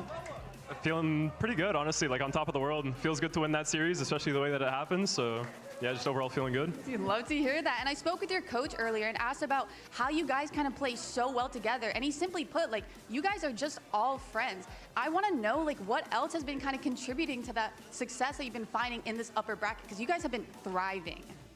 Yeah, I think, honestly, like, the biggest thing contributing to our success is a lot of us just playing to adapt off of each other's tendencies. Like, people have strengths on our team, certain ways that they like playing the game, and I think it's like a big priority of us and a big focus to just kind of fill in the gaps for what might not be like our strength. So adapting to people's strengths and tendencies, and also like, yeah, we live in a team house together, chilling, we're all friends outside the game, so yeah. No, that's awesome. And I mean, speaking of adapting, we saw G2 kind of come on top in this map pool. You know, we see them pull out the bind and the split, the 2 maps that they actually beat 100 Thieves on. What was kind of your thought or game plan going into these maps that they looked so dominant on?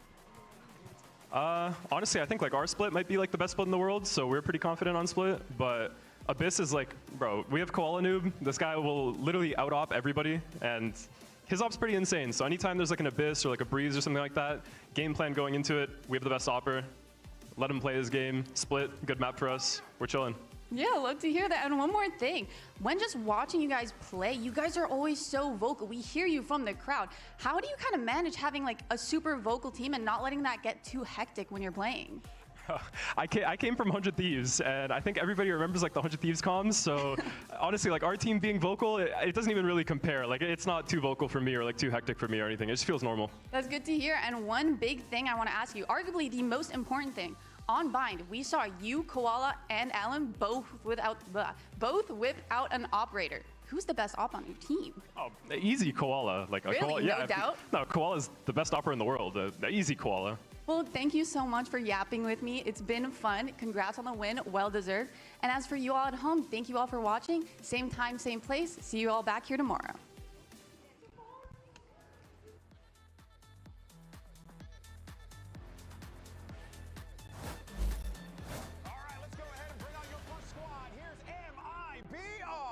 Your world champions, NRG, and this is a squad that's looking to very much make a statement here. You want to get hype about this MIBR team. You want to give them all the love and all the flowers and everything else. Screw that. These are the world champs. They have a point to prove here today. That's a shot from Scuba. It looks like he might just get backstabbed as well. I mean, that's 3 shots for a sheriff.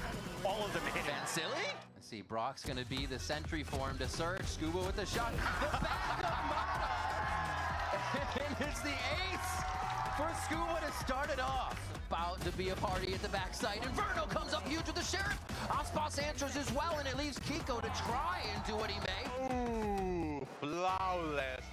You heard this guy's flawless. The last one alive as the kills come through. TP to the other side. Tex is trying to find the kills. He heard the TP, so he's trying to swing it back and forth, and he keeps it alive for now. There's no time on the clock as it's been delayed, and NRG get a 13-6 Abyss. Not too much of that happening for Energy this round. Nice job by MIBR. 2v1 on that side, but Brock's been in this scenario before. Beautiful util to catch him already, and he's cooking. Wait a minute, that's it! It's gonna be just like that. They don't even have to see the player to get the kill. And now Scuba, a god in the Sheriff clutch. 1 and almost a second. The spike's not even at the half right now. Scuba's got one more shot. Ospas is gonna find it. Fast beep is already there, and Scuba does it again.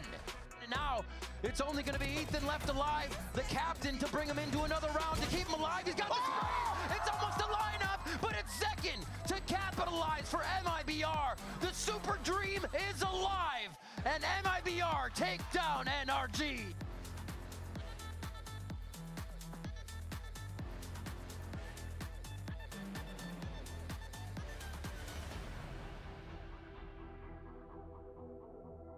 Forced to step up. Fallon has to lock it down. And he's up against Nerve with only a Sheriff, and he's able to win it out. They should be taking their map pick in fairly dominant fashion, and they do. He avoids that flash, and there's going to be a multi-swing, but he had just the weapon for it. And the godly ace from Trent. 20 cents is clearly tingling, and there you have it, folks. Bind wrapped up in a neat little bow by G2. And they're going to take this series all the way. It's 2 versus 5, just Leaf remaining. One little Leaf against the full fury of the Panthers. A flawless round to close it out. This Furia team is something else.